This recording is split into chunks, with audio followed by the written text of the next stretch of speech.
Welcome, guys. We are just about to get started. 6 hours of Silverstone coming your way. Don't click away. And yeah, I'm trying to make something else rhyme.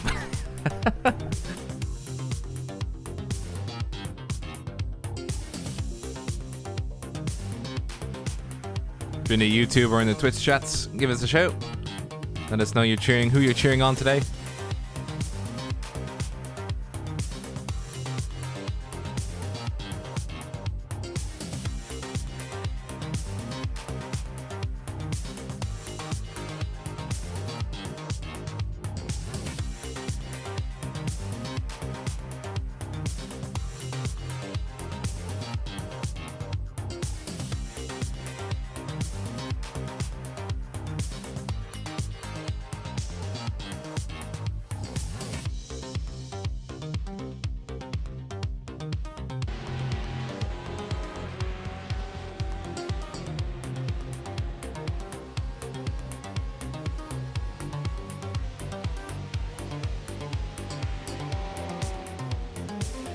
Welcome, absolutely everybody, one and all, to Endurance Racing Online. It is round 1.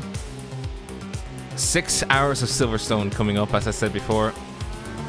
And we get to see these absolutely beautiful machines turn every which way. And it's around a lovely track as well.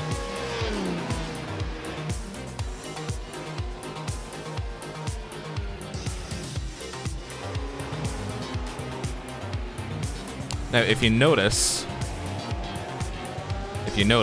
all of these cars are color-coded.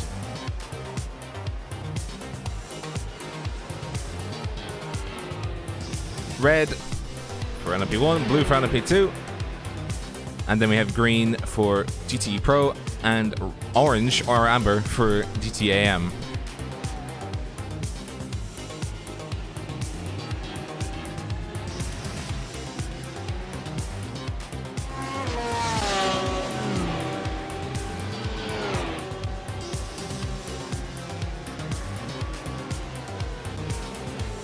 Wait.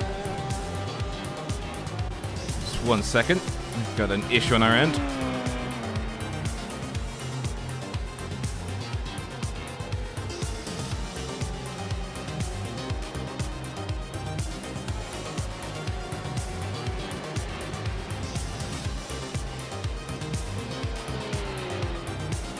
Never truly a stream unless something goes completely wrong in like the first minute. But we'll get there.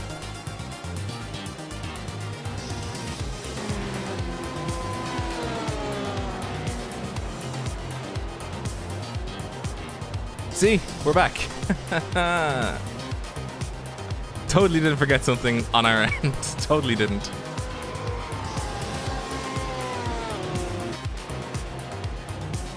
But no, we're happy to have you guys.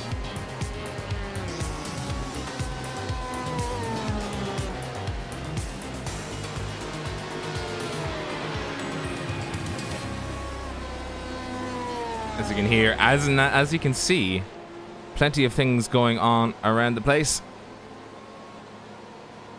We're about to start in qualifying. It'll start, I think, within the next 6 minutes. 6 minutes is when qualifying starts, so you'll be spending time with me. Oh yes.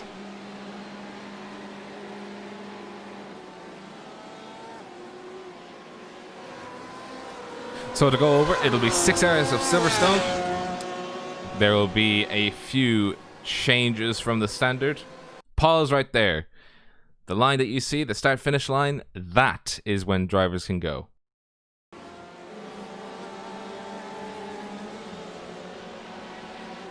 So instead of the white flag or the green flag being waved and everybody just charging forth, the drivers will have to wait for the lead car of their class to cross the start-finish line and begin the race then.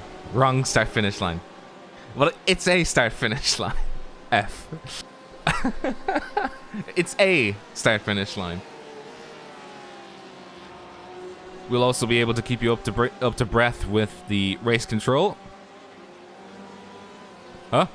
That's not meant to be. We have our little munchkins in the race control box, and they will give us race updates. The guy who's putting up the boards, we'll have him cooperating in just a moment. We'll give him cookies. How about that?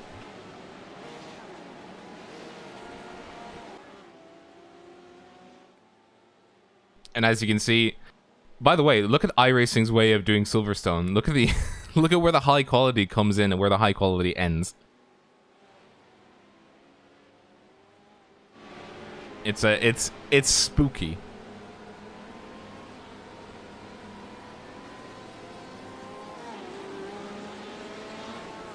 So how are we, guys? How you guys doing? Hopefully you've had a good start to your weekend and are getting ready for some racing.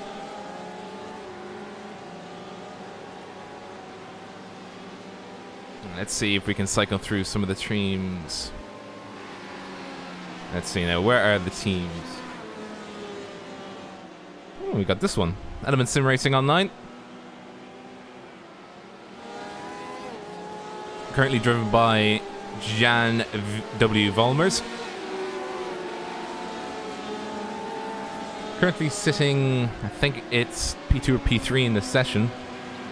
Though it is... This is also, it's a team-based event. So I'm just hoping to see if we can see what the individual drivers can do. We'll keep you up to breath what the individual teams are.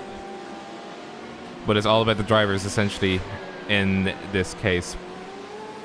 And as I said before, color coding. Red is LMP1. Orange is GTE AM. Green is GTE Pro. And I did the order intentionally. Blue is LMP Curse 2. Because it's an LMP 2 from many years ago.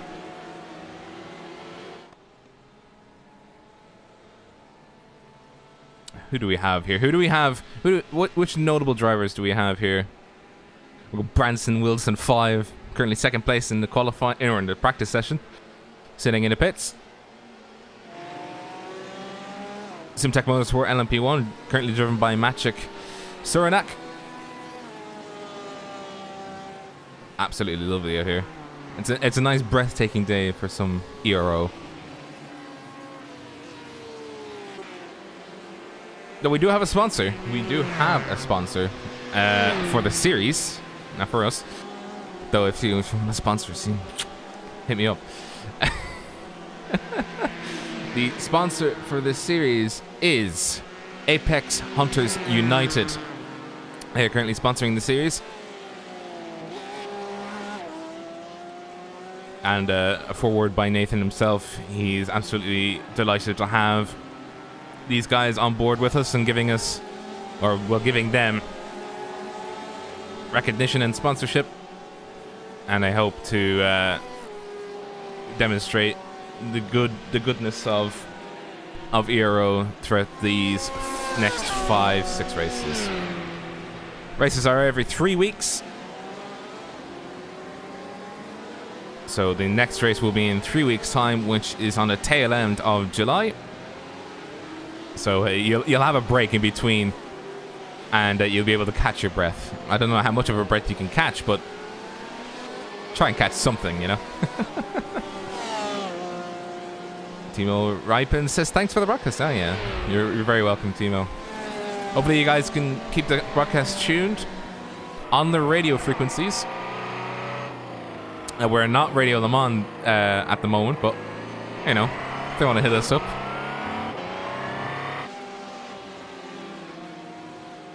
Just under a minute to go before qualifying starts, so the main cameras will be pointed at...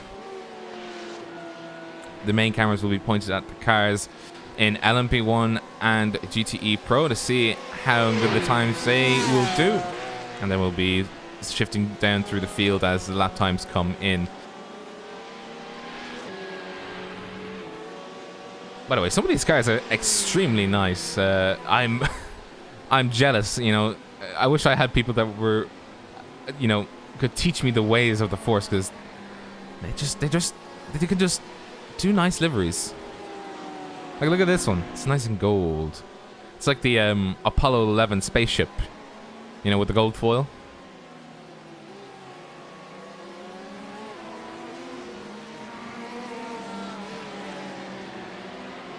Oh, the F1 is today. The qualifying's today.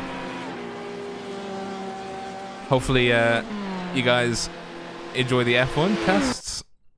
And there we go. We've quali started. That's how you know quali started. The abrupt ending of practice.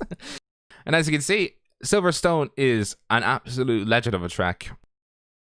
Built on a Air Force base post World War II. And it's been racing here for the last 70 years.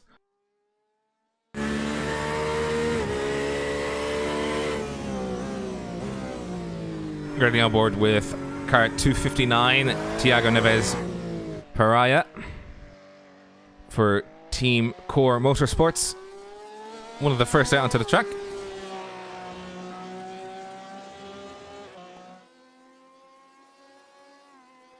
I'm just trying to hear it now for the roar of that typically Porsche sounding engine. Nice and flat, just trying to get the tires warmed up on its outlet. Nothing too fancy at all.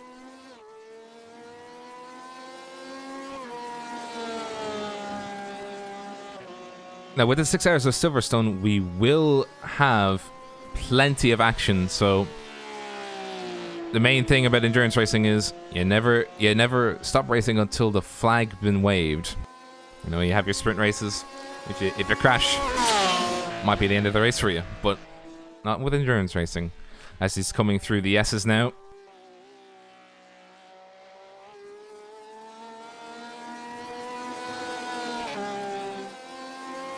Still nice and flat.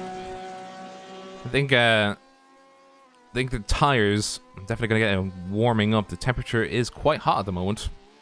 The sun is out, so that means iRacing must cook the track essentially. And we'll stick with Tiago as he goes around the track. So he is just coming up towards the start-finish line now on the new portion of the circuit. And here he goes. He's about to start his lap. Just coming past the start-finish line now. Braking at 100. Ooh, very dicey there, Tiago. on the grass there on the outside almost.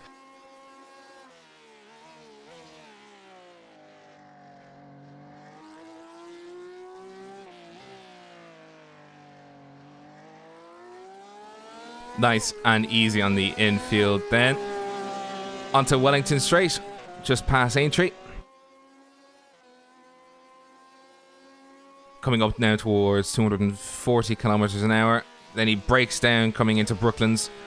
And then keeps the car on the inside, then hugs the apex going through Luffield onto Wookert. Nice and easy, taking a wide line, try and keep the car's wheels as straight as possible, try and keep the acceleration going for as long as possible up through the old start finish line on the circuit through cups. You want to make sure that you keep the car's speed up as much as possible because it'll keep you going through maggots and beckets, or as I just call them, the S's. Well, they are S's essentially, but the correct term is maggots and beckets. It's coming through Beckett's now. Then on to Chapel Curve. Hangar Straight, so this is the older part of the circuit now. You can just hear the roar as he turns in on Stowe. Previous year in F1, by the way. This is where this exact position is where Vettel and Verstappen had their famous coming together. Definitely a few bro moments there to be had as he comes out of club and onto the new start finish line. Where does that put him? He puts him into first position for the GTE class, the GTE Pro class, with a 157.314. And that's a lap of Silverstone. I totally didn't forget the start of the start of the track and had to look it up. No, not me. On board now with the Syntec Motorsport LMP1.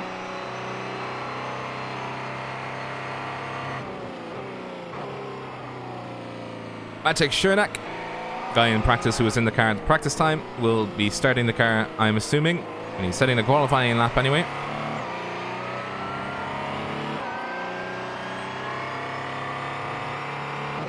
Coming up through the old circuit on Woodcut.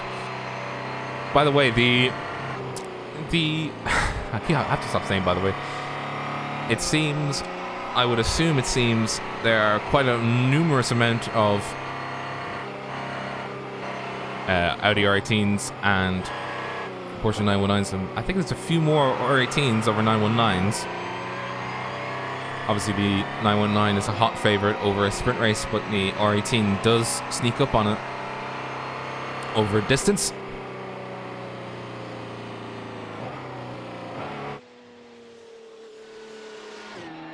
Coming through Stowe onto Vale. Then down into Club. Big shout out, by the way, to TrackCams22 for allowing us to use these cameras. These are the cameras you're seeing now. Nice and super sexy, if I do say so myself. Very quiet, though.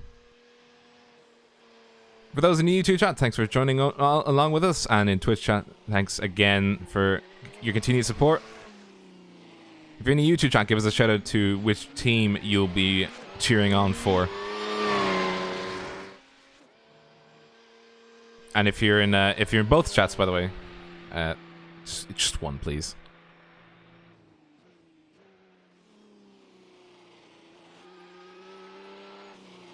So we're just about halfway through.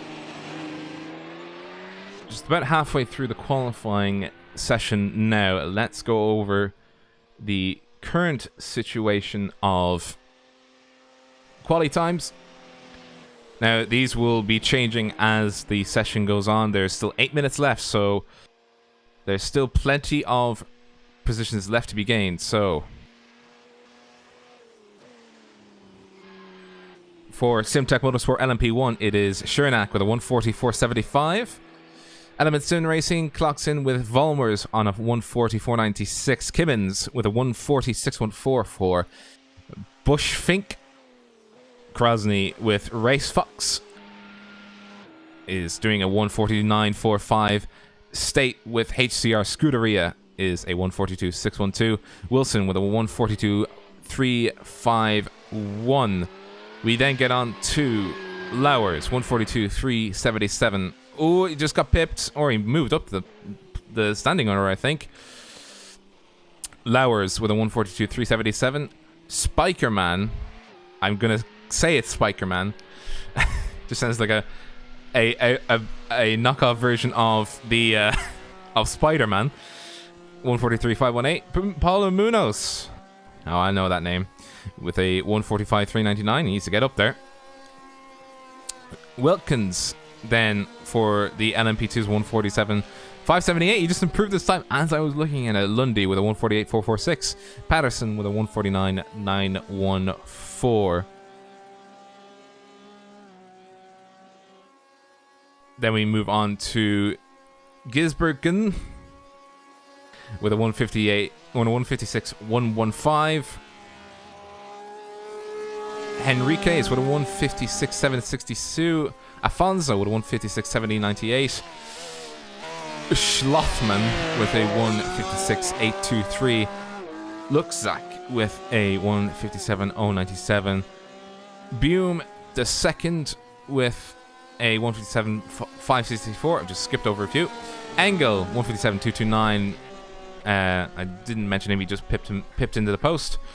Prince with a 157.599, and we'll just round it off for now with a right of 157.640.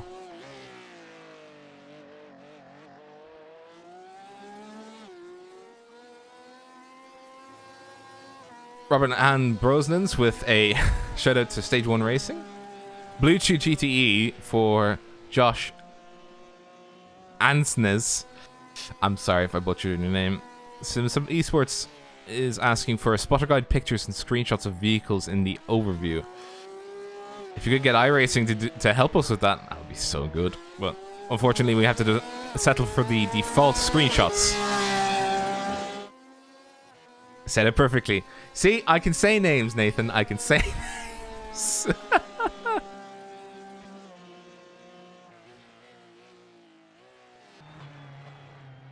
By the way, this is the first time I've seen a Ferrari GTE in... How long was it? It's actually... I've not seen a Ferrari GTE since the start of the LMS series. This year. That's how long I've not seen a Fezza. Now I've seen a Fezza of... Simtards Red. God damn it. I'm gonna get a copyright strike or something. Somebody's gonna kill me. There she is. There she is. Stage one racing. Car 304. Currently in 26th in overall GTE class.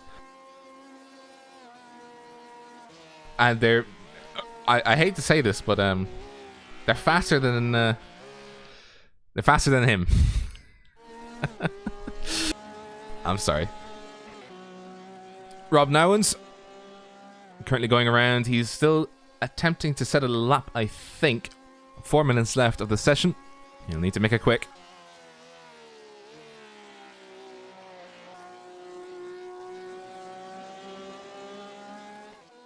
Now, as a reminder, while the qualifying session is being wrapped up, there are 4 classes. LMP1 in red, LMP2 in blue, GTE Pro in green, and GTE Amateur in orange. You won't see that reflected on the UI because... Sorry, that was my fault. But you'll see it reflected on the cars themselves. Look on the top of the... Look on the top of the cars and on the sides. Color coding will be there for you to see. Let's go CCTS. Thank you very much for joining in, Lily. Again, a big shout out to all the guys in the chat keeping us company. Hopefully you keep us company for the next 6 hours. We'll also be interviewing, or hoping to interview, maybe Nathan MS, if he's up for it at some stage during the race. And any driver that wants to come in and have a chat with us. Myself and Craig King. Craig, by the way, will be joining us at 3 o'clock or in and around there. So for the first hour, you'll be dealing with me. I'm not sure how many of you agree with that, but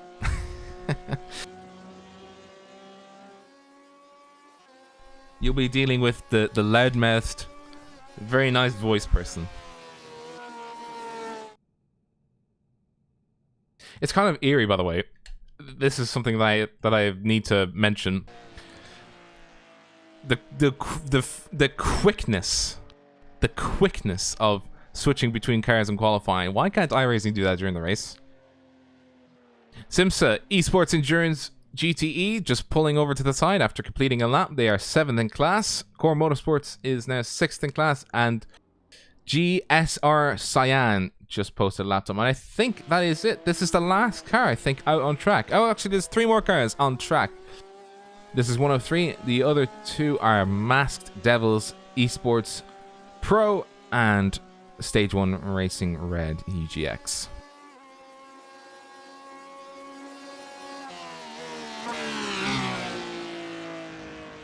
I didn't know what TBR meant. Now I know what TBR means, and I have to question what a bushfink is. Is that a last name?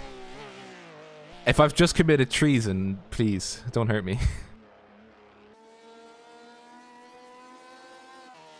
Borja Garcia for Masked Devils Esports Pro, coming around to complete a lap. I think it's the bird on the side of the car. Swedish. And he moves up 2 places. He moves up to 20th. So, very quickly, we will run down the qualifying as to who actually qualified in the car. So,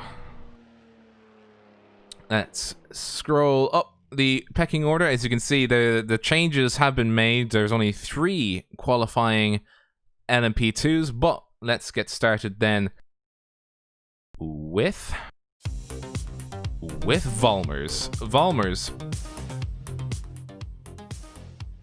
Volmers put in a 139.934. Puts him on pole position for Team Element Sim Racing. Well done, my guy. Shuranak with a 139.978. Munoz 140.057. Kimmins with a 142.87. Wilson with a 146.70. Krosny with a 149.45. Coming up behind them is A State. I love how that lines up. 140.953. Lowers with a 141.764. Smith in the car number 14, 149.942. Spikerman, the abridged version of the Spider-Man, 142.645, and that is it for the qualifying LMP1s. Again, the order has not changed for the LMP2s. Wilkins with a 147.209, Lundy with a 148.065, and Patterson with a 149.438. As you can see, the cars are getting ready to line up, so we'll go quickly through the top 10 of the GTEs. Gisbergen with a 156.003, Schlothman with a 156.646, Lukzak with a 156.712, Henriquez with a 156.762, Afonso with a 156.798. Then we get down to Paraya with a 157.070, Engel with a 157.099, Buemi with a 157.252, Prince with a 157.598, and then finally Wright with a 157.640, Boschmeyer with a 157.668, and Thailand with a 157.694. I'll let the list scroll through to the rest of them, just so you guys can see where your team is placed. But my voice is going to go if I keep going through these numbers. And as I said, the grid is about to start. So place your bets, guys. Aha! You don't need to place your bets. No betting on here. But you can consult between each other. A gentleman's agreement that you have your money on a particular driver.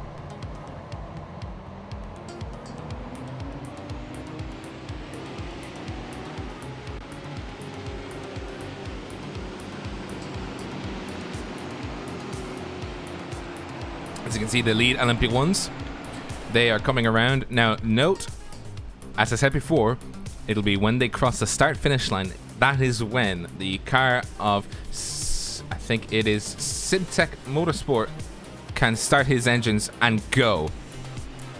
So let's get ready for that. LMP1 class is coming around.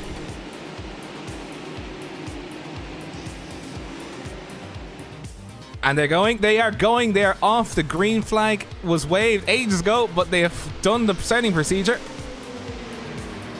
No issues at the moment. 6 hours of racing has just got going. And as you can see, most of them are absolutely around nice and easily. No real big winners as of yet. And well, there's 3 P2s. 3 starting on the main grid. And the GTE class has just gotten away. Leader for that is Apex Hunters, and they are coming around now. They are the sponsor of this series, by the way, and they have the lead car at the moment. No real issues. Oh, there's a car wide going into Village. Ooh,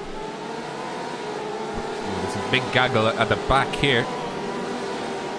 Car is coming around. There's a car off. Car 399 is off at the loop coming onto Aintree. Let's have a look at what happened there. Oh, and he hit the... Oh. I have to say, I thought there was only just a little bit of contact. The car 237 is also off at the loop coming onto Aintree. Oh, and he's not having a good time as of right now.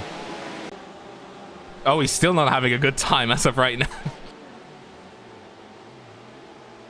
Ah, poor. That is the Kilometro Zero car driven by Matthias Merlano. Not having a good time at the moment.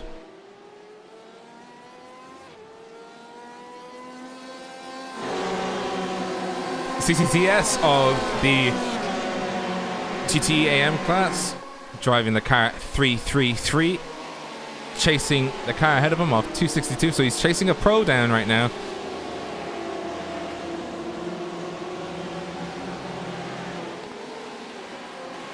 Started in 11th position, is now up to 9th.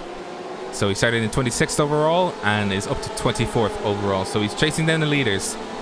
And I think he is indeed. He is the lead GTE AM car at the moment as they come across the first lap of the 6 hours for the GTEs.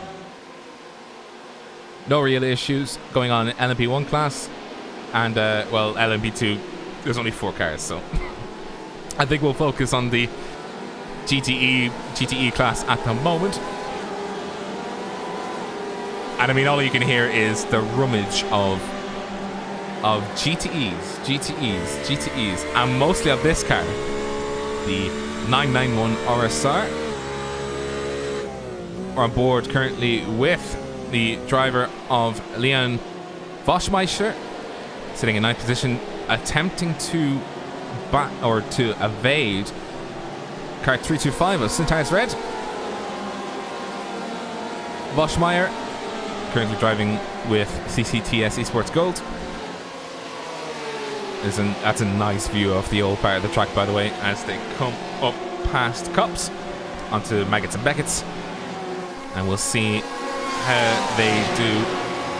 We'll see how these guys do. These are a particular pick of mine because, I mean, the livery is just so nice, isn't it? Look at that livery. Nice and easy through Cups onto Beckett's, then onto Chapel Curve, onto the hangar straight.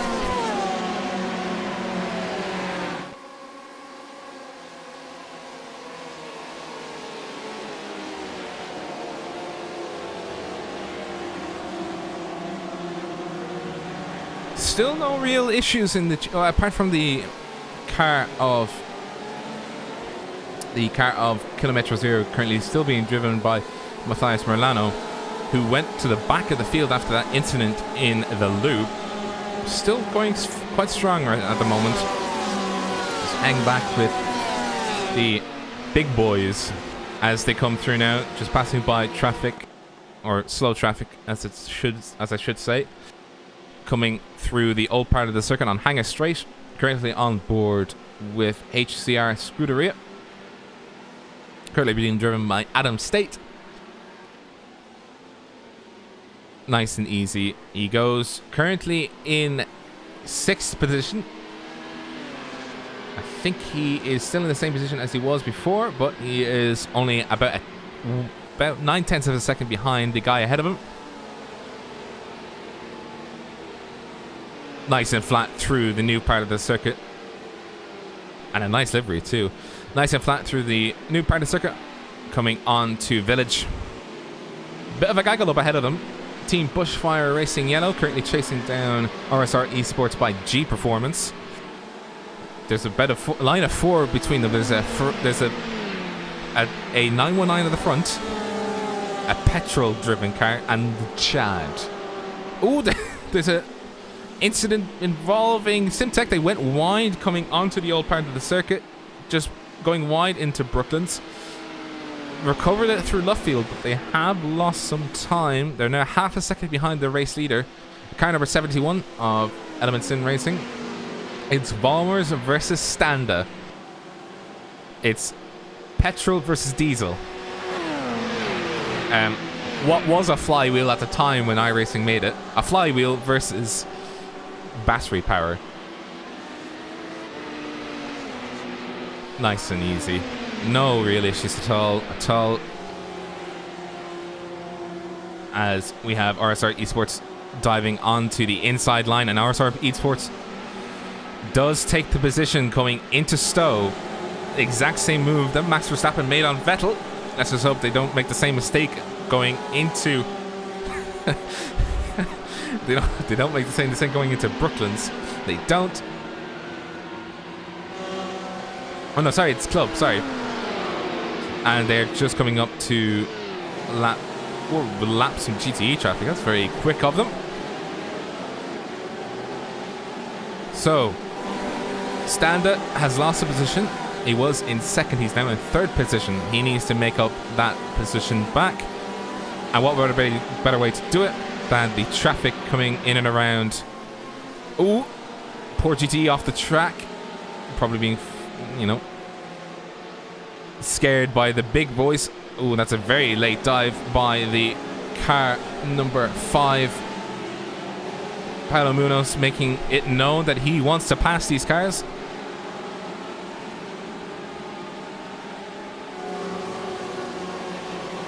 Just hear the roar in the background. It's a gaggle of 3 now. 3 Audis, TBR, Simtech Motorsports, RSR Esports, as they come past the car 238 of Porsche fame, flashing his lights to go side. Oh, there's been an incident going into maggots. Car number 7, Simtech Motorsport has just been locked in the pegging order. I want to see that in the chopper view.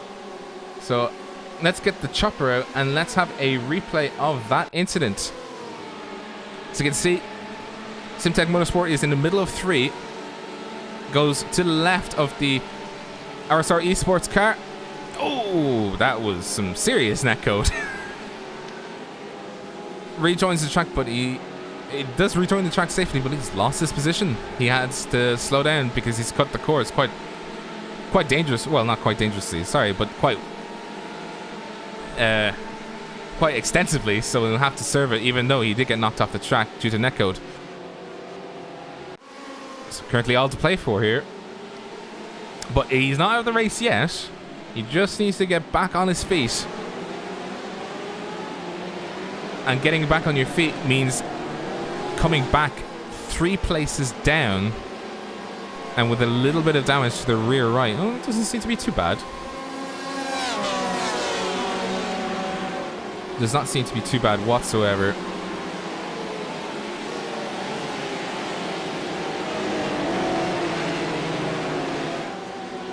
Currently battling Team Red Fox. Team Red Fox. Ooh. Team Red Fox just getting through on the car 217, coming through the old section of the course, coming through Rook Cut, and car 217 closing the door on Red Fox, but Red Fox making them, or well, not Red Fox, sorry, of Simtech Motorsport, but Red Fox made it through just in the nick of time. And now Red Fox is chasing down the car number 20, or the car 3 of Kimmins of Team Bushfink Racing. No other new incidents to report as of right now. There are 2 cars in the pits. RSR Esports by Abruzzi is in the pits, and Kilometro Zero, who we referred to before, who had that incident at the start of the race, is also in the pits with damage.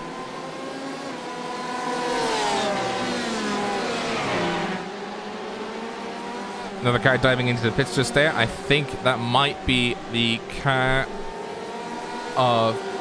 It is Team Greenleaf Racing Green. GRG. That's what I'll call him from now on. The car of GRG diving into the pits. I'm not sure if he's got damage.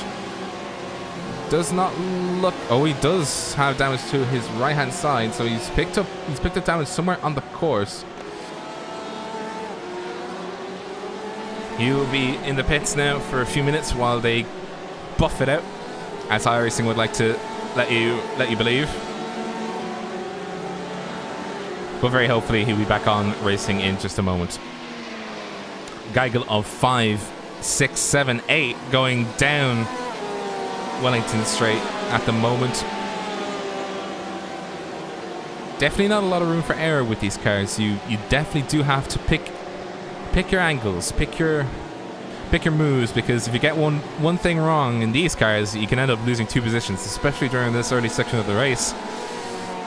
But you just do definitely need to be on the ball. But Thiago definitely is on the ball. He is down a few positions though, so I'm assuming he wants to make them back up and have a good start to the first race of the season.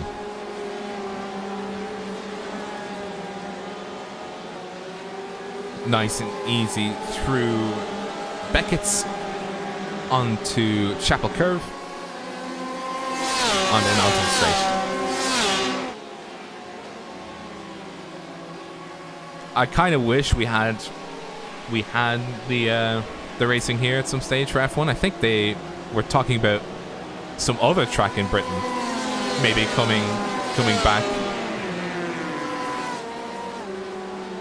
Just like to see some racing closer to home, even though I'm not British. It's always good to see even in the virtual world we can have race cars going around now.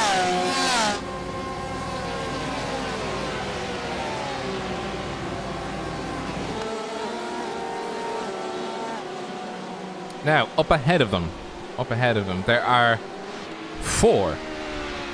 1, 2, 3, 4. This is car number 4 of Core Motorsports. Ooh, as he looks on the inside of Carbon Esports. So Carbon Esports is the little lab that's lost in between 2 Core Motorsports, and it's trying to prevent the number 4 car from getting back with its mama, the number 3 car. The big bad wolf of Carbon Esports blocking, well, not necessarily in a bad way. He's holding his racing line, doing some very good racing here now at the moment. Nuno Henriquez definitely wants to get by. He's looking quite hungry to get on the inside of one of these corners. Can't do it through Maggots or Beckett's. It's not really the place for these cars to make an overtake. But definitely coming up to Stowe. Definitely in prime place, and you can see the car wiggle. You can see the car wiggle as Lutzak holds the inside, going side by side into Stowe.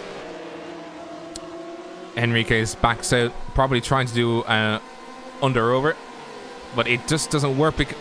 Side by side, a little bit of touching. One of the wheels locking up there as Nuno Henriquez is trying to get the car to stop. But in doing so, and in locking those wheels, he's now in the clutches of Apex Hunters United Esports. Looking to make amends after starting the race in first, and is now down to 4th. Currently driven by Shane van der Gibson. I just said it wrong again, didn't I? Gisbergen. There you go. If I say it slowly, it works. Currently driven by Shane van der Gisbergen. There you go. Started first on the grid for the GTE class overall. Down to 4th position. Definitely looking stable out there. I don't think there's any damage on the car.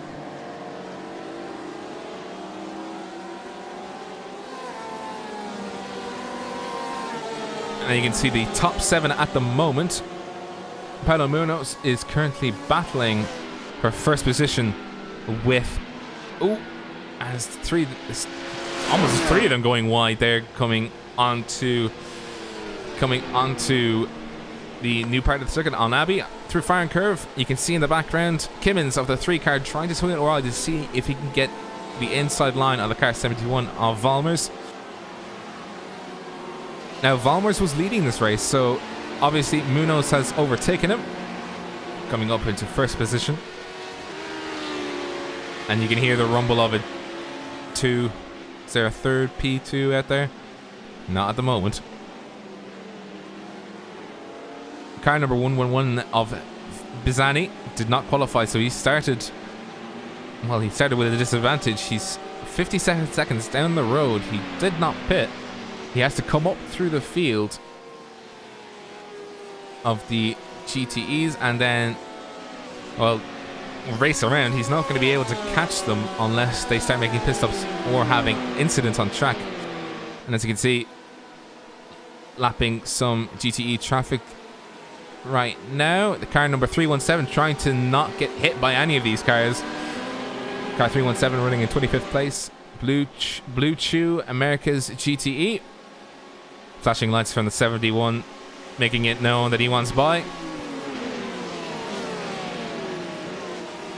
Element Sin Racing is still trying to catch back up to the RSR Esports, but now he's having to defend from Team Bushfink over one single lap. You've had a car. In 2 cases, we've had one car trying to battle the car ahead of it. And in doing so, has inadvertently let the car behind it catch up and start hugging it and giving it presents. And presents meaning, you know, the place it had before.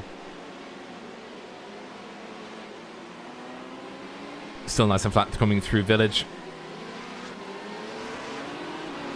Patterson and Lundy in the P2 class are currently battling it out. We'll switch over to them in just a second.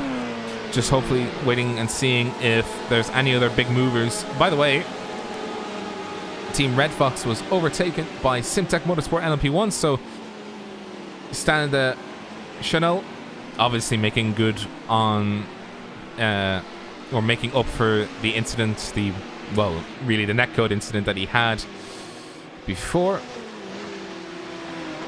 and obviously charging forward to retake what he believes is his position, and rightfully so, putting in a good lap at the start of the race, and he wants to be back with the big boys at LMP1. Now it's Blue Chew Platinum versus Blue Chew Blue. So it's BB versus BP. Never thought I would hear that before. The two Blue Chew Americas cars battling it out between GTE cars at the moment. Car number 126 battling the car number 127 in and amongst the GTE classes now. I think they're up at the top of the field at the moment alongside the GTEs, GTE Pros. Coming through Cops now. Oh, not Cops.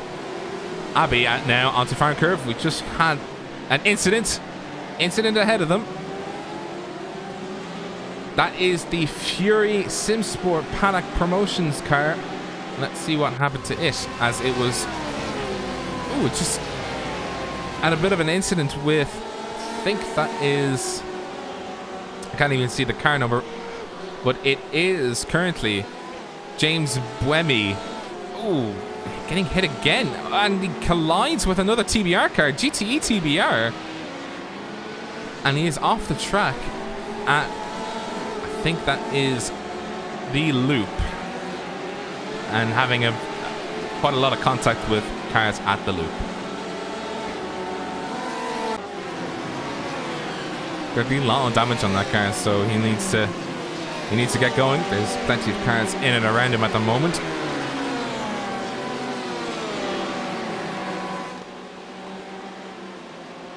Back on board with the SimTech Motorsport, now up to 3rd position.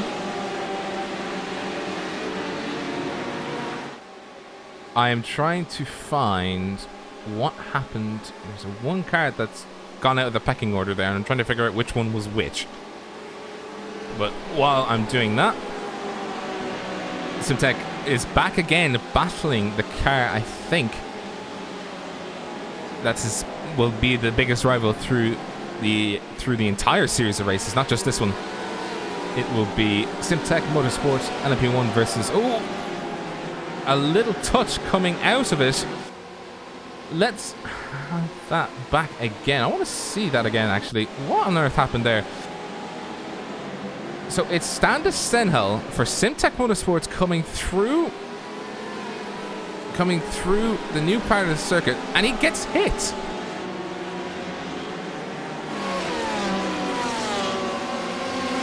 I have no idea what happened there, but it just got clipped by one of the Porsche GTEs.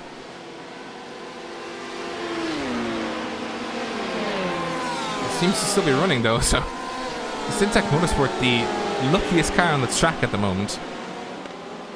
Brandon Wilson says, my VR froze through... Oh, the VR froze through T1. That's the worst thing that can happen in any race, period.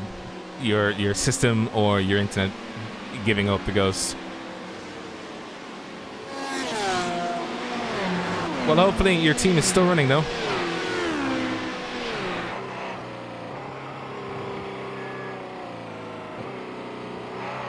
So, Team Red Fox, by the way, the car ahead of the Syntec Motorsport LMP1 car is back in third place. So, Standa Senel is definitely not having a good day today. He was back up into third position, then had that incident in club, and then came off the track and lost the position again. I think it's the second time within the last 30 minutes that it is the second time in the last 30 minutes that it's happened to him. And I think you can definitely see, keep the cameras pointed to the rear right of that car. I think there might move. Yeah, there is. I think there is a bit of damage. Yes, there is. Definitely some damage on his rear left. So hopefully it's not too much damage.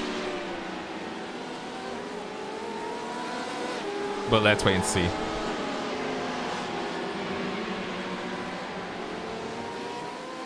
By the way, Greenleaf Racing Green, or GRG, is back out on track after taking to the pits. He's currently last of the... No, he's not last. Brandon Wilson of RSR Esports by Bruzy. Sorry, now I know if you're running or not. Had to park the car. Their team is no longer running. So we've had a retirement by HCR Propaganda Ministry.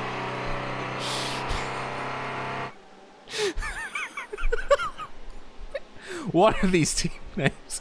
HCR Propaganda Ministry and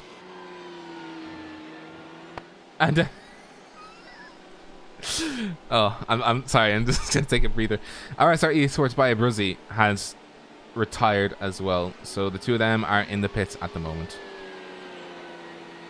So the car you see on your screens, Greenleaf Racing Green, currently the last running LMP1. Let's go Chorus Motorsports. They're currently first and second in their respective classes. Core Motorsports, written by Core Motorsports 3, driven by Joao Afonso, currently in first place. The car 203, comfortably in the lead by 7 seconds. And then we have the Core Motorsports 4 car, driven by Nuno Henriquez. Both of them doing absolutely fine at the moment. Both ahead of the cars comfortably enough to be within a shout of breaking the slipstream behind them. Car of 203 definitely has no toe behind him, sitting nice and pretty 7 seconds away. This is the current situation for the top 25 of the GTE class.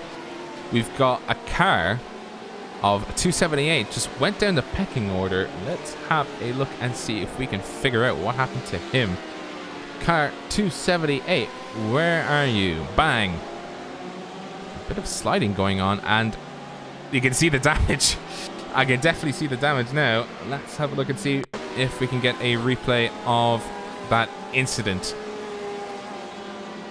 Coming down into... Still got damage. Down into the new part of the track on club. And oh, and he gets into contact with the TBR GTE and just... Does he rejoin? Oh, he doesn't say free join. He's a good boy. He doesn't say free join. But he's now down the pecking order with a lot of damage to that rear right of the car. Cody Smith says there's been a bit of a bloodbath in GTE so far. Well, you know that meme that's like, oh yeah, this is all fine. There's no incidents here. And then you just look at the back of the car and you just see, oh no.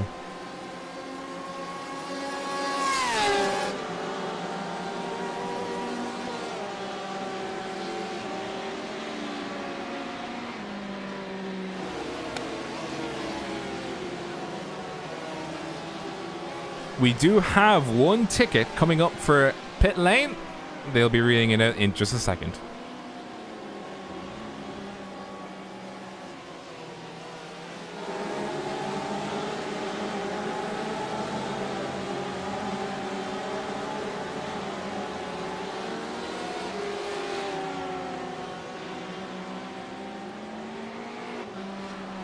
And so we have an information from pit lane. There will be a drive-through penalty to be served by the car 269 of Apex Hunters United for starting before the start zone. Car 269 Apex Hunters United will be given a drive-through penalty for starting before the start zone.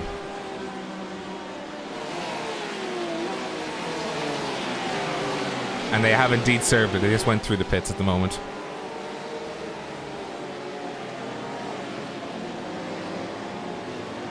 We also have another ticket. We have two tickets now. The car number 339 or 399 of Dynamics Racing Team will be serving a drive-through penalty for causing an incident to car 237 to spin, and has also been given a penalty point. That insurance will be going up in price.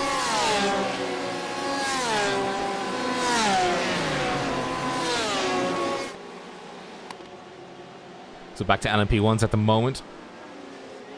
Team Race Fox currently chasing down the Element Sim Racing driven by Volmers. Brandon Wilson's about to get back in his car. That's very nice.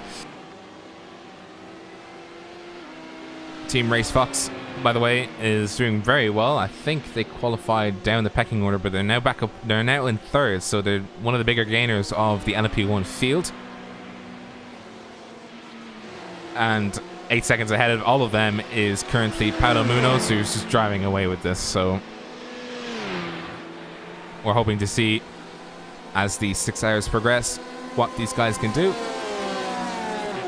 No incidents, well, no major incidents as of yet. No dead cars other than Wilson, who had his VR freeze, but no other car was hurt in the making of that freeze.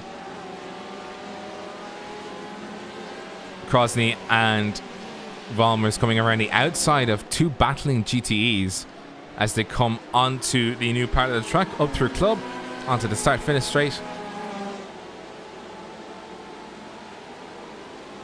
Still battling it out.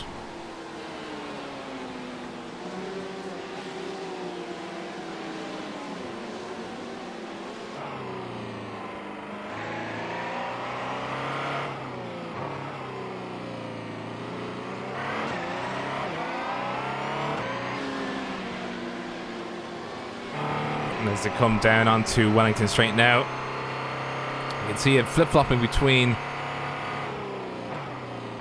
distance and, you know, just closing the gap between these two cars.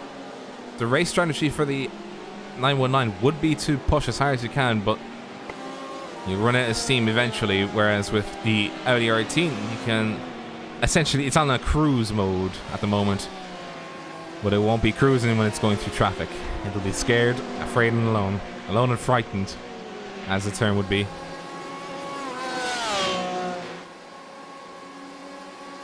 Now, down the pecking order, we do have this, the car 367 of Core Motorsports 2, currently riding behind the car of Bushfink Racing Blue. The next car behind it would be the car 372 of Masked Devils Esports Junior.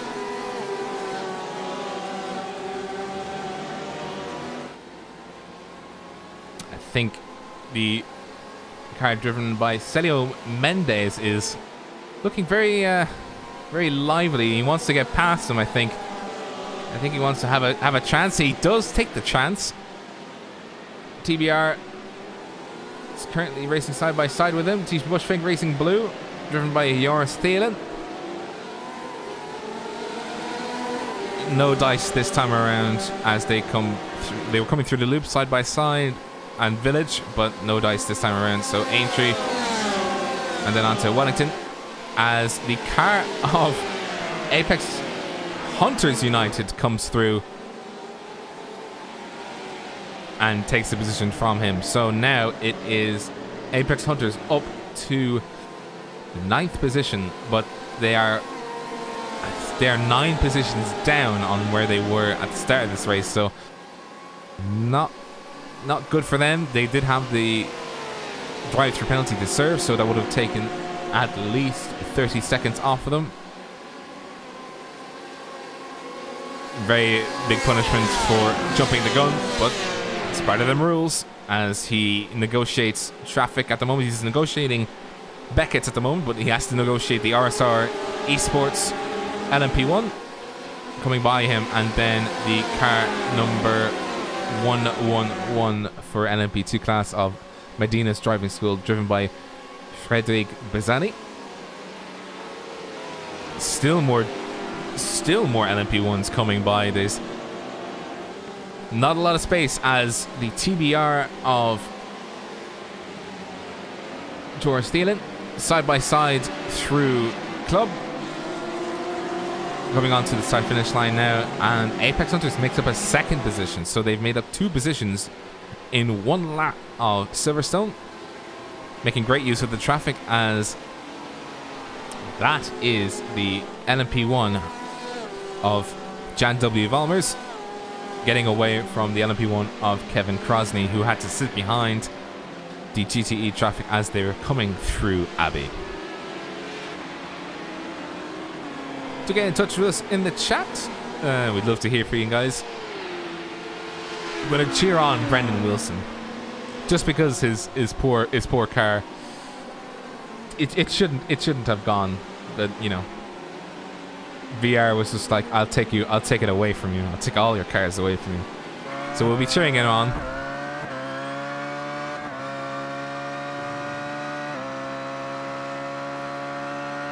I still miss the old layout of Silverstone. I just miss it. It's just nice. It's so nice. Why can't I have it back? I just feel like crap. I just want it back.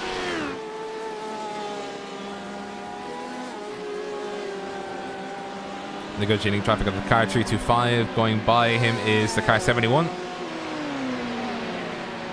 Now lap times. So lap times for the both of P1 and P2 of LMP1 class is 145.368 for Paulo Munoz and 145.835 for Element Sim Racing, driven by Jan Valmers.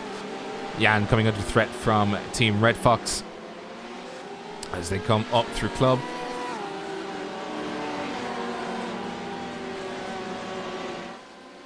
Kevin Crosney definitely doing good to recover from the traffic that he had to deal with, and he's had to deal with traffic again for the 2nd time in and as many laps, but he gets around him just in the nick of time around Farm Curve, coming into Village and then onto the loop.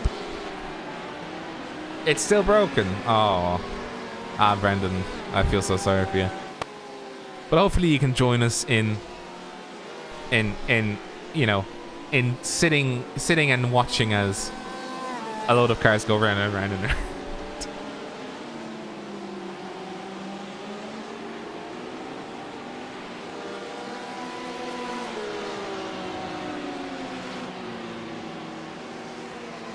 As a reminder, Craig will be joining us in the next little while. So if you hear me stopping for breath, or if you want me to stop talking and just let the engines speak for themselves, just let me know. I'm trying to save my voice for 6 hours. It's going to be difficult.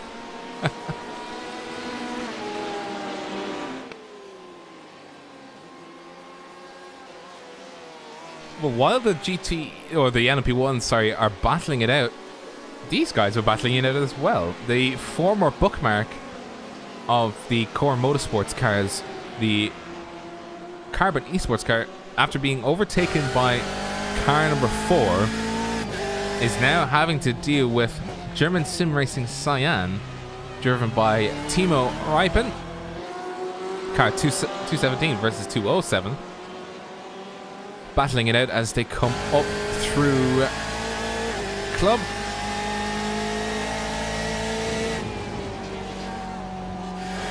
then onto Village, and then on towards the loop. The two of them will now be battling it out, or I would imagine will be up until the pit stops happen. For the GTEs, that will be within the next 15 minutes, I would imagine. Some have already started their pits, but they've pitted for damage, or that's a drive-through penalty.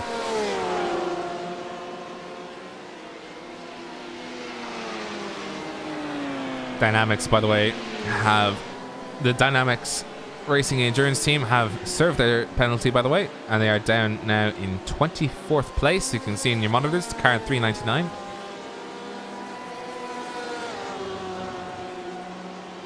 We see I have a fan for Timo in the chat. Good evening, Modok. How are you? Glad you guys are here. If you like what we do, give us a subscription. Share it with your friends. You know, share it with your family. Tell them how awesome sim racing is. And we'll give you guys a cookie. I can't afford anything else.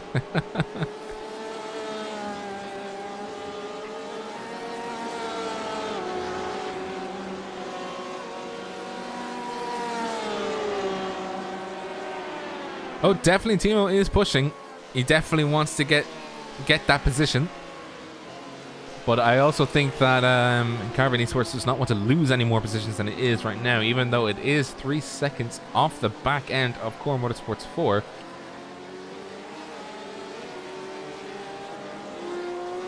Carbon Esports, by the way, on the last, we're just going to see as they cross the line what their lap times are. So let's listen. Let's listen. Let's look at their times.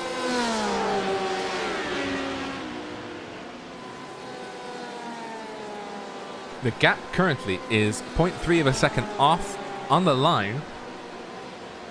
And the lap times between the two of them were Carbon Esports did a 1:58.9 and German Sim Racing Green, or German Sim Racing Cyan, did a 1:59.042. So, negotiating traffic at the moment is the car, I think that is the 111 again coming through. I think it is.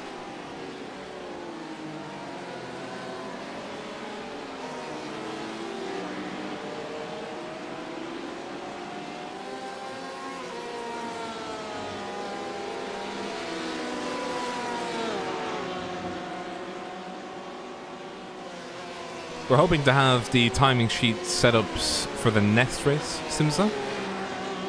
Right now we do have a top 7 for each class, but we'll expand on as we go along. But thank you. Thank you for reminding me to show the other classes.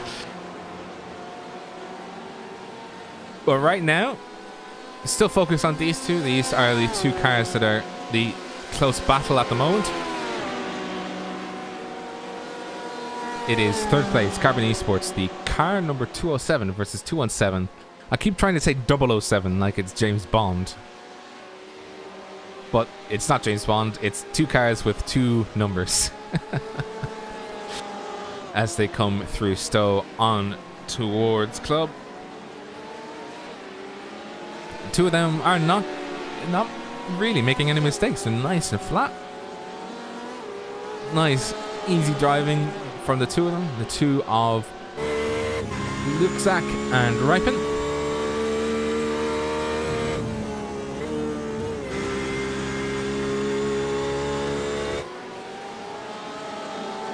Ooh, car 203 on the outside. What's happened to him? What's happened here? Let's have a look back at this. What's going on?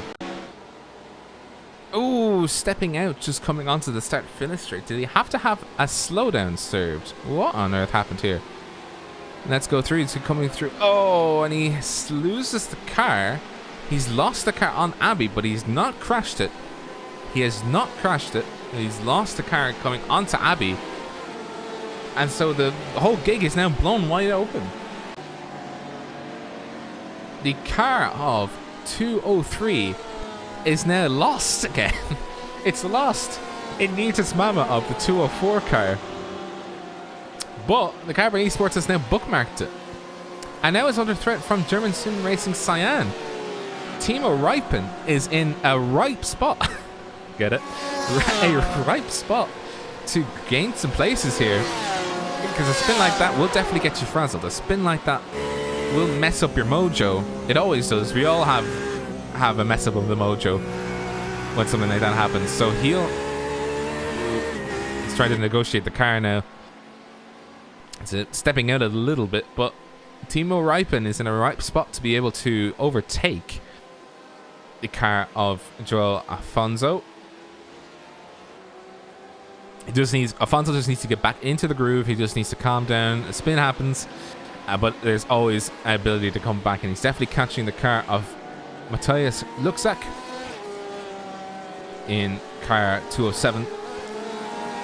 Definitely making it known that he is not letting that go by just as easily.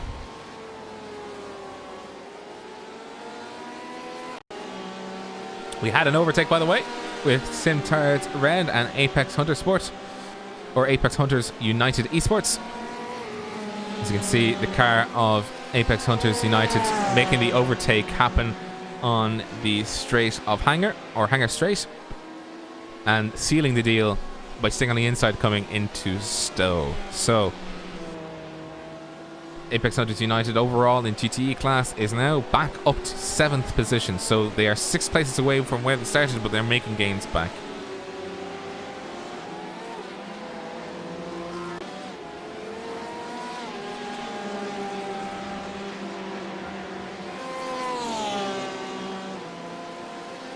You can see the traffic going by them. You're going to see this a lot, by the way. Once the cars start coming in for their pit stops and the faster traffic comes around them, you're going to see plenty of pockets of cars coming around. Just one, two cars, little groups forming around. And we see that happening right now with these 3 cars. It is the 3 cars of the car number 203, the car number 207, and the car 217.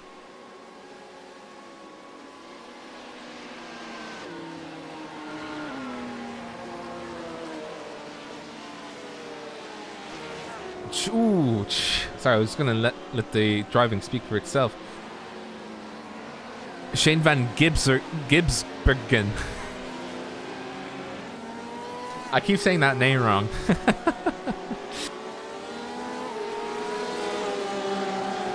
I was saying Gisbergen. Wait, that is right, Gisbergen. Yeah, naming people is not my strong suit, okay?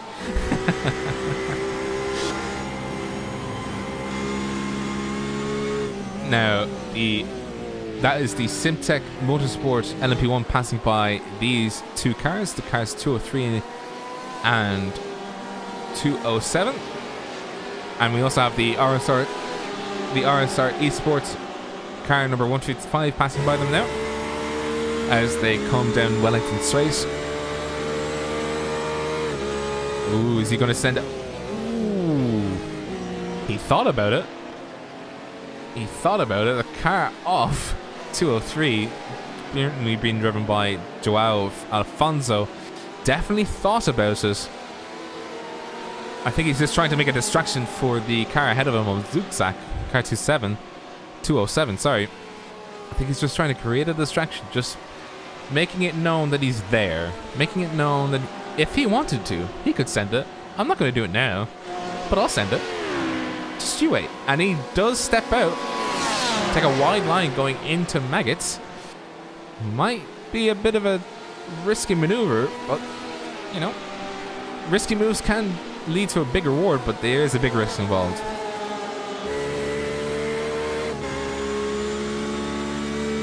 Now we'll see on when does he brake? He will slam the brakes. Oh, he goes for the dive. Going on the inside of Stowe. And he does almost complete the move. They're side by side going past Vale. Now they're still side by side going into Club. Does he seal the deal? He does not. Car 203 does not seal the deal. And look at that BMW. Look at Timo Räikkönen. As I said before, he's got the right position to be able to overtake. So let's see what he can do.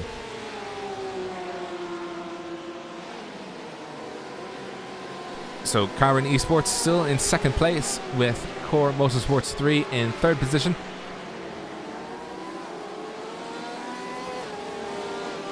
Alfonso not making the move. Ooh, he might just be able to make the move on the Wellington straight. Let's keep the cameras pointed. I want to see if Ripon makes a move. If Alfonso misses the opportunity again, does Ripon take back position? Ooh. He's hoping that Matthias Lutzek breaks away, or breaks away from the apex of the corner to give space. But he doesn't. He holds his line, and the car of 203 is definitely squirming. He squirmed under acceleration coming onto the old part of the track, and now he's trying to not get lapped or get punished essentially by Ripon, who's sitting there waiting to pounce.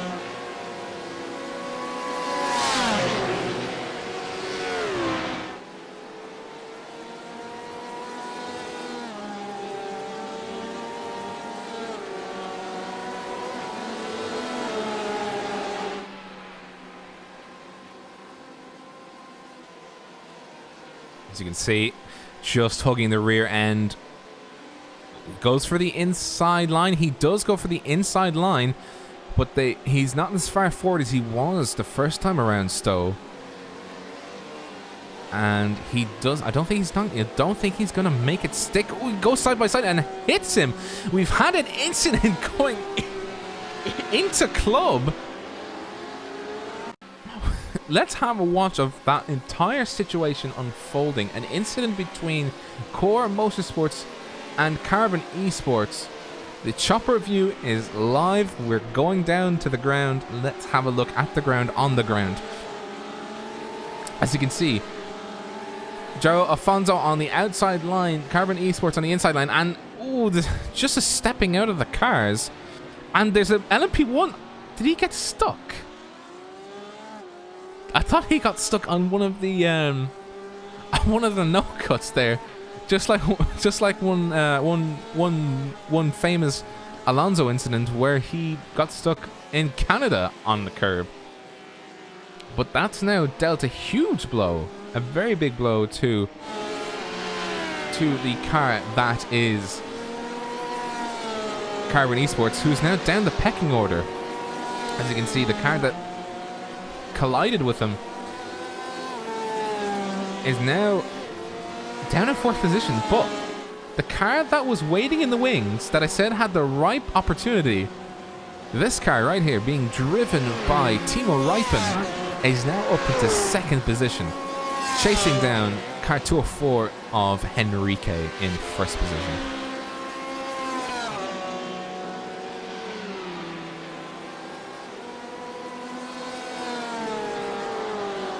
Absolutely, everything is still going on in this race. I told you.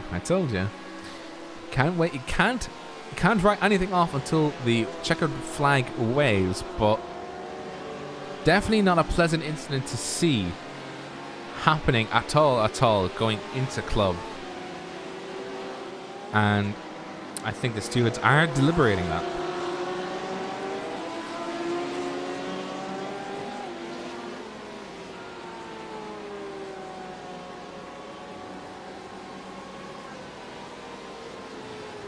There is information from pit lane. I will do my best Eduardo impression as car 217 overtakes a back marker. And there's a car off in the background. Sorry, just 1 second. The ticket can wait. What's going on here? There's two cars gone off. That is sim racing. That is Greenleaf Rain. What? I can't even speak right now. I'm just like, there's a car gone off in the background. Just zooms off. Let's have a look at that again. Greenleaf Racing Red comes through Village, hits the grass. Oh, and has a collision with the AM driver that was being passed. What car is that? Is that 370? I thought that was 317. It is 317. I think that had... No, it is not 317. Sorry, I'm a liar. I think it is. It is the Masked Devils Esports Junior team that had the incident with, and now that poor LMP1's not looking for the best of wear, but thankfully Mass Devils are still going. So I'm going to do my best Wario impression. YouTube chat, you need to tell me how good it is.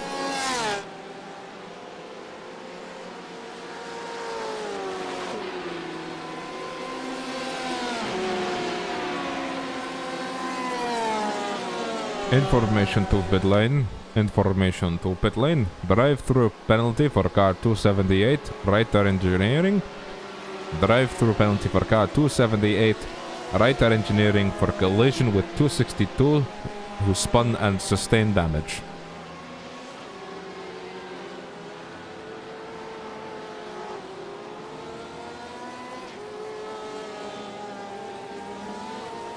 Oh, sorry, Esports, by the way, going into the pits. Did they make the pit stop? They were very slow. I think they smashed the brakes.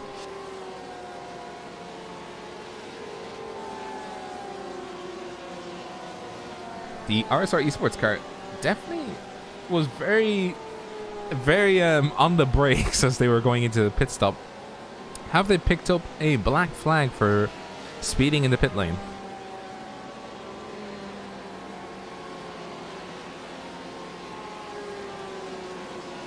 I don't think so, but they are, I think they are the last of the guys to go in for the pits.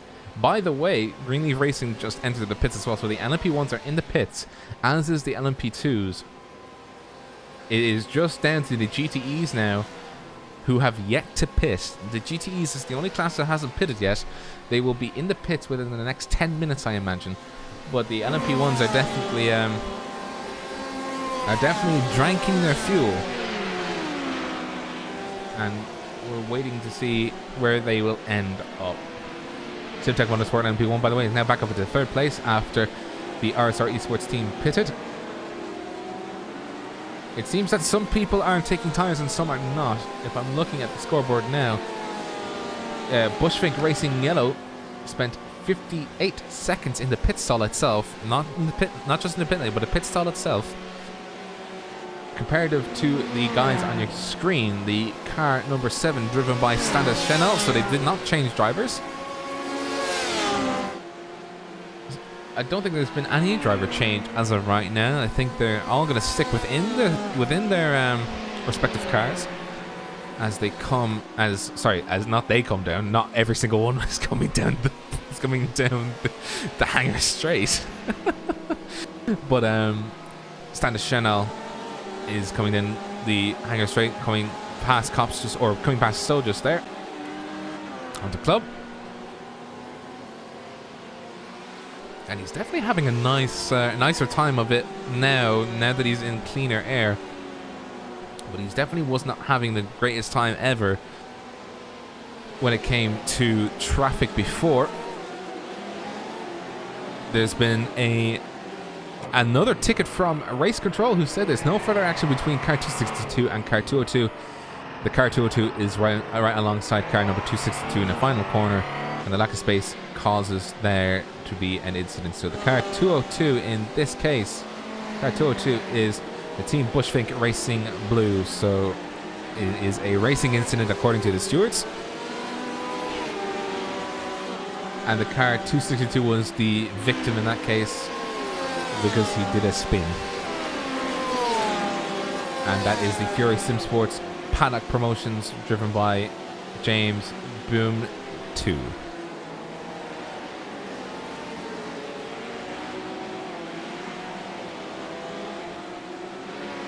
As I said, guys, if you like the stream, give it a subscribe.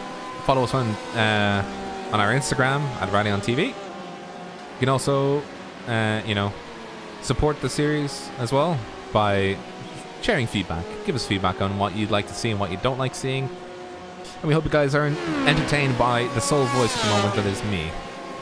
My name is Robert O'Brien, and I hope you guys have enjoyed it so far and will enjoy the rest of it for the next 5 hours. We're just about to close out the first hour. That went quick, didn't it? Went super quick. That's what we like to see. A nice immersive race where you just don't even know the time is flying by, but you just want more racing, and we get 5 hours of it. We got 5 hours. 5 hours of good racing. The RSR Esports car, by the way, making its way back through the traffic at the moment. Passing by AM driver, so that was the AM driver of Core Motorsports 2, car number 367. The field is now quite fragmented out. It's spreading out quite a lot. The two main drivers that are battling at the moment is the car number 35 of the HCR Scuderia versus Brown. Sorry, Brown is of a HCR Scuderia versus Kimmins of Team Bushfink Racing in yellow. So the two of them at the moment are battling it out in LMP1 class, and there's a GTE in between the two of them, not making things nice for the Scuderia car. Is trying to get away from the TBR car as they come up through. Sorry, excuse me. As they come up through Cups onto Maggots, through the S's onto Beckett's, and then onto the Hangar Straight. I think he's going to try and get away from the front end of Kimmon's car as much as humanely possible. Well, as much as humanely possible, as in as best as you can, really.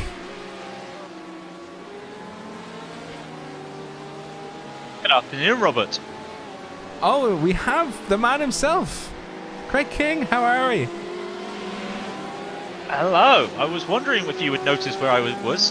Good afternoon, everybody. Sorry I'm late. You know what it is when you're a postman. We're never on time.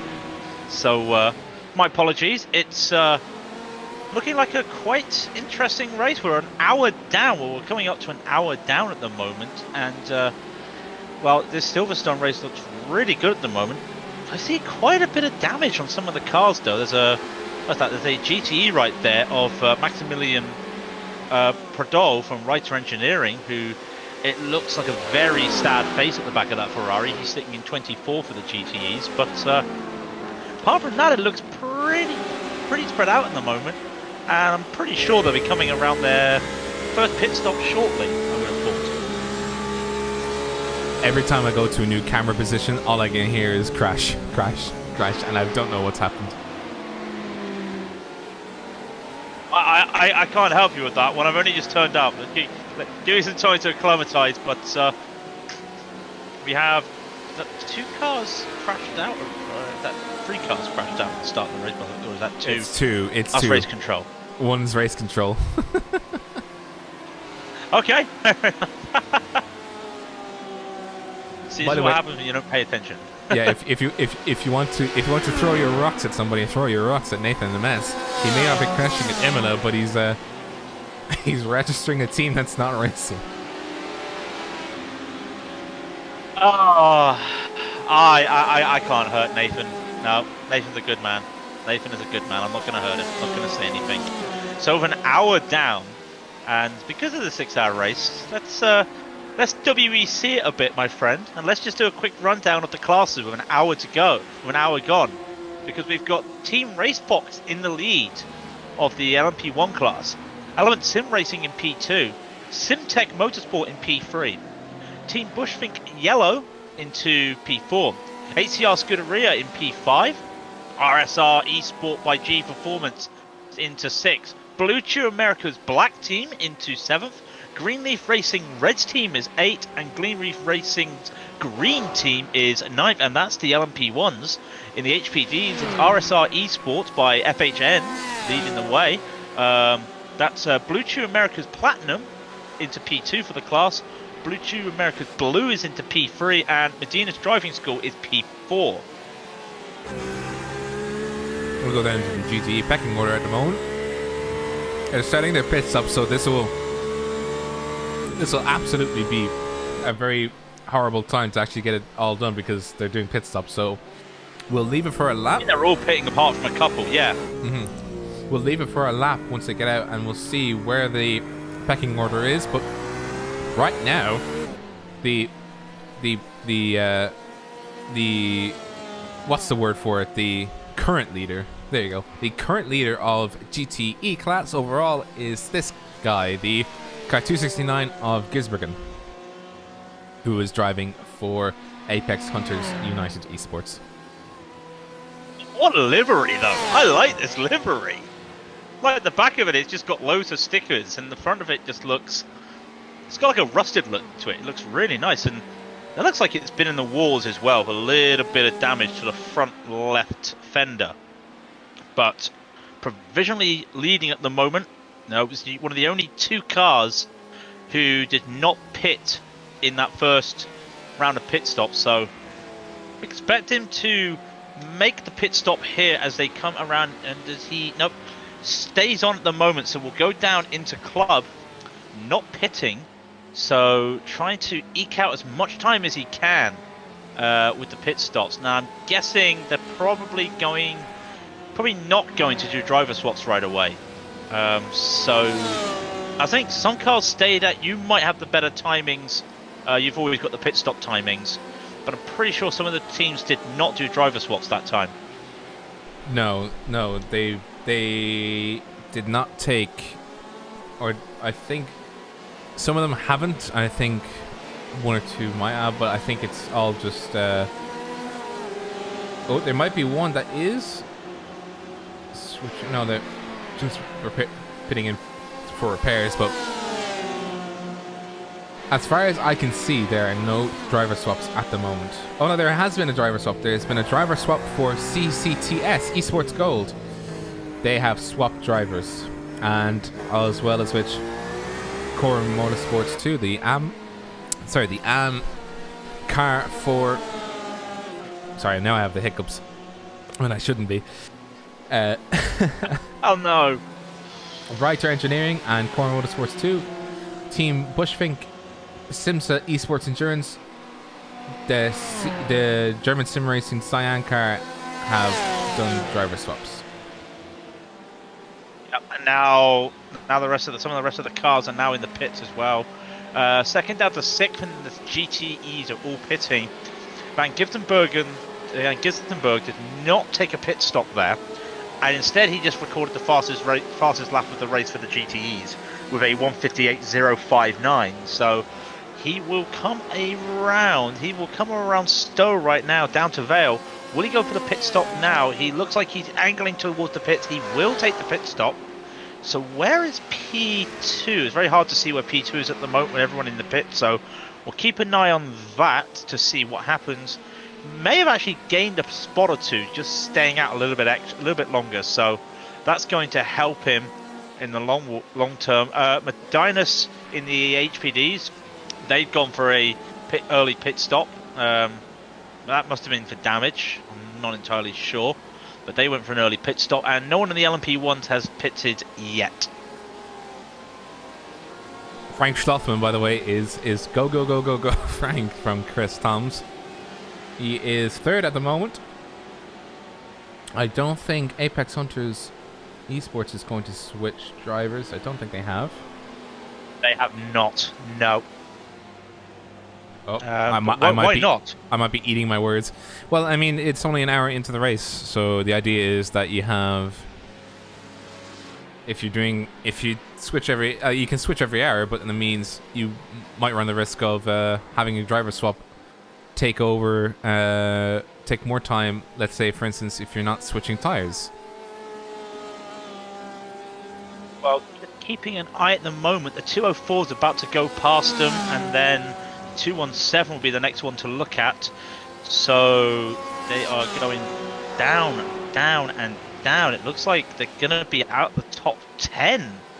So I'm not entirely sure. Finally off the jacks, comes by, and I do apologise. They did not update the times. It looks like it's going to be P6 as he blinks. That's my internet going. It looks like he's going to be in a battle with the 216 of Aaron Engel there for 6th position, and he does 5th position, sorry. He does get out. This will be a battle for 5th between the 269, that's Shane Van Gisbergen's in for Apex Hunters, and the 216 for Simsa Imsport Endurance, which is Aaron Engel. Yeah, indeed, as they come around onto Wellington Straight. The Apex Hunters United Esports car will have colder tires now because Simsa will have had at least a lap underneath his belt before getting on, as he's got bookmarked by a LMP1. I think that is the LMP1 of 35. So no, that's not of 35. It is 14. Of 14. Sorry, it is of Blue Chew America's Black. Still going after a 13 lap stint, I think, or this is their 13th lap of a stint. So they are ahead of the two Green Leaf racing cars, but quite a bit away from the rest of the pack at the moment. Palamunos, by the way, is down in 6th position after being, well, he was first at one stage during this race, but obviously has now fallen back into 6th position. Hoping that the LMP1 field kind of scrunches up a little bit as the race goes on, but right now we have essentially two retirees and two lapped LMP1 cars, so it's not looking too crazy at the moment for them. They're all settling into a routine. Schnell and Volmers, by the way, they're still going strong. So the Simtech Motorsport LMP1 car and the Element Student Racing car still going strong. I think they are still the two drivers I've named, by the way. Correct me if I'm wrong, though. Not sure. Just looking at the incident outcomes, just after I joined the stream, there was a warning issued for car 258 for pulling out before the braking zone and touched the rear of 295. That's a 0.5 penalty point, and I think there is one about to be delivered as I see the Discord starting to overheat with Felix Nickel making a announcement there, so we'll wait to see what that is. I haven't seen any incident, but might just be something before and he stops typing, so maybe there isn't anything. We'll keep an eye on that. Maybe he's telling us to stop reading it. Warning issued for Rowdy on TV. Stop reading these. We can only do the best we can, but quite interesting to see Van Gibsonbergen has actually extended that lead by almost 2 seconds after that outlap, even on the colder tyres there, really pulling away from the 216 there of Simsa Esports. So looking like he is on the charge. And how far away is he to the next car up the road? Not too far, actually, 2.5 seconds. So Van Gissenbergen, I always butcher that name, is is really driving well. Like I said, he had the quickest lap at one stage, but I'm pretty sure that he's just going to settle in for another long stint, keep it calm, and then when he's ready, he'll next driver will get in. Well, it's all about that keep calm and carry on mentality. You know, the old, when the blitz was happening, you know, the old sort of keep calm and carry on motto. I think a lot of these drivers are practicing that at the moment, so it's great to see them. You know, they're racing, of course, and it's good to see, but they're also keeping calm out there on the track. Oh, we got a boy of Timo Raipan in the YouTube chat. Hello, Timo. Good racing out there, by the way. I did use a joke, and I said you had the ripe chance to overtake people. I was glad to see I was glad to see that came true because you got on second place. Wow. Now something's happened here to Carl Wright. Did I miss something while looking around? He has slowed down and he's lost P4 to Van Gibson. So no idea what happened there. Must have been a slowdown. So that's the 269 now of Carbon Esports is now up into P4, and he's only about 4 seconds behind P3. So really making a good run there. Sorry, that was Apex Hunters, not Carbon Esports. Apex Hunters moved to P4. They're in the charge of Carbon Esports, and well, the back of that Porsche looks very pushed in on one side of Carbon Esports car. So wow, that's very pushed in actually. Remember that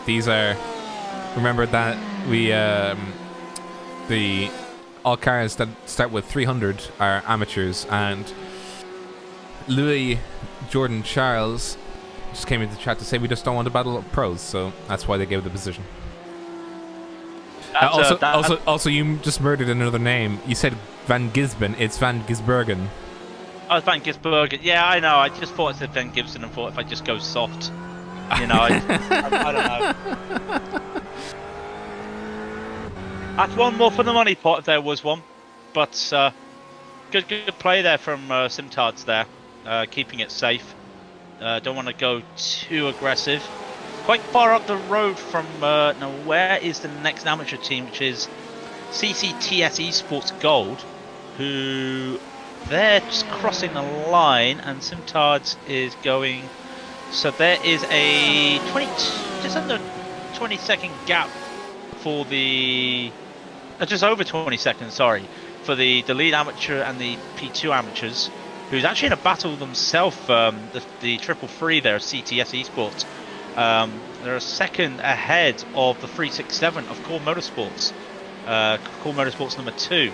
So that is the battle for P2 in the amateurs, and will be interesting to see how they do here as they're coming up the old Wellington Straight here. Not the old Wellington Straight, it's the new Wellington Straight. Down into Brooklands they go. A wide line there by Enrico Martins there in the triple free CTS, and comes around Luffield now, and he has now Nuno Macedo in the Core Motorsports 2 has made a bit of time up there from that wide combination of Brooklands and Luffield by Martins. So we'll not get much here because it's, well, he's a little far away from the slipstream. He's still getting the slipstream, but it's not enough to start pulling him in, and we'll have to deal with the HPD of the 126 behind him as they come around Maggots right now. And that's the HPD just holds on a little bit there and might have thrown off Martins there, because I think he took a different line expecting that HPD to go for it, so lost a little bit of time there. Comes out of Chapel, will get the slipstream of the HPD to try and catch back up now to the triple free of Martins. The triple threat of Martins. But just as I think that it's the 126 of the HPD just almost touching or kissing the rear of the car 333. I honestly think that, you know, given the sort of the nature of the GTEs now, I think once they come in for the second pit stop, like some drivers have made or some teams have made driver changes right now at the moment. So I'm just waiting and seeing if there will be any. Will there be a change in the next pit stop, or will they sit out and wait and just do three stints, or will they do two stints, one stint? It's quite interesting to see. It's quite interesting to see how the individual guys do it, or how the individual teams do their strategies. And yeah, well, I was going to say, I got a rundown of the teams that did do a driver swap that last time for the GTEs. Team Bushfink Blue took a driver change. Fury Sim Sports, the Midas Simulation, they took a driver change. As well as we were talking just then, Simset Esports took a driver's change. Joe and Sim Racing Cyan took a driver change. Pantera Esports a driver's change. Furry Sim Sports Paddock Promotion took a sim change. Writer Engineering also took a sim change. And funny enough, these two drivers with these two GTEs we've been watching, Martins and Macedo there for CCTS Esports Gold and Core Motorsports 2 respectively, they also did driver swaps. So we're looking at two fresh drivers in this battle now who's been going around for about 5 and 6 laps each, as Macedo is back now with a good run around Maggots and Beckett's there. On the back now, 0.3 of a second is he is now behind Martins. Won't get a move going into Stowe. Remember, there's 4 hours and 44 minutes remaining. Don't want to be too aggressive. It's not a sprint race, but will look to the inside now of Club. Does not make it, and just hold back. He's got all the time in the world to make this move, to be fair, but he is right on the back of Martins and making Martins sweat. Well, it's all about pressure, and you know, the AM drivers, they're not as skilled as the pro drivers, so They need to the pressure is on them to not make mistakes, and if you can keep putting them under pressure, you know, you can force them into a wide angle. They can go wide during a corner, and that's when the time is there to strike and take a position. But the car number 333 being driven by Enrico Martins is definitely doing a great job of keeping us cool, especially through the tougher corners of. Oh, and as I say that, he does go wide, but he's saved by the actual angle of the track, as the Core Motorsports 2 or Core Motorsports 2 car of Macedo takes 8th position away from him. So, as I was saying, as I was about to say before I got kneecapped,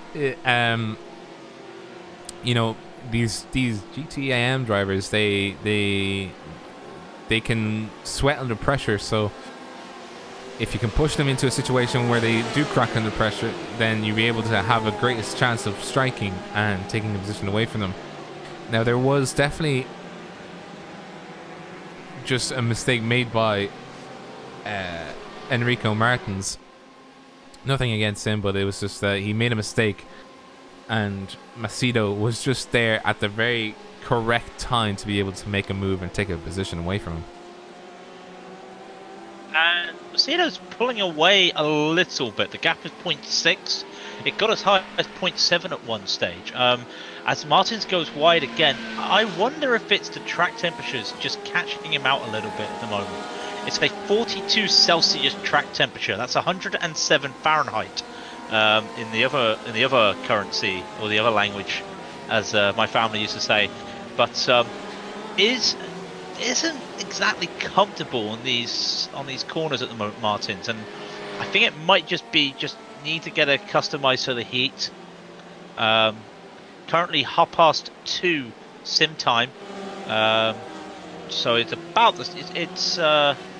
I gotta admit, if Silverstone's this hot at this time of the year, I'd be quite surprised, because it's the hottest time in July, but I can't imagine Silverstone ever being hot. I just remember the old days where you had Braun GP trying to race at Silverstone and it's cold, and they struggle because they like hot tracks, and it's always just stuck to me that Silverstone's never a hot track. So quite a hot one today, in terms of what it usually is for Silverstone. Well, to be fair, you know, iRacing does not respect geography.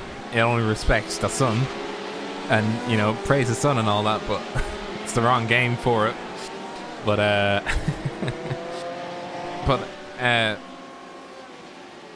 yeah, as was just said in Twitch chat, it's iRacing. What is Craig expecting? My realism hashtag iRacing. I don't know. It's no, I know what you mean, but it's like, if you're a purist, you expect, like, you understand that, you know, I understand that iRacing is never going to get everything right, and no sim's ever going to get everything right. I'm not just criticizing iRacing.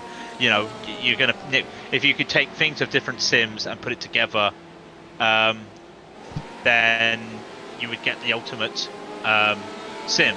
But you can't do that, and you work what you've got, and it's great what they've got. But like I said, the purists, they would probably feel Silverstone, unless you're in the middle of an Indian summer, wouldn't really get this hot. You would need, I don't know what you would need, but you would need a 30 degree, maybe a 28 degree day in real world for this type of track temperature, I think. So it's doable. You know, England do get those temperatures. You know, trust me, I've got the sunburns to prove it.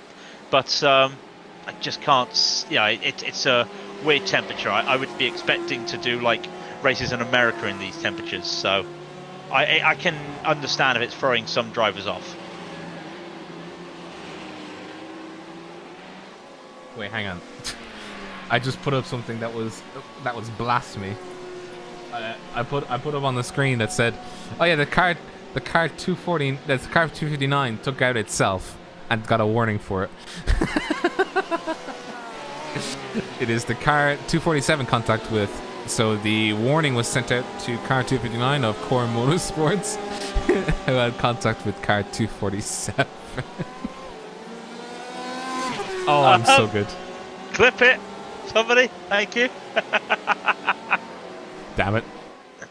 Yeah, there was a couple others as well. I don't know if you caught the 203 causing contact with 217. That was earlier as well. It's all happening with the GTEs at the moment. Doing really, like, the back of it is just doing well. But how is almost the dream team, the Apex Hunters, with Shane Van Gisbergen? I'm gonna butcher it again. I know. I'm sorry. Well, you said it correctly that time. You said it correctly that time. It's Gisbergen. Oh, okay. Only blinks. I just see the ER and I'm thinking, is it Gisbergen? I've always thought it like that. I don't know why. But they're up to P3. Took out, didn't take out, overtook Carbon Esports, as we were saying, as we thought. They're lapping, well, I don't know if it was a slow lap or not with their last lap, but they were lapping a second slower than the top of the field. So I doubt that's that damage at the back there, because that really shouldn't affect too much, and the wing is basically pristine. So it almost looks like a bit of cosmetic damage there for the Carbon Esports. But Apex Hunters, the 269, are into P3, 20 seconds behind German Sim Racing Cyan and Core Motorsports 4. So can't really see them catching at the moment. But if they keep on to P3, going to be a good result for them. Yeah, well, I mean, they started the race in first position, and they got a drive-through penalty for jumping the gun in first place.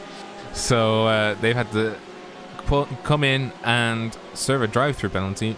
It's better than a stop and go anyway, for all intents and purposes. So finding their way back up to third position at the moment is something they can definitely be proud of right now. But that car is looking extremely dirty. I think it's the artwork. I think it's delivery more than the car. Like I was saying earlier, I just love how it just looks like it's been through the Baja Desert doing a rally race or something, and then got random stickers on the back like it's done the Gumball. So really, it's a nice livery. That was got Too Fast Too Furious livery as well. A sticker, I mean. Oh, shake and fake. I'm just looking at it right now. That is. And then a 3 for Dale. So, yeah, it's got everything. And I've also just noticed the letters on the back of the car, one's missing. It's not a Porsche, it's a Porsche. Well, I mean, that's how some people say it, Porsche. No, Porsche. But there's no C, that's what I'm saying. The C's gone. Well, I mean, it's the same way you say it anywhere. By the way... Yeah, but if you had a Porsche, you lost a C. We just had a dead. A dead has happened. The Race Fox car is completely mangled. Oh, that looks more crumpled than a pretzel. Let's have a look at this. Let's see what's happened. We have the replay going on right now. Oh no, it was in the pits. It was in the pits. He got it rear-ended in the pits, I think. Let's have a look. The replay is going on right now. Car number 28 is coming around. He's looking to go towards the pits. Pits. There he goes, going into the pits. So he goes, oh!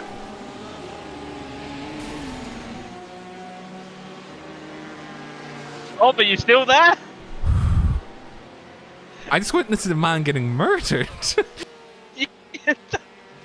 I mean, all I'm going to say is, we are no longer a PG stream. I think you need an adult to witness that. Yeah. Big J. Yeah, I just witnessed a man getting murdered in my own eyes. Oh, that was the 372 of Marks Devil Esports Jr., Manu Avera. Looked like he was not aware of the braking. Yeah, that's all I can say. Not aware of the braking, if I'm brutally honest. Yeah. Just lost it. I'm not even sure what to say. They're fine. They're fine. I don't get how a Porsche can can smash into the back of an Audi and just drive away like there's nothing wrong. Because I see like little damage, and then you look at Race Fox, and they've bent a lot of that out, but there's a bent wing. He's been pulled apart like an accordion. Well, I mean, the rear end looks like an accordion. Well, no, it was an accordion when it was hit, but good golly. By the way, PCS is in the Twitch chat, memeing at themselves for not participating. Well, guys. Wow. You've got one guy participating. Maybe if you knew. No, they've got one guy participating, Nathan Ames, but he's last. Technically. Yeah. Oh, yeah. PCS is represented in this race, but it's at the end.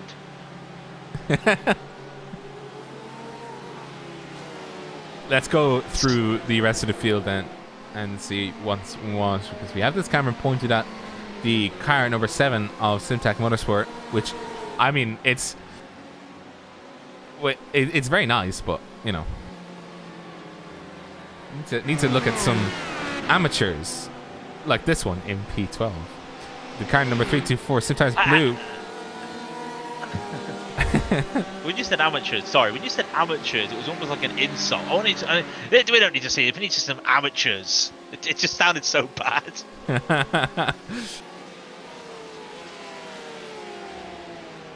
Zelio Mendez, how are you? Welcome to the YouTube chat. But yeah, it's sorry, I was just a little bit. I may or may not have been clipping that on the Twitch chat. I got it on Twitch. I heard the keyboard going off. I knew exactly what was happening. Yeah, I do apologise. Hi everybody. That's going straight to Rent's defence. Unfortunately. Damn it. All right, let's get back to some serious racing. We are 4 out. We are an hour and 30 into this 6-hour race. RSR is pretty comfortable. RSR is very comfortable at the front, 50 seconds ahead of the next car, which we're talking about, the Syntech Motorsports. But as you were saying, we need to look at the amateurs, and the amateur race has kind of come back to life a little bit right now. The 325 of Simtar's Red are now back down. They are into P7 overall in the GTEs, but they're 6 seconds ahead now of the 367 of Core Motorsports 2. That's Nuno Macedo, who basically was on a warpath after coming out the pits there. CCTS Esports Gold are now 9 seconds behind Macedo after they came out the pits a couple seconds in front. And the lap times, well, they're not exactly there. Well, they're 2.5 seconds slow at the moment. Must have been a slower lap there, but I think it is clear to say that Core do have probably their best driver in the seat at the moment, and that probably is the reason.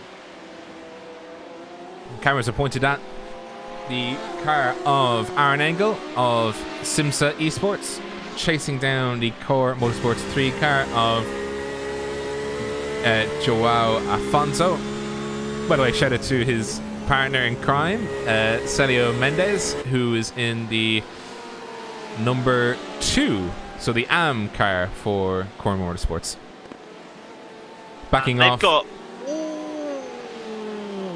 That was Bassani almost coming in contact with Alfonso right there. And that is very... No. Just wait your turn. Don't go around him. Not around there. Come on, that's it. That was looked a little bit crazy there by Schmidt. I thought he was going to go around the outside of the corner there, and there's not exactly much room to go there in your entry, so very messy there with the faster cars getting around the GTEs. It actually helped Alfonso though. I'm not sure how, because he was the one almost getting molested there, but he survives, and that now actually just over a second in the lead, so just got a little bit of slipstream does Engel in the 216 there, as another LMP1 comes by now. That's Shurank of the number 7 there, but now you might get a bit held up. Nope, still there. Alfonso's actually getting quite lucky with the traffic right now.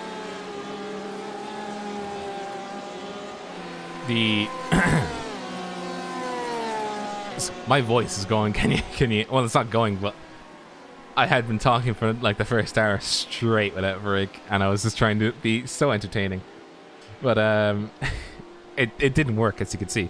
But the there has been a warning. Sorry, I just noticed there has been a warning. Number 26, Greenleaf Racing, was given a warning for significant netcode that contributed to the car 212 being hit. It was an unsafe overtaking line, and that's a warning for them. A warning for 262 for SimSport Paddock Promotions. They broke late and hit the 278. The 278, I believe, is Writer Engineering. That's another warning. No further action between 324 and 247. 324 being, I've got this on my list, I do not at the moment, but no further action there for a braking incident going into the pit lane. That was Simtard, sorry, that was Simtars and 247, which happens to be Panafra Esports. So I'm pretty sure that would be no further action for the braking into the pit lane. But I'm pretty sure the one that we saw on stream, we might have to wait a little bit, I think, just to see what's going to happen with that one. That was a murder. Yeah. Yeah, there was the issue is still being debated, as far as I'm aware.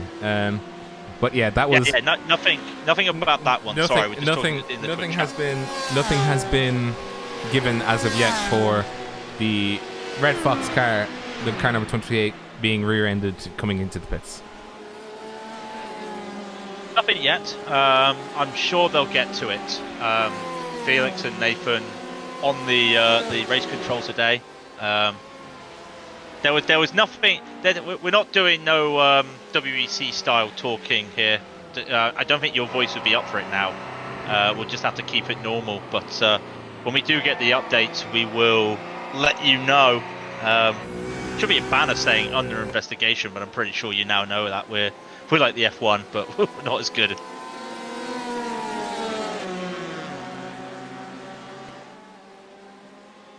There is a battle for AM incoming. We are gluing the cameras to it. Are there any battles going on? There is a battle going on. It is between two AM cars. It is the 325 Simtards Red versus 367 Core Motorsports 2.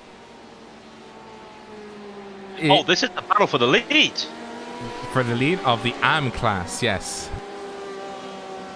Yeah, this is Macedo. We were talking about it. Oh, right, has to correct the card there going into Village. That's going to cost him as he comes around now to the loop. He's now Macedo's on the back of Wright's car here. This could be a move as they come down the Wellington straight. What will Wright do? Will he go to the inside? He does a little bit of hesitation there. It does make Macedo take a later line. He gates the inside. Does go around Brooklands. Now he's got the outside of Luffield here. Can he hold it here? They're going to touch. They're going to touch. And then touch again. They touch each other again and right themselves. So Macedo takes the lead. Wright goes off into the grass there. Keep P2. And actually, the second contact just saved both drivers there from losing even more time. But right now, 2.5 seconds behind Macedo. 7.5 in front of the next car, the 202, which is a pro team there of the Bush Inc. Racing. But Core Motorsports number 2 now has the lead there, and I'm pretty sure that was a racing incident. It looked like it anyway. I think the Simtards Red car just went wide on its own line going through the middle of Luffield and then coming onto the old section of the course. So I think there's nothing else. I think it'll be just marked down as a racing incident. But it's unfortunate that it happened because it was a great battle. It was looking like a great battle, and it just, not a lot of damage on either car. But it's unfortunate that it did end as it did. Yeah, that's a shame. Nothing you could do there. Both drivers just really pushing. Can't be helped. Wright will try and make some time up here. He was a little bit slow the last lap. Of course, he's going to be slow this time. But he's on the recovery drive. But I was thinking, yeah, Wright has been in the car for the whole race so far. Mercedes only just come in the car about, what, seven laps ago. So Wright there'll be a driver change. So in theory, that was a battle for the lead. But because they haven't done driver changes, it's also like unprovisional. Do you see what I mean?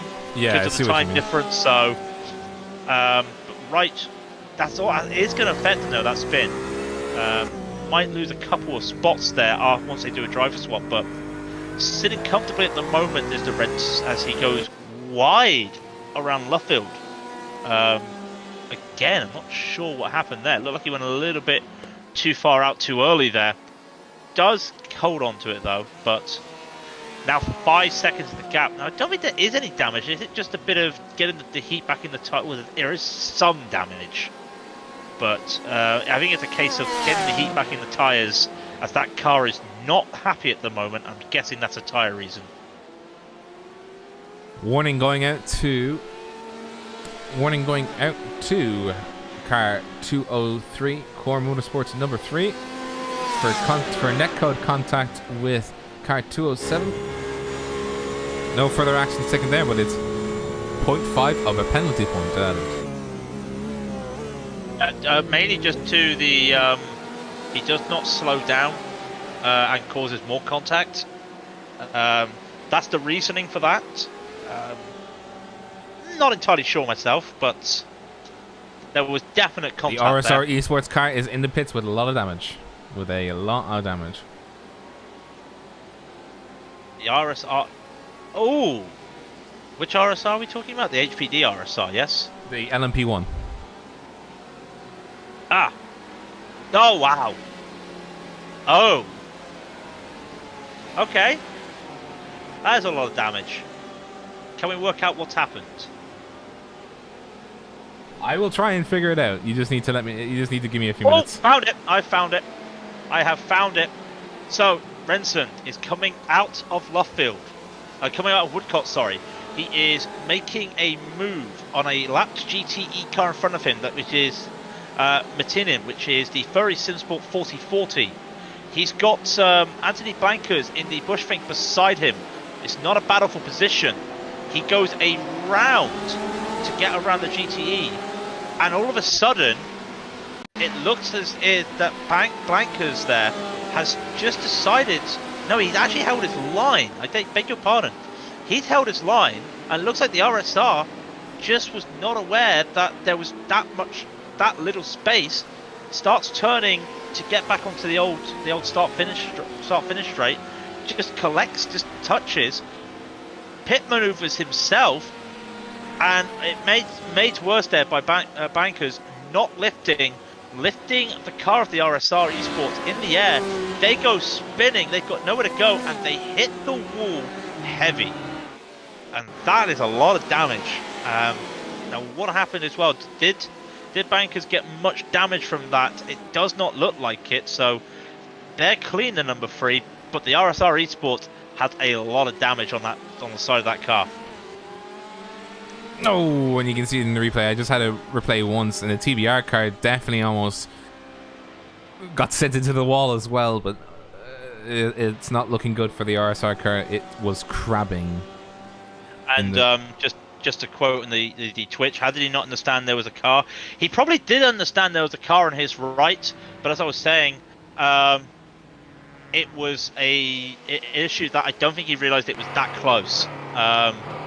And looking, I did think the Bushfink Racing did turn, but it looks to me like they held their line. So I can't see anything about that, but it just looks like it's just a misunderstanding. But that's a lot of damage, and we're waiting to see if there are any decisions there, but we will wait. A decision is coming shortly, and I believe that's for the pit lane incident. And yes, a drive-through penalty for the 399. The 399, which is Dynamics Racing Endurance. for the that's an unsafe rejoin onto the track, which caused the 212 to take avoiding action. That's not the pit stop incident. That's a different incident. So the 399 has a drive-through penalty. Was he the car that was the 399 the same car that caused that incident with the Red Fox team? No, I don't think so. We shall not utter the name of the it's drivers. Not. It's not. It's not the same car. Okay, fair enough. The 399 is a BMW. The car in the incident we were on about earlier was a Porsche. A Porsche murdering an Audi. Name a more iconic pairing.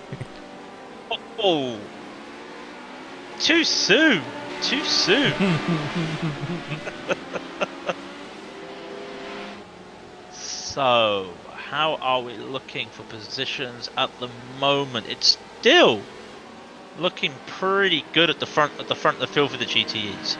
A 7-second lead for Core Motorsports.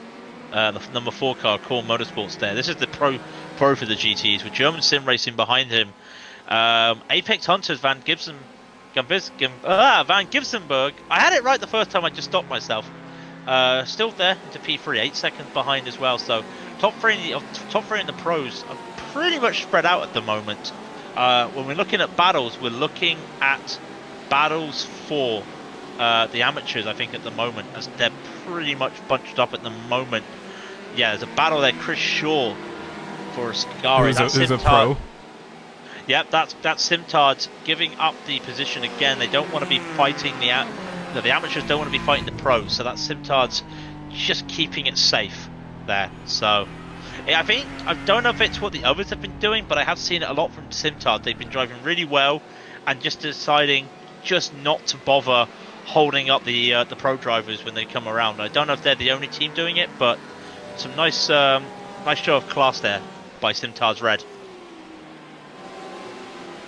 By the way, this car, my favorite car, the 217,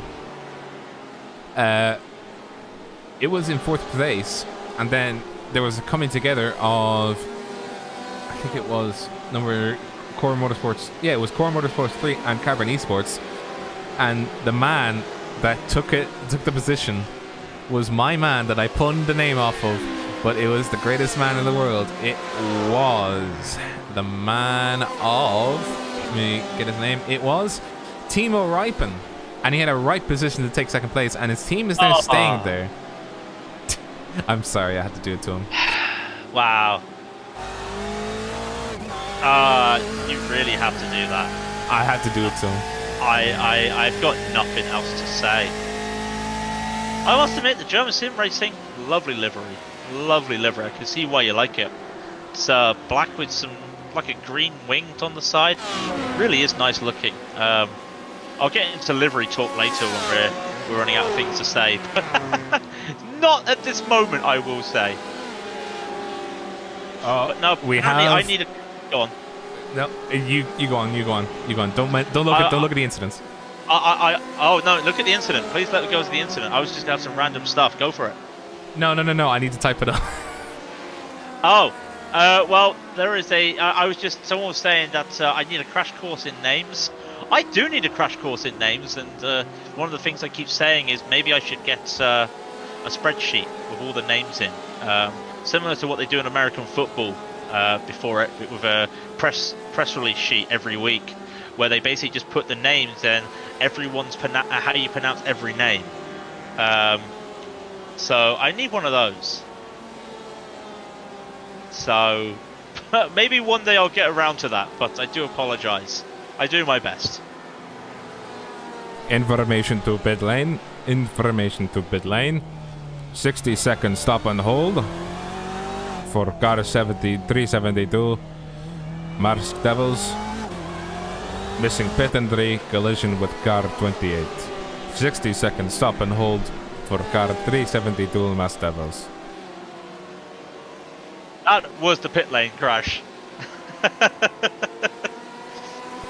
So there you go. There's the answer to that. 60 seconds stop and go. And I think that's a fair penalty, if I'm honest. I will stick to what I say. I need an adult after watching that, though. We don't need to watch it again. Yeah, it's a big crash. Like, when I witnessed that, I was like, "Oh." I don't think I've ever heard you speechless. I was speechless. Like, I just never saw. I've never heard a car just getting murdered, and then I saw it, and I was like, "Oh." I'm sure Twitch chat is trolling right now. Are you imitating the guy from the R Factor series? I don't think he knows Eduardo, the ACO official.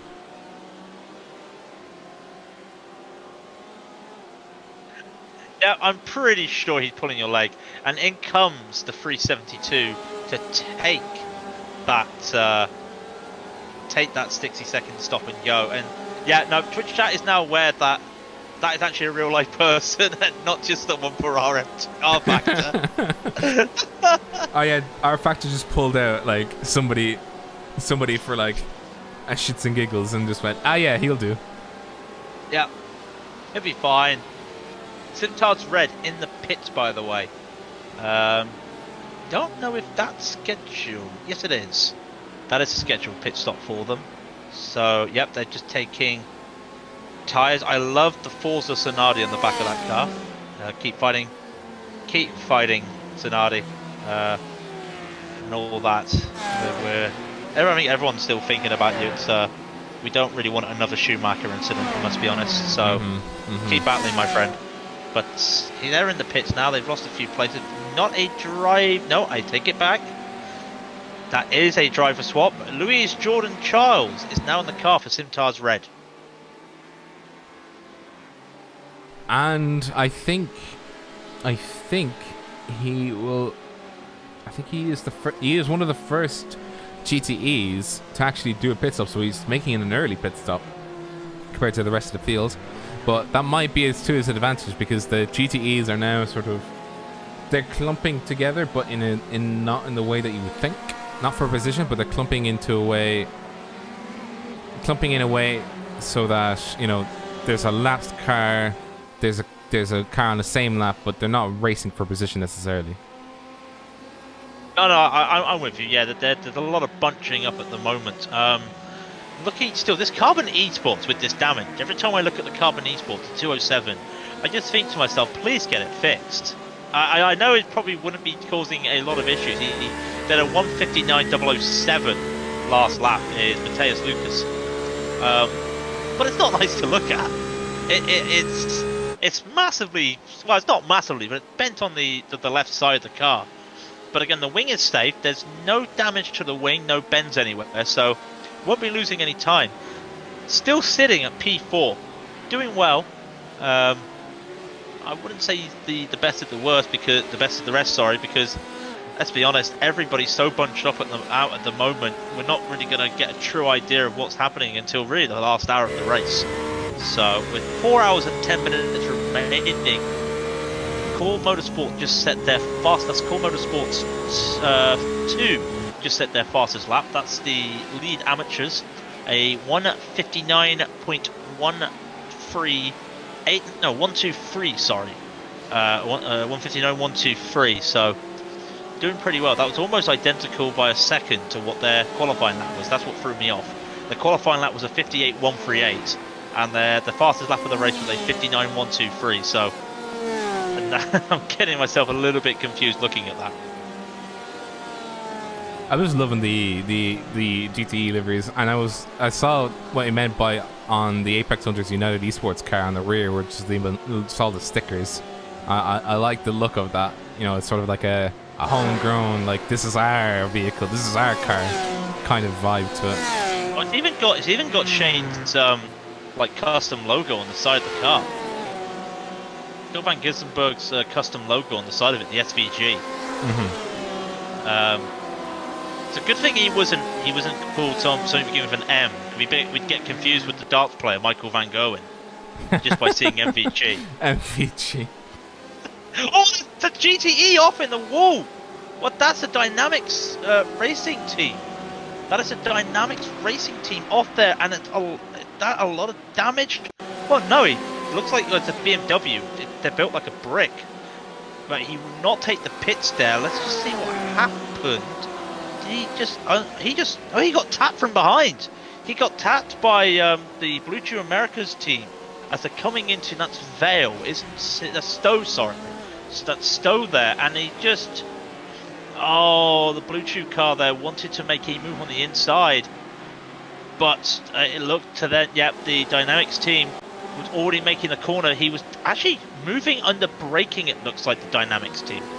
Not entirely sure. No, he was already moving, then he broke. But caught the Blue Chew out of the, caught them out there and did not hit the wall. Did a full 360. The tyres were not like that. Onto the gravel. Got a lot of gravel on those tyres.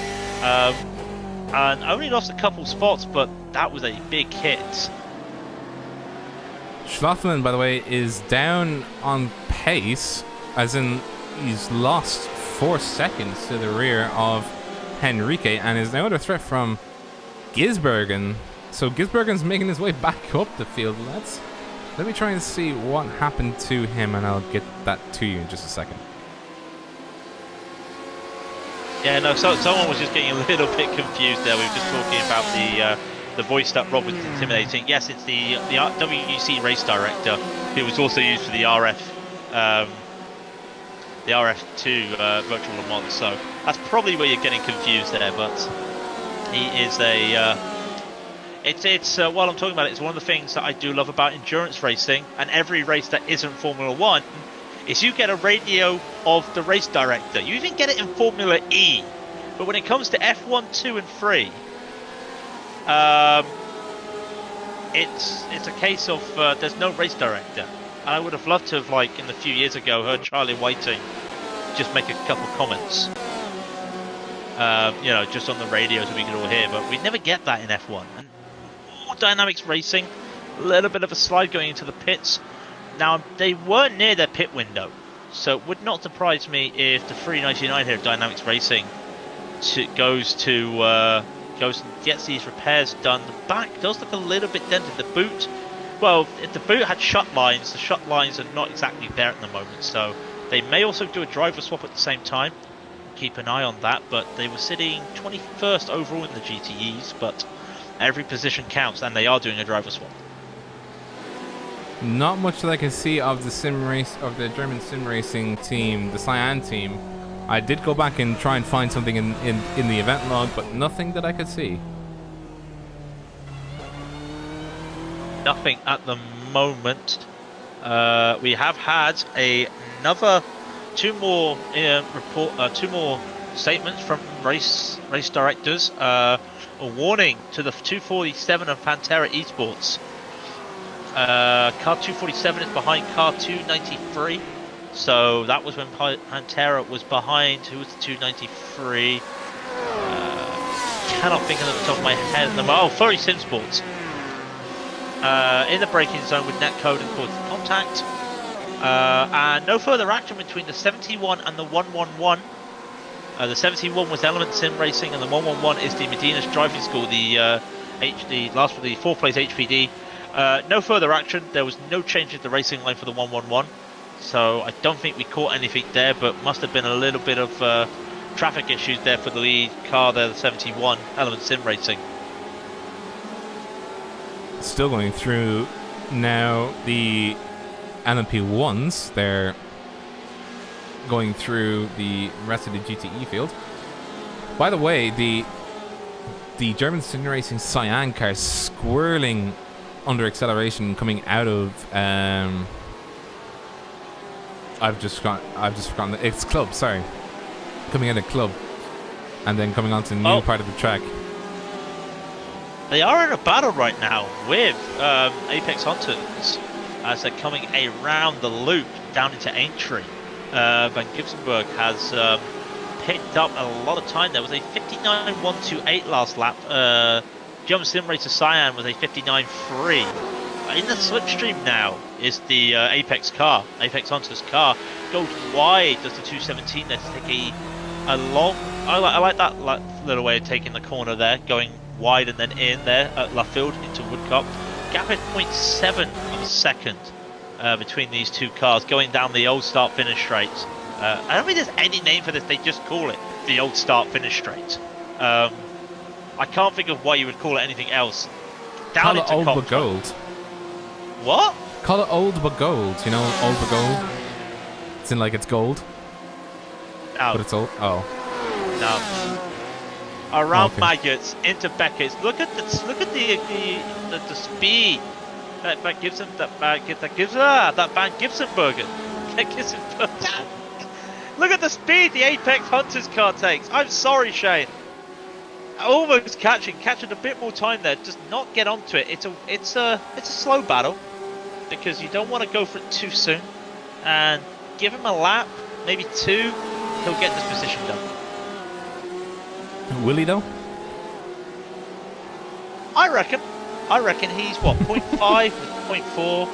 I mean, if he doesn't do it here at the Wellington Straight, he'll either do it down the Hanging Straight or he'll wait for the next lap. Well, it also depends on if he can get enough speed coming out of the corners to be able to make the overtake maneuver, because the GSR Cyan car is definitely no slouch. So the RSR will have to have a million miles an hour or a good chunk of speed already in hand coming out of the corner, then uses the pursuit to his advantage then. But the GSR car seems to be really nicely placed nearly all the time. I mean, I make the joke it's a BMW, it's like a boat, but it really does sit well. And the Apex Hunters in the Porsche goes for a different line. I've always remembered Gran Turismo Sport, and I know it's a different thing as the Simcade. How the Porsche was always felt like the lighter of the GT cars, and everyone would pick up a Porsche just for like the faster tracks, like Brands Hatch. Totally different in iRacing. It's one of the heaviest, I think. Quote me if I'm wrong there, but it's a heavy car, is the Porsche, but it's just so nimble around these corners. It's why there's what 6 of the top 7 cars. We'll make it 7 of the top 10 cars are all Porsches, and there is a reason. It's just such a good car to drive around like the likes of these tracks. Is still not making it is the Apex Hunters Porsche. There is a bit closer going down the Hangar Straight, but now the GSR Cyan is going to be hitting traffic in front. The battle themselves as well at the front there of oh hello, the 262 there in front has had a bit of damage to the wing in the battle there against the 304. Gonna have to look at that and see what happened there, because that Midas car did not have a bent wing the last time I looked at it a couple laps ago. 9th, 10th and 11th battle not worth showing. No, it definitely is worth showing. The 9th, 10th and 11th. I'm assuming for... Well, it's not for LMP1, so I'm assuming it is for GTEs. Every battle's worth showing, I must be honest. Absolutely. No, it is... Well, the 9th, 10th and 11th, they're now in pit stops. So, hard to really show much at the moment. Who was P10? Vulcan Sim Racing. They're in the pits there. Tom Mao is in the car. Is that a driver change? Yes. Tom Mao is now in the car. Then you got Bushfink Blue there, now sitting comfortably. Neil Middleton then in the Adequate Racing, the 258, who is in P11. He's in a battle with Enrico Martins. Now, Enrico is the lead amateur car, but Enrico is on such pace, he might just decide he wants to have a battle against the pro drivers, just like Core did earlier, because Core is sitting now in P7, thanks to Nuno Macedo there. So CTTS might do that as well, just because they need to catch some sort of time to that Core Motorsports car, because otherwise their battle for the amateurs is kind of in jeopardy.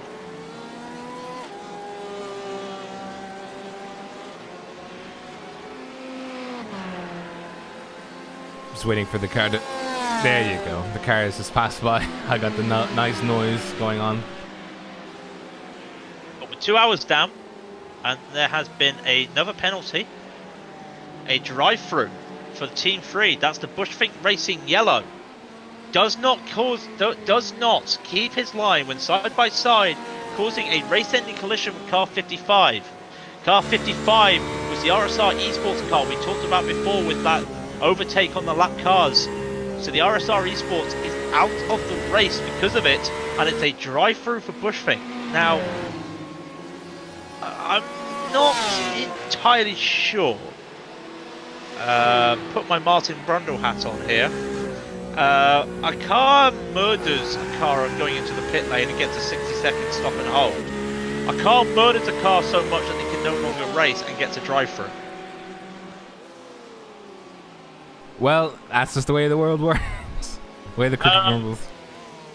Crofty, your thoughts? Oh no, I'm not being crafty in this relationship. We have a relationship? I don't know. But no, it's I don't know. Maybe I'm just putting my my tinfoil hat on there. They both are penalty worthy incidents there, so I can understand. It's just I think there was a little bit of give and take in both sides there, but you know it was an avoidable accident. That in the pit lane was not avoidable. Well, it was avoidable, but only by one driver. By the driver that was not first. It was the driver that was second into the pits. Yes. Yeah, it's different when both drivers could have done something different that could have changed the outcome. But when it's just one driver that can make the difference, I think then you've got to put a bit more severity on it. Does that make sense? Yeah.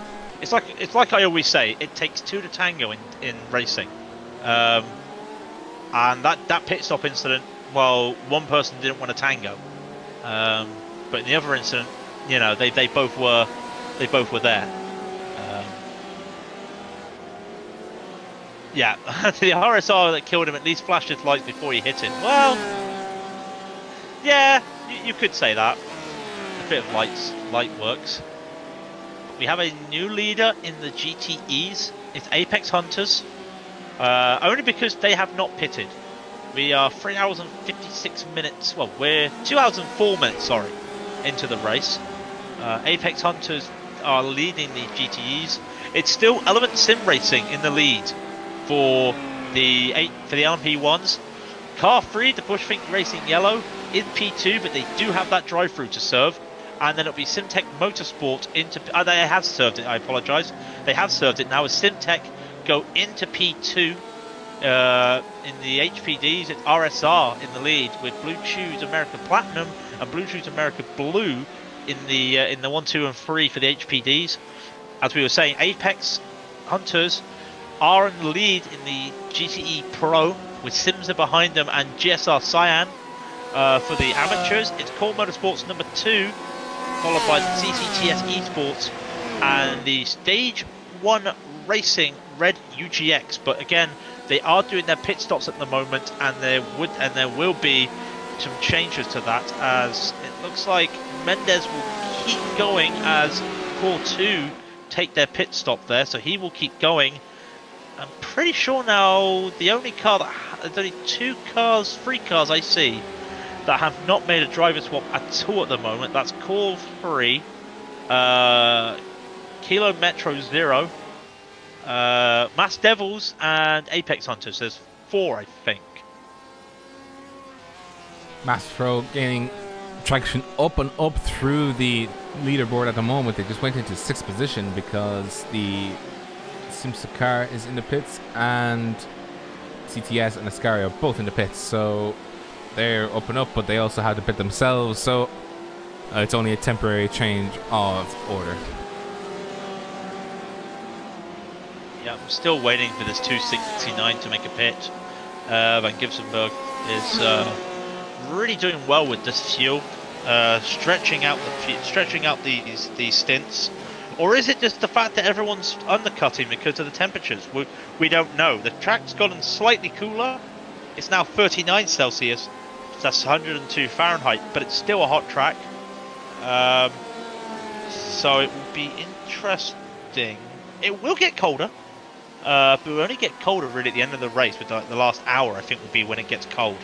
Elsewhere, it's still going to be quite a warm track for the rest of the race, as Ascari go into the pit, and I believe that is a driver change. Yep, that's Manuel Tolentino now in the car for Ascari East Auto Sport. Question asked in the chat, Sasha Gazio asking where the car 202 is.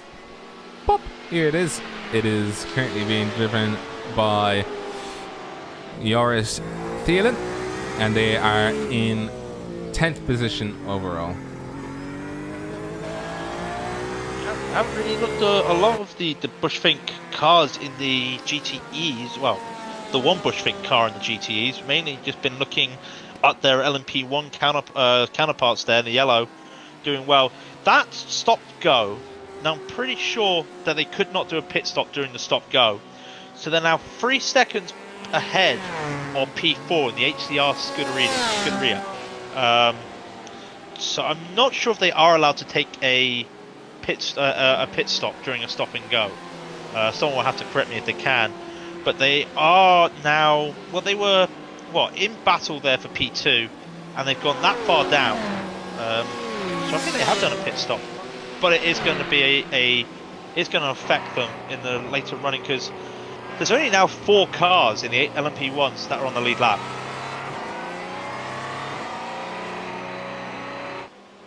My voice is just weary emoji water. Thank you very much. I think you need to get in Twitch chat now. You're a water bot, just telling you that it's time to drink water. To be honest, it is time for me to drink water, so I think I will actually, in the next few minutes here, we will do what RaceBot do and just let you guys enjoy the sounds of the engines, and we'll take. Or do you want to keep going? Well, I just want to say quickly before you do that, can you talk about these fantastic cameras that you're using with these brilliant camera angles? I sure can. It is TrackCams 22, or TrackCams for Gourmets. They very kindly allowed us to use their cameras in broadcasts, and these are the angles that you get to see now. And they are brilliant. Yeah, we thank them for allowing us to use them.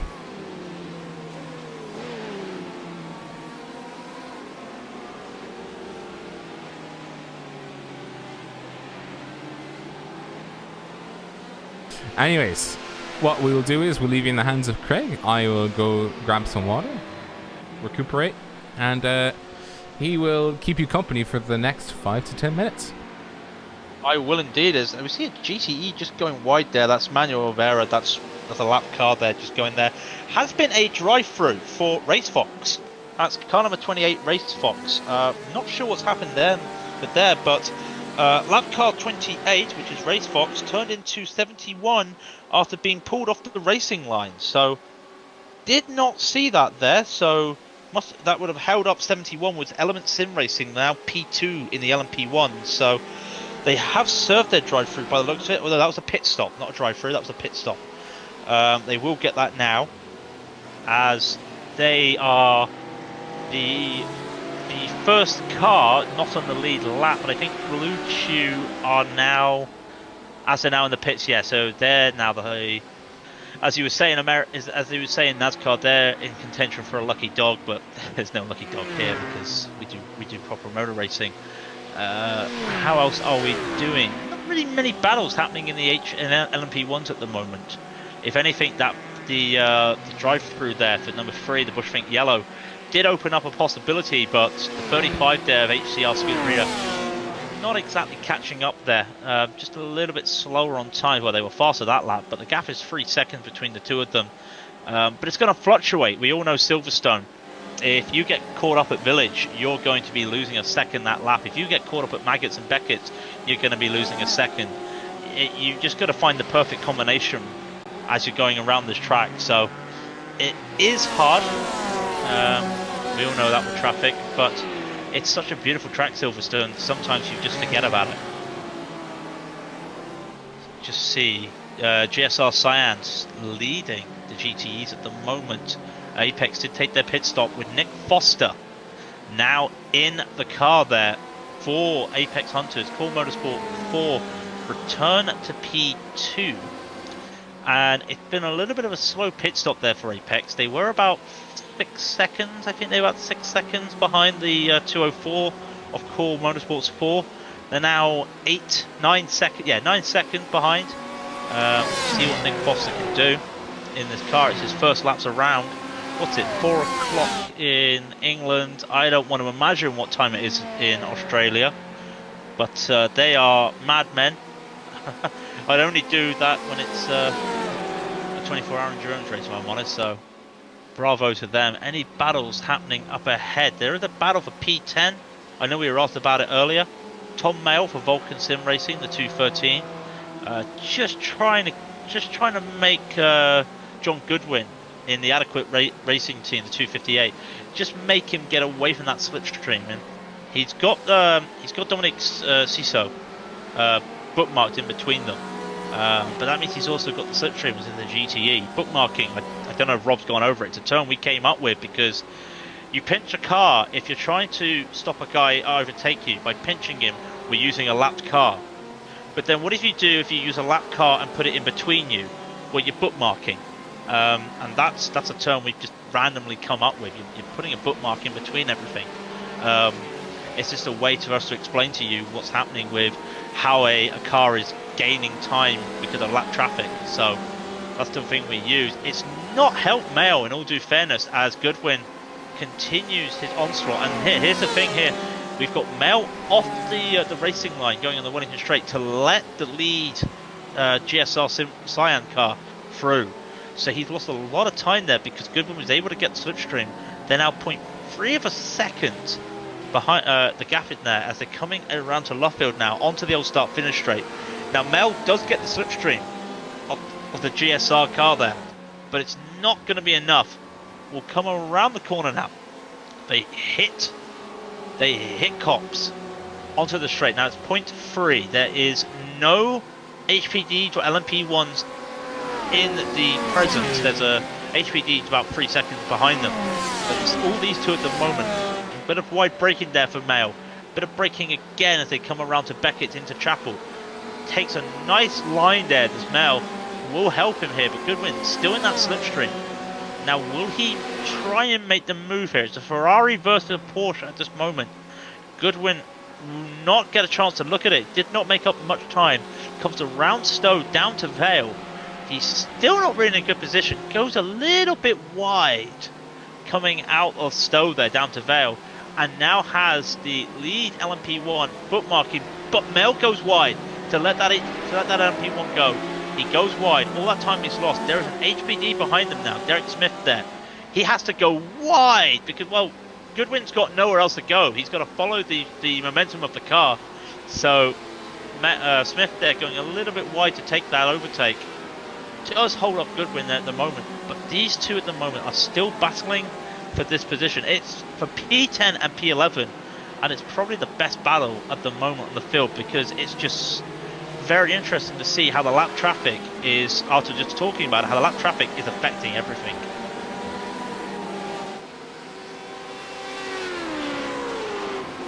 So they come again, 0.2 of a second is the gap.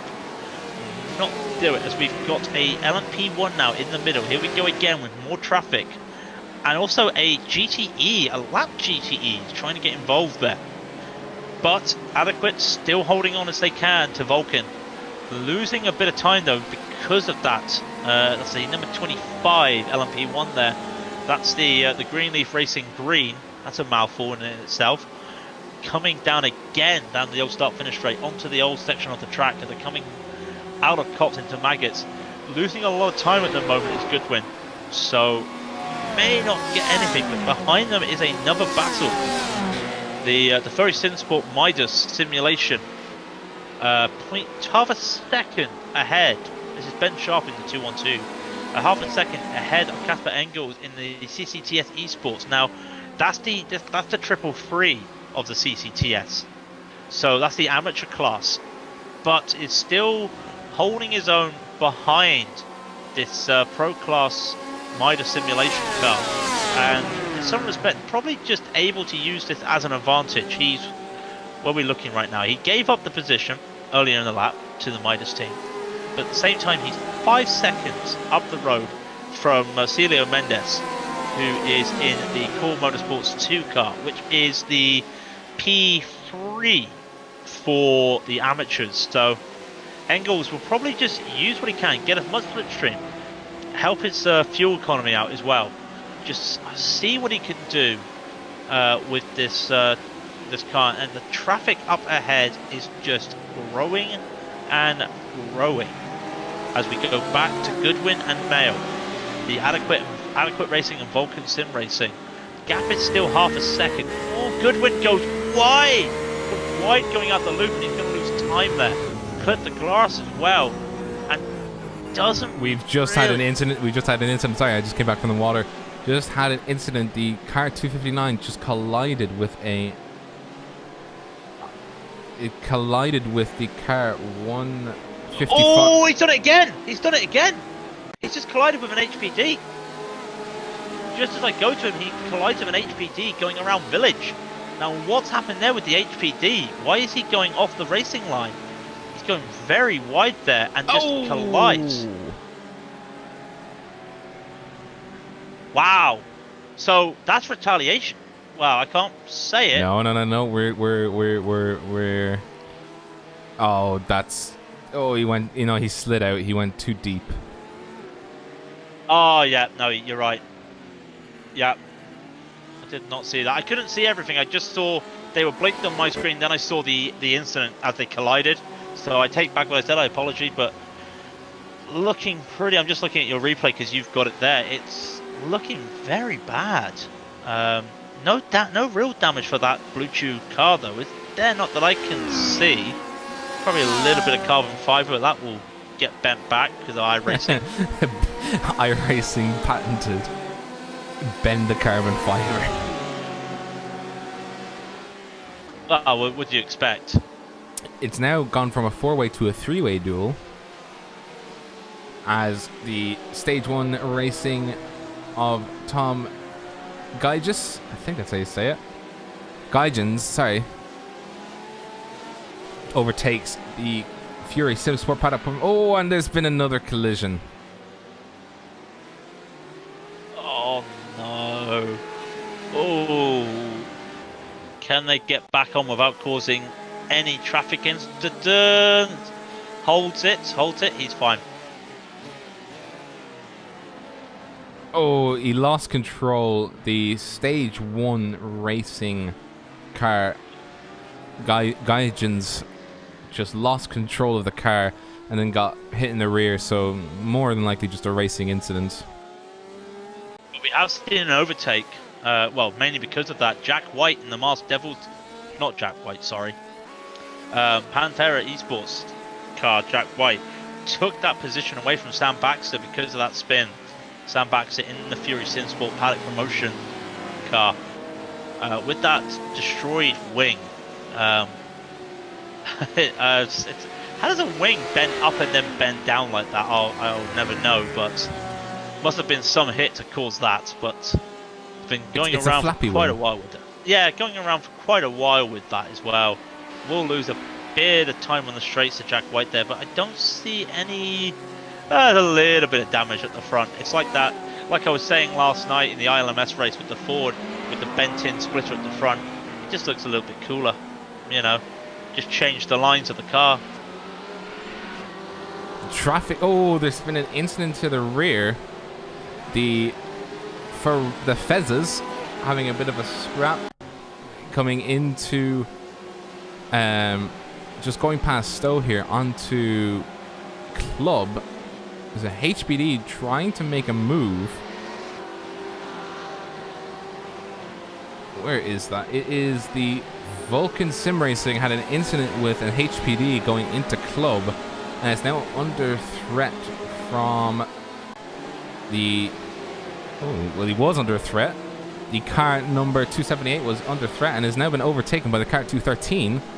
Car 278 having a little bit of a incident. It's a lapped car, I think. 278 is Reiter Engineering He's in 24th place in the GTEs overall. And if you're wondering where the GTE AMs are, we're figuring it out alongside with you. You can blame me for that. I don't have the graphics ready for it. Yeah. An update from Race Control. The incident we saw earlier in the race down at Stowe between the Vulcan Sim Racing 399, not the Vulcan, sorry, the 317. I'll get this right. I was looking at different cars. The 317, the Blue Chew America, and the 399 of Dynamics Racing. That was the incident at Stowe we saw. No further action by the stewards for that incident. They deemed the 399 moved in the braking zone, hence why there was nowhere for the 317 to go and just hit the back of him. So no further action taken on that one. We are up to date with penalties, and we've only used one impersonation of WEC. Minus the graphics and everything else looking like WEC. Well, I think everyone agree that our graphics are pretty top notch. We don't need to be fancy with like very minimalistic graphics. This is how's the graphics for everybody? Just asking the chat. I think everyone knows it's quite an easy to see splash there. Helpful as well for the mobile users just watching it on their time as well. So easy for people to see. I'm pretty sure Rob will get the amateur and the pro thing sorted out later, but Rome wasn't built in a day. Later being the next race. I think that's one. For some reason, my Siri thought I was talking about butter. Hey Siri, what's butter? No. Yeah. No idea what that was all about. It said I thought it was thinking I was saying Go on. brother. Ah. Not butter. Not butter. Brother. But after all the pit stops, we now have a battle for P2 in the amateurs. The 367 of Core Motorsport 2 and the 333 of CCTS Esports Gold. The gap here is 0.9 of a second as Mendez actually wants to get past Mail. He is right there behind Mail, who's a pro driver. So no real, sorry, I've just hiccuped. No real reason to overtake him, but again, we want to use this section of the Ferrari as much as he can to try and pull away from Engels. And because of the 269 from Nick Foster there of Apex overtaking Engels, lapping him, Engels kind of losing time here. So that all of a sudden went from a very interesting battle to, well, everything's just gone wrong then as he lets the 278 of Florian Appels round and the HPD of McDaniel there in the 126. So letting a lot of cars go around, and he might even, it looks like the 258 he's about to let overtaken. This battle all of a sudden for P2 in the amateurs is about to turn into a battle for P3 in the amateurs.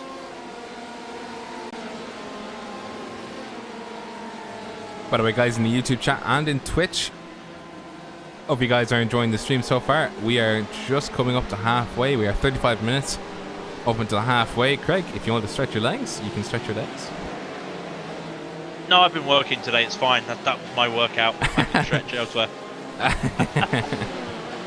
Yeah, just let me know when you want to break or whatever and take some. No, I'm fine. Don't you worry. It's, fair enough. I just want to. Don't ever say that again. I will admit I'm not going to shield the brand I'm using, but I have a wireless headset, so. Oh, you can just walk around. Well, I can walk around and just pick up a drink while you're listening. I can listen to the cars going around the track, open the fridge door, and hello, drink, carbonated drink of a company I will not say on stream. The nameless company, because we have the BBC, of course. I can't say anything, but no, there we go. I have my drink prepared, and just like that, we've not seen any issues. But we have seen a battle. I'm just waiting to see. We do see a battle. We see a three-way battle. A lot of freeway battles, actually, to be fair. The battles everywhere at the back of the field, in all due fairness.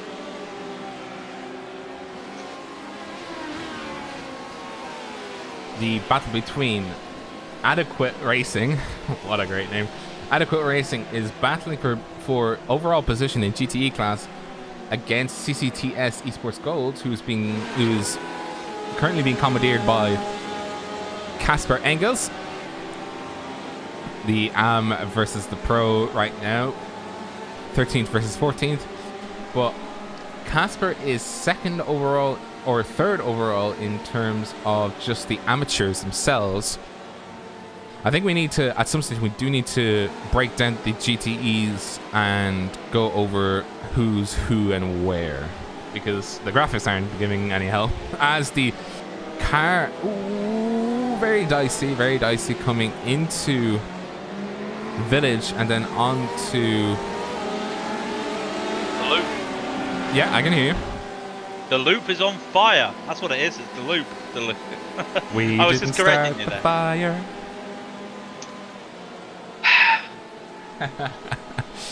But Adequate Racing is now under threat from the amateur of 324. Amateur being Simtards Blue, going nicely around, sitting comfortably in 15th position in the GTE overalls, and he is in 4th position for GTE AM.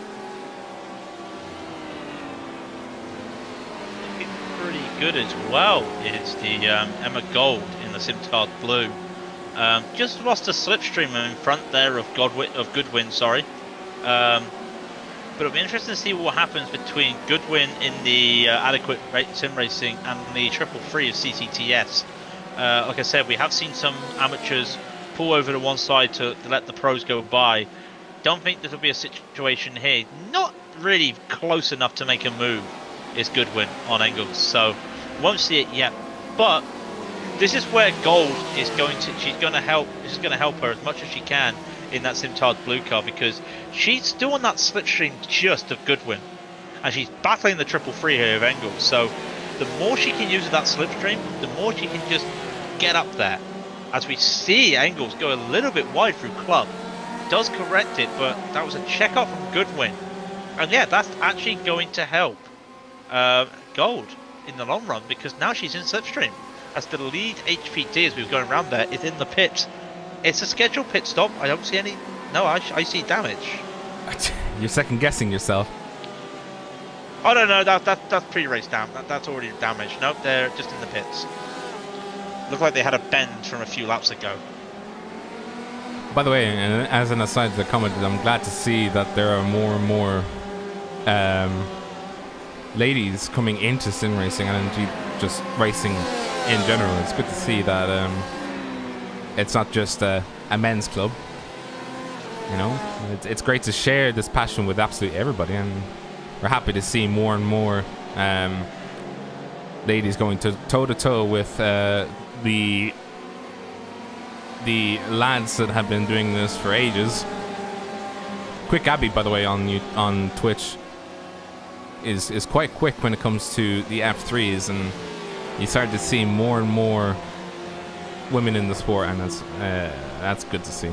Good to see that the interest is not just a sausage club; it's everyone club. It's a not everyone ping on Discord, essentially.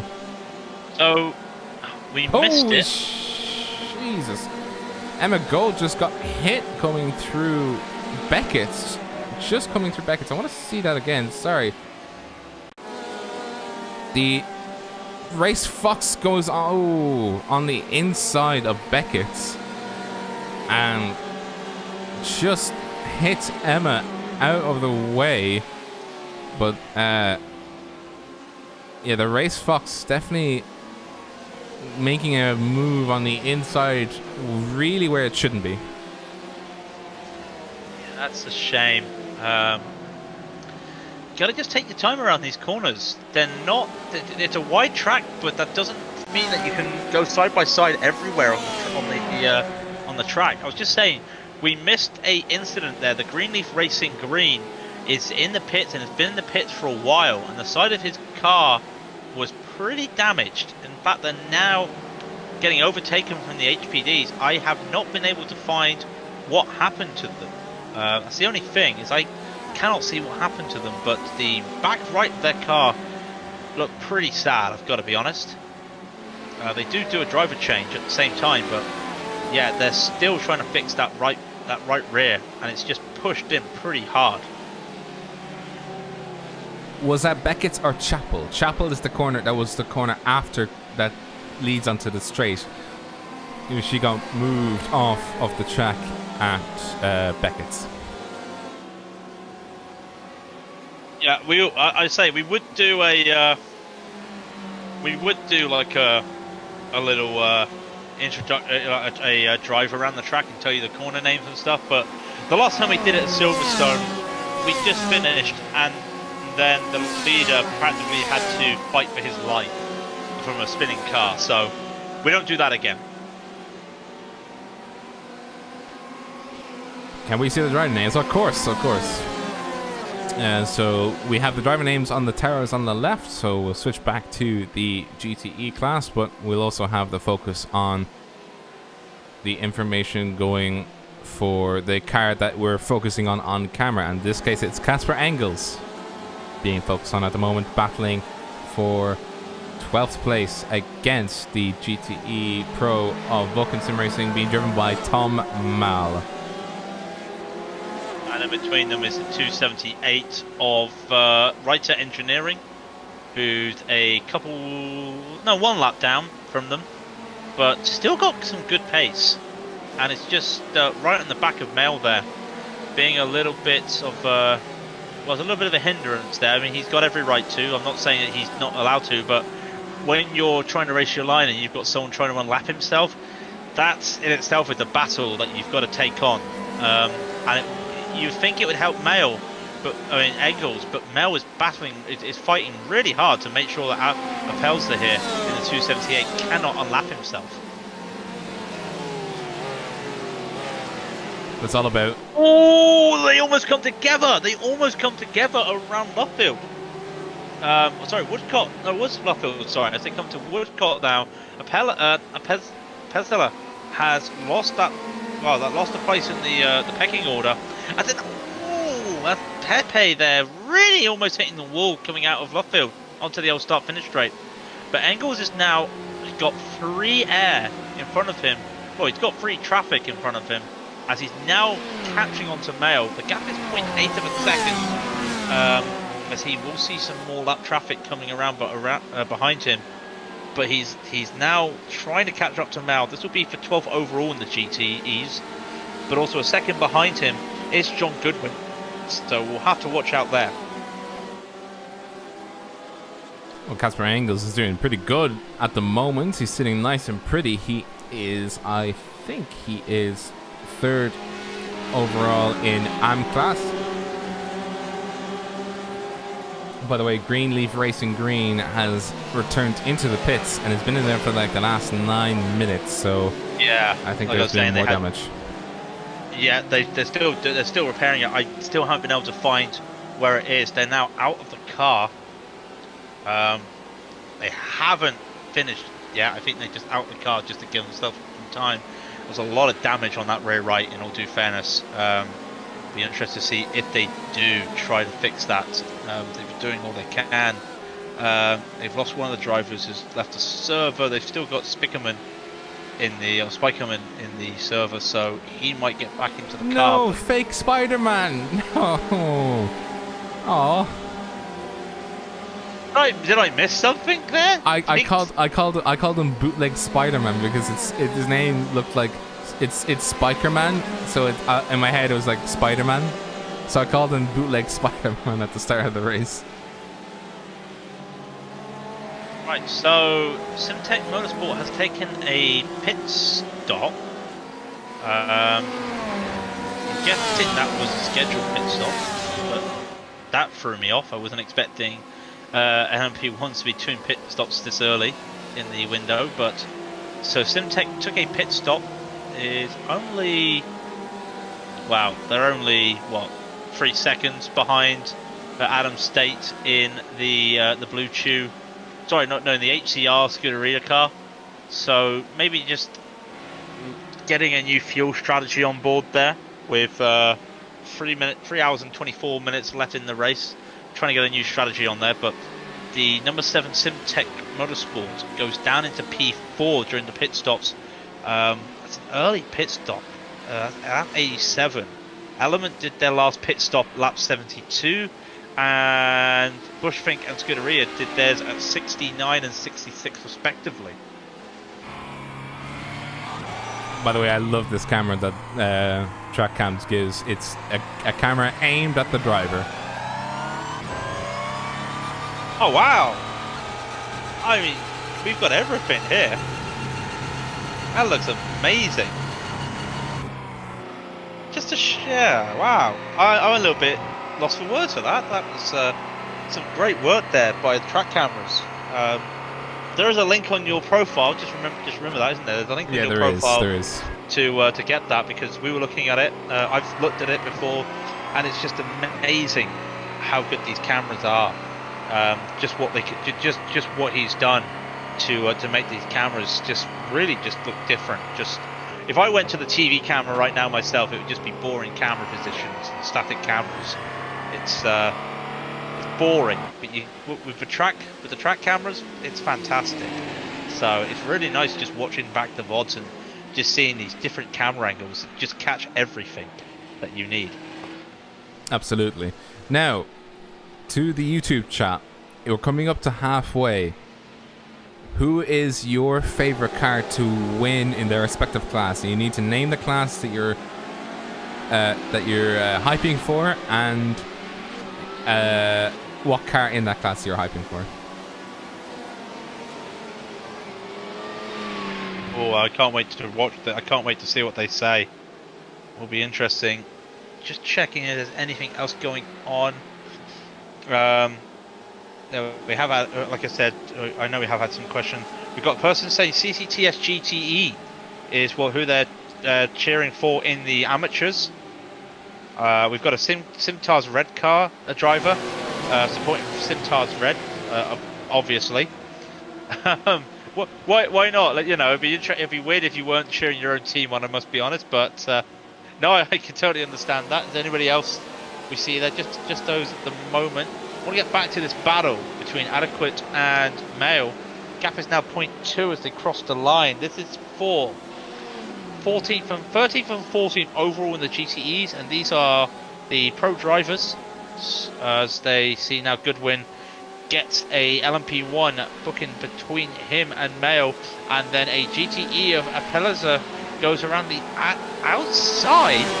That's him unlapping himself, so capitalizing on Goodwin's fact he had to slow down for the lap traffic ahead. That actually brought him, now he was in a 2-car battle with Mail.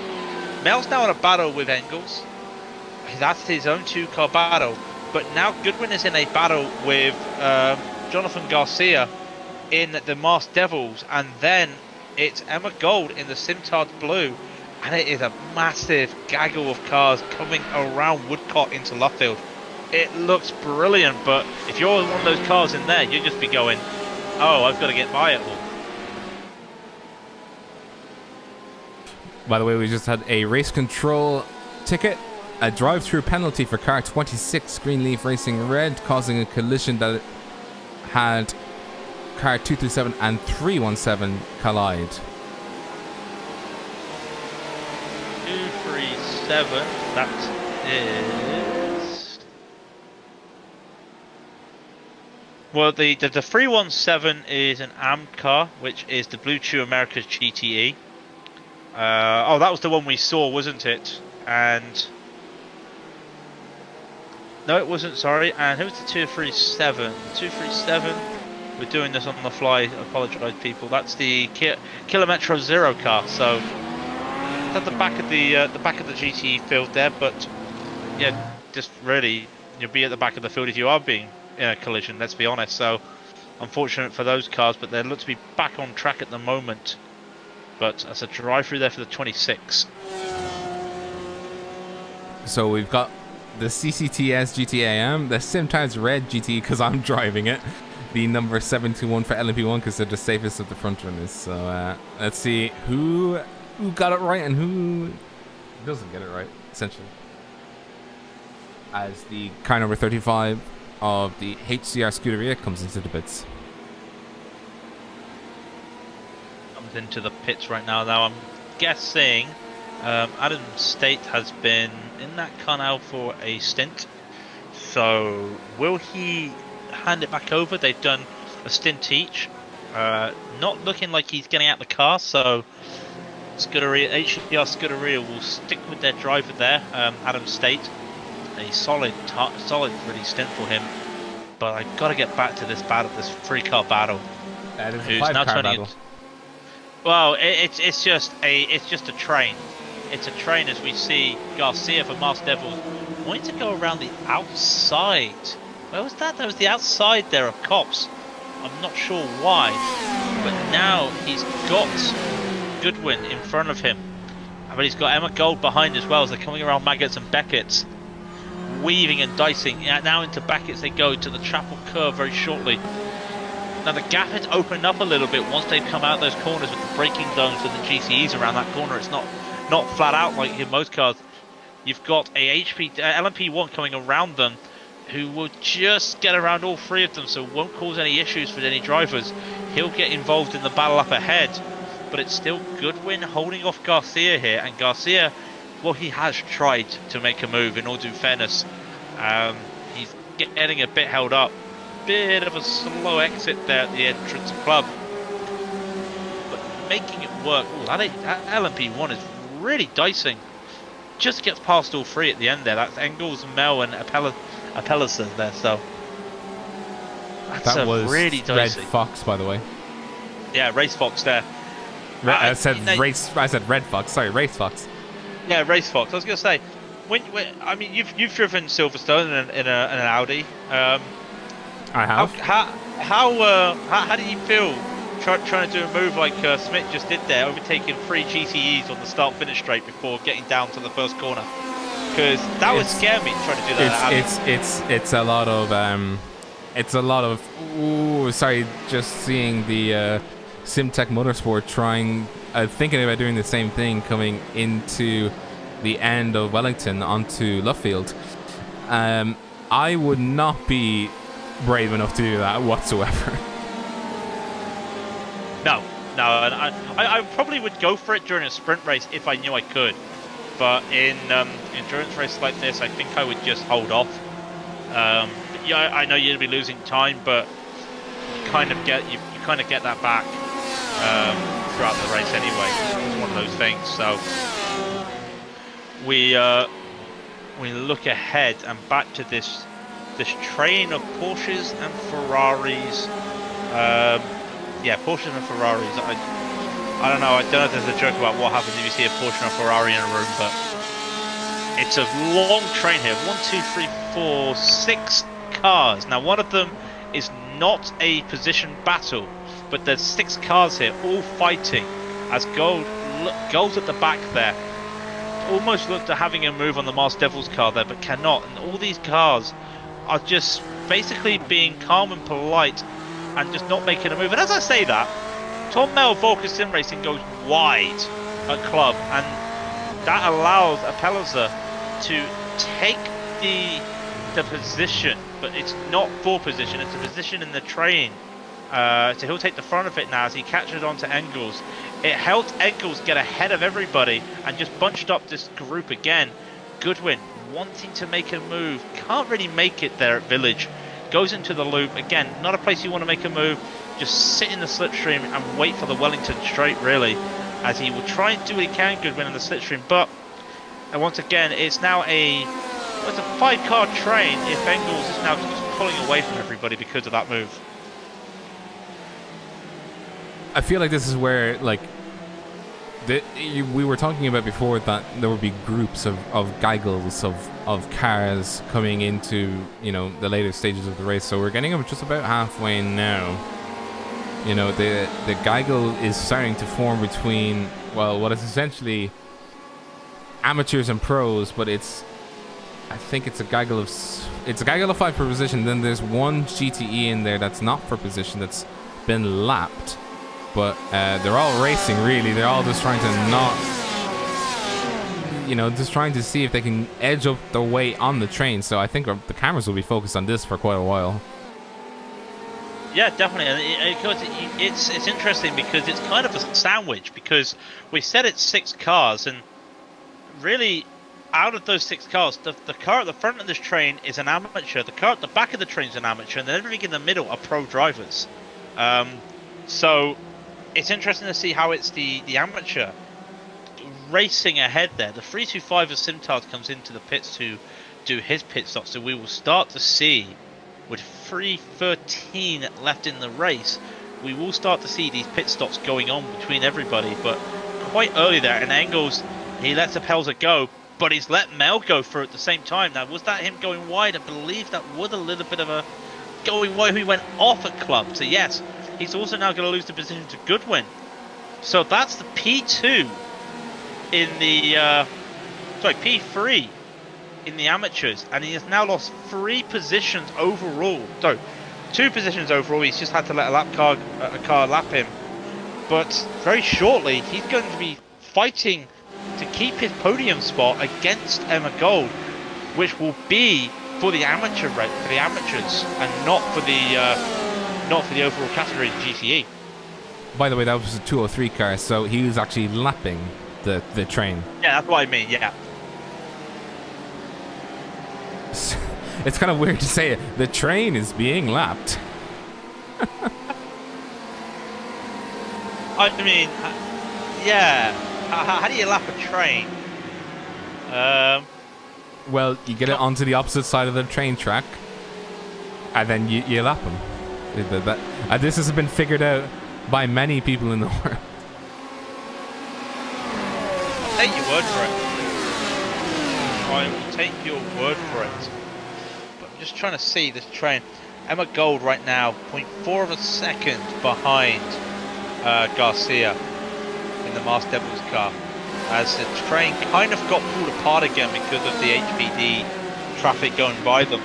They got pulled apart a little bit. Gold looking like she wants to make a move here, as Garcia takes the inside line as they go up to Cops there. Stowe, sorry. Cops is a different corner. I always get those two mixed up. Goes down there, so we're trying to get that overall 15th position. Could not make it work there because of the defense from Garcia. They'll reset and they'll basically just join the back of this train again. And you see this a lot in endurance racing in real life anyway. It's just hold on, just keep doing, because at the end of the day it can be won and lost in the pits. So it'll be interesting to see what happens as they do shortly start coming for their scheduled pit stops. It all comes down to who does the driver changes. A drive-through penalty has just been issued for, not Emma Gold, but drum roll please, to car 207 of Carbon Esports. So they are down in 6th position, and they've already served this one, but they got a drive-through penalty for a collision with car 71, which is Element Sim Racing, who just passed through the traffic, or through the train that we have the cameras trained on right now. Yeah, they haven't served it yet. They've just been issued it. Not that I can see. They're sitting in P6. They were sitting pretty high in the race at one stage, but losing time as they go around. Just trying to see Core Motorsport right now. They're looking at trying to get 2 cars on the podium overall in the GTEs, as Alfonso takes P4.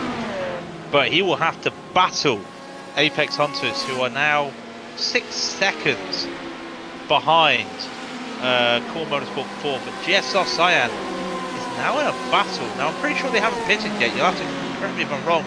GSR Cyan is a second and a half ahead of Core Motorsport's number 4, and that's the overall lead for the GTE.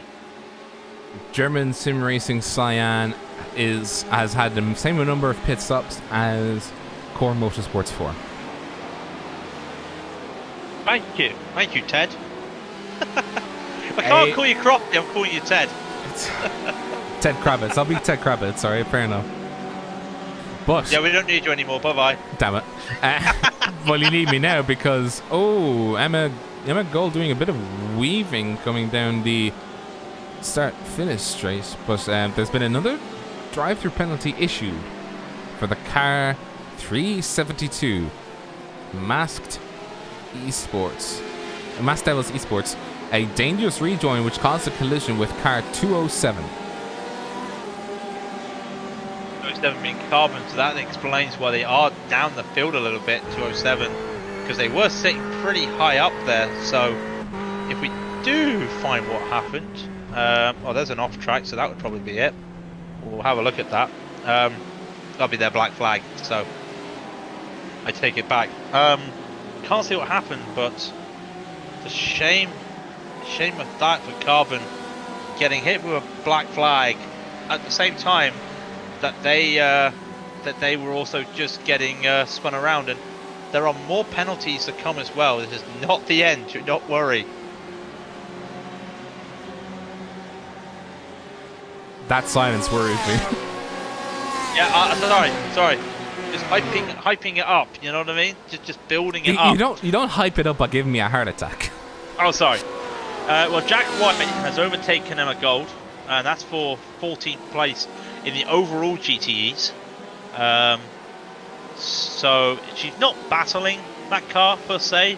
That's a pro driver, but she's now a second and a half behind the 333 of CCTS, who is technically at the moment P2 in the amateur series. So the amateur battle is really hotting up, as I say that Emma dives into the pits to come in for a pit stop. But as I say, the amateur battle is really competitive at the moment. It's really nice to see, and actually the pros starting to bring some drama as well. So be interesting to see how this plays out. There's 3 hours and 7 minutes remaining in this race, so we'll see what happens there. Just out of just if you're curious, some people would be curious.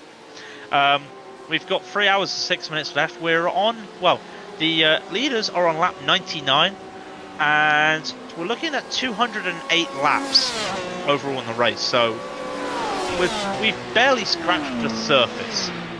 We're coming up to halfway.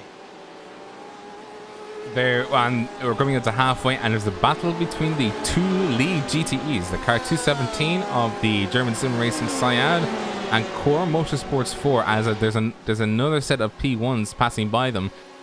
This is now the battle to watch, because it's a battle for the lead at the halfway point, so it's a little bit more worth it to gain a position now and hold it, as the car 71 battles with the Audi.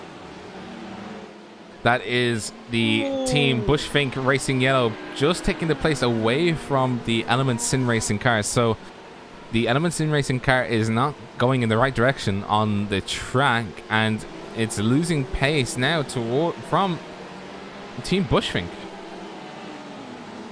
Yeah, so I was just looking as well as the GTEs were going around, that the 28 there of Team Race Fox coming into club just overshot the corner and had to go off the track, as he was trying to do a 2-for-1 deal there on the lead GTEs, but was unable to make it stick. Another incident, another race control report. No further action between 207 and 304. 304 was slowed down due to heavy traffic, and okay. They might have to rewrite this. Car 304 is slow due to heavy traffic ahead and gets contact from behind by car 304. They did what we did. Did you write that, Rob?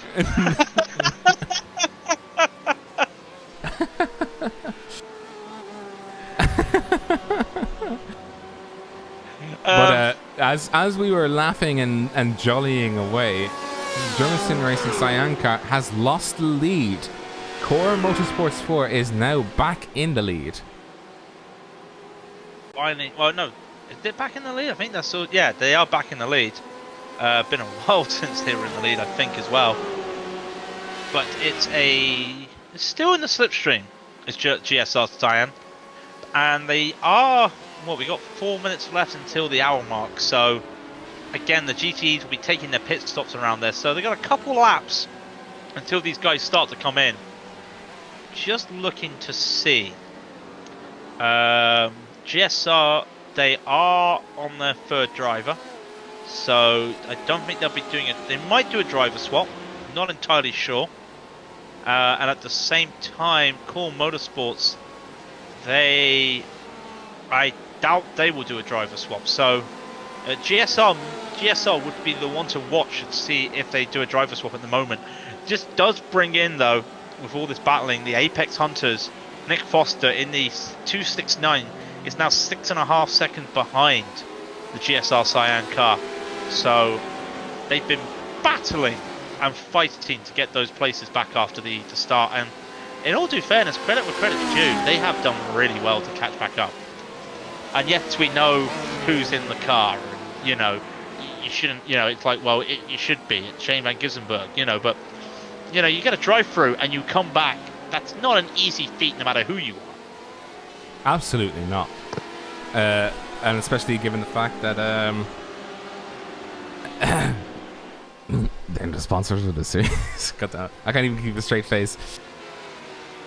Even with the shill that we had to do at the start, they genuinely have been quick on pace. You know, minus the mishap they had at the start, which they you know, they jumped a start and got punished for it. They have clawed their way back up to a very good third place, hoping to, you know, make a difference when it counts, coming up to about the last hours, probably when they would start battling for second and first. Right now they're 6 seconds behind, so they'll have to make up for it in terms of fuel saving where they can, while keeping the car going as fast as they possibly can while fuel saving. It is possible, but it just requires a huge amount of discipline. I mean, just being fast is just a huge amount of discipline. It's not the easiest of things, and being consistent as well. I mean, when you talk about consistency, though, Core Motorsport with 2 laps in the 158s, and I don't think there's any other car at the moment doing any times in the 158s. You see GSR doing a 159. Let's just see when Apex crossed the line. What would they do? And they crossed the line. They were a 158, so only a couple cars in the 158, but Core are constantly doing times in the 158s. In fact, their last time that was not a 158 was about 12 laps ago. So that just shows how Solka is, as he said that, he clipped the grass about as he's going down for a braking corner. I'm not jinxing anybody today. Solka is really on it at the moment, and ever since he got the lead, it's just been all him. And it's been fantastic driving in the Porsche, advertising the Casa de Moss holiday villa in the Algarve. Have you ever been to the Algarve? No. It's just beautiful. You must. I went there as a kid. It's a not that hotel, but the Algarve itself is a nice place. I recommend it. I had to think what you were saying, because I was like, what is the Algarve? I have no idea what the Algarve is. Oh, is it in Portugal? Is it? I thought you were like, oh yeah, it's in England or whatever. No. The Algarve is a region in Portugal, otherwise known as the Faro district. It's I can't remember where I was there when I was a kid, but it's a beautiful place. It was really nice to see. Very open. A lot of sunshine, a lot of beaches, of course, it's a coastal area in Portugal. Beautiful place. Absolutely. And like Cody Smith said, there's a good racetrack there. But the GSR are in the pits. Cito is finally in the pits. He comes in. We are at the halfway stage. We would do a rundown at the halfway stage, but of course, with the GTE taking their pit stops, it's kind of hard to give you a proper representation of who's what in the GTE, but we can tell you, in the LMP1s, Simtech Motorsport are leading the overall race almost by a minute from Bushfink Yellow, and behind them, 2.5 seconds behind them, is Element Sim Racing. Then we've got ACR Scuderia in 4th, Blue Chew America's Black in 5th, Race Fox in 6th, and Greenleaf Racing in 7th. Then we come to the HPDs, which is Blue Chew America's Platinum, RSR Esports, Blue to America's blue, and Medina's driving school is your order for the HPDs. Poor HPDs. I mean, there's not really much to discuss. I mean, there's only 4 of them. It's a shame because it's a lovely car to drive around Silverstone as well. I think they're just probably waiting for when the LMP2 comes out in the September build. How do we know it's September? I think. Oh, somebody from iRacing mentioned it was in the September build. I don't know. We can't be speculating. I know they're in talks for it, but and they are doing it. But let's keep that under wraps. We don't want to do a Nicky team and make people think there's an Aston Martin coming to iRacing. Yeah. Speaking of Aston Martins, did you know that Rally on TV also supports the Fanatec GT Challenge every Sunday night at 19:45 UTC? We do the broadcast race of the Fanatec GT Challenge. Hashtag make GT1 great again. That is top shill. As we, I know. as we're trying to look through the GTE field at the moment, a lot of them are actually lapped. So eighth position through the rest of the field has at least been lapped once by the leader of the race. Just to say, GSR Cyan did a driver change.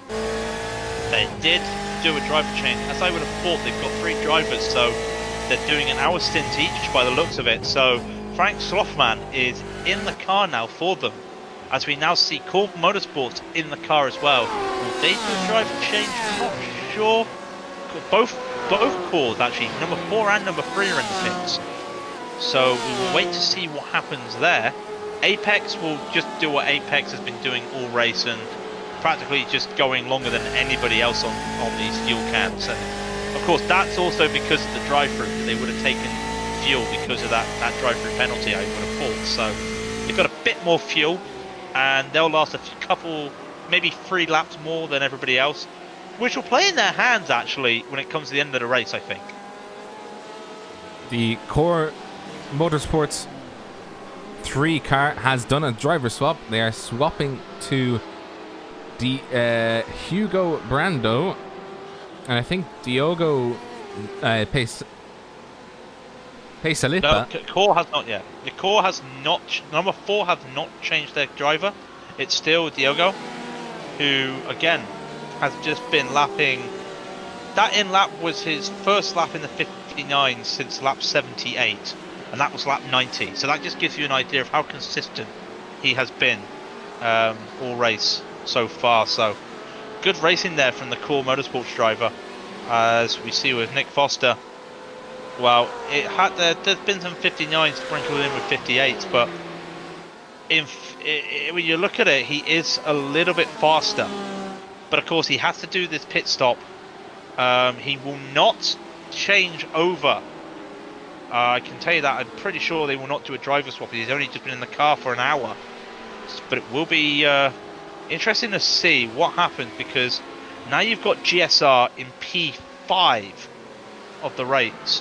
As Simsa, they are still to pit, but Core Motorsports 3 and 4, one's taken a driver swap and one hasn't. So it'd be worth keeping an eye out on that. You can just see the car bouncing, by the way, as it's coming into Maggot, the GSR Cyan car. The BMW is hopping as it's pushing into the corner, and the LMP2. Which one is that? I think that's the one. Is that the 155?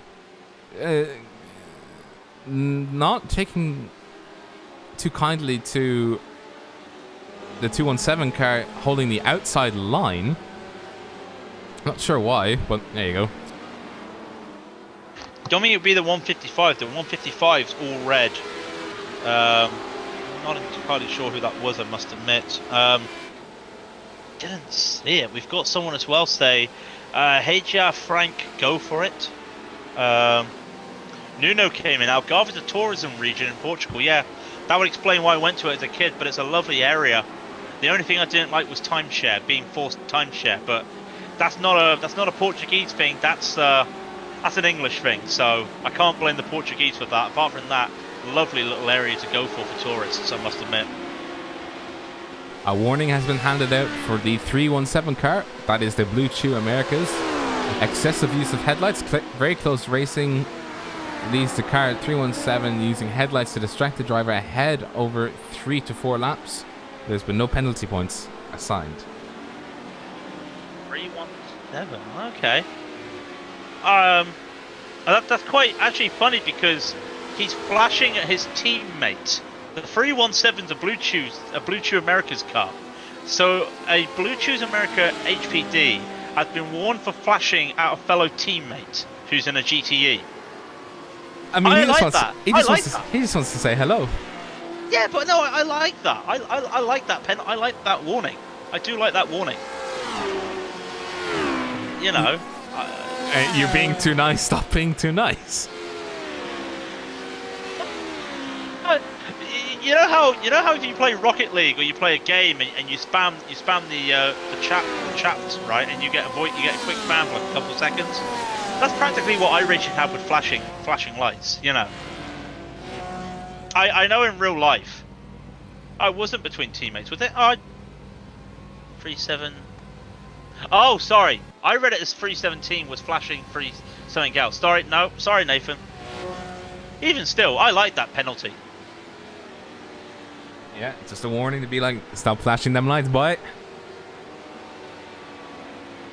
No, I was going to say, that's one of the things you see with in real life racing around Le Mans. It was there was an article a few years ago when they were talking about the steering wheel for the Porsche 919, who I don't think we've got any Porsches in this race, by the way. Oh, we have Element. Sorry, Element. How basically the flash for the headlight flash is actually on where you rest your thumb on the steering wheel, because when you're racing at night, your thumb never leaves it. You're basically always flashing your lights around Le Mans at night, just because of the fact that you always got traffic to go around. And of course, in real life, the flashing is used to basically say, "Hey, I'm a faster car. Make sure you're not in my way when I get by."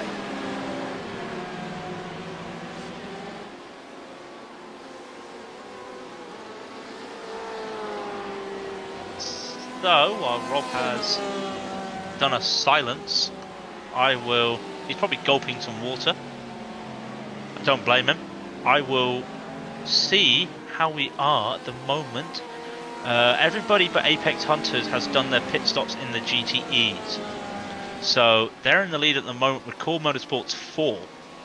Followed by GSR Cyan, who's like a driver swap, and Core Motorsports 3 behind them. Simsa as well is into P5 overall, and that's Fury Simsport has dropped down the list. What has happened to them? Was that a pit stop? Yeah, it would have been a pit.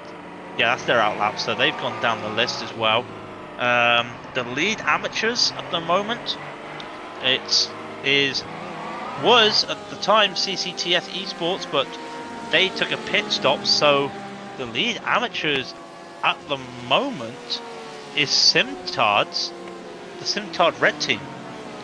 With Core Motorsports 2, they did not do a driver swap, but that's a long lap in the pit for them, so I'm not sure what that was all about.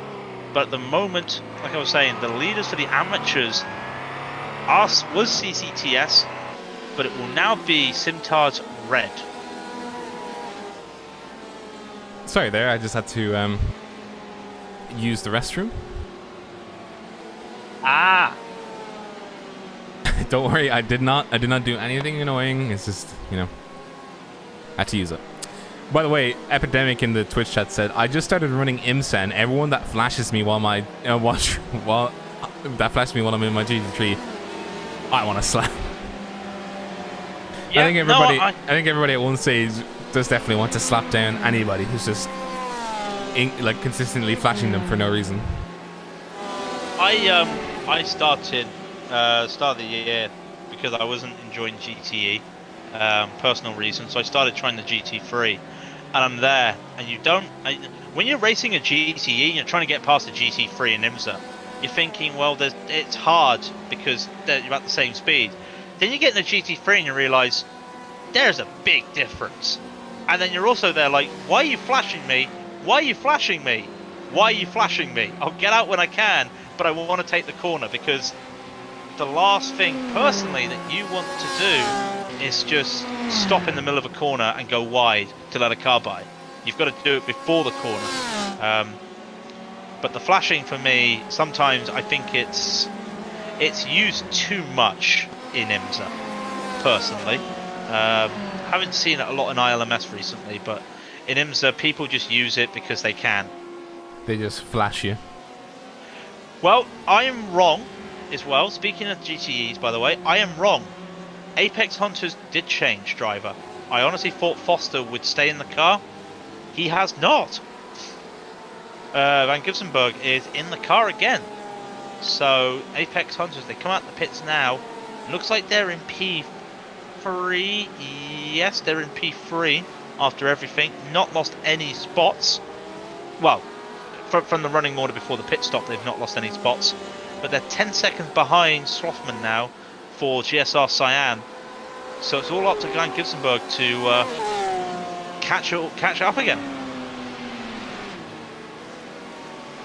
I just made the change to DTE, but I had a guy that flashed me all the way through the back half of Canadian Tire instead of waiting for the backstretch. Ooh, that's nasty.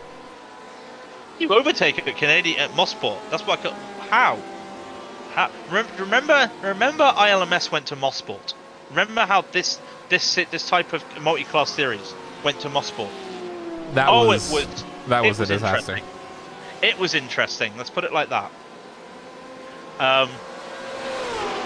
Let's just say the broadcast, basically all the LMP ones that entered that broadcast time slot that day were all in the broadcast race. It didn't split. That's how bad it was. No, I think it just split. It was bad. Just barely.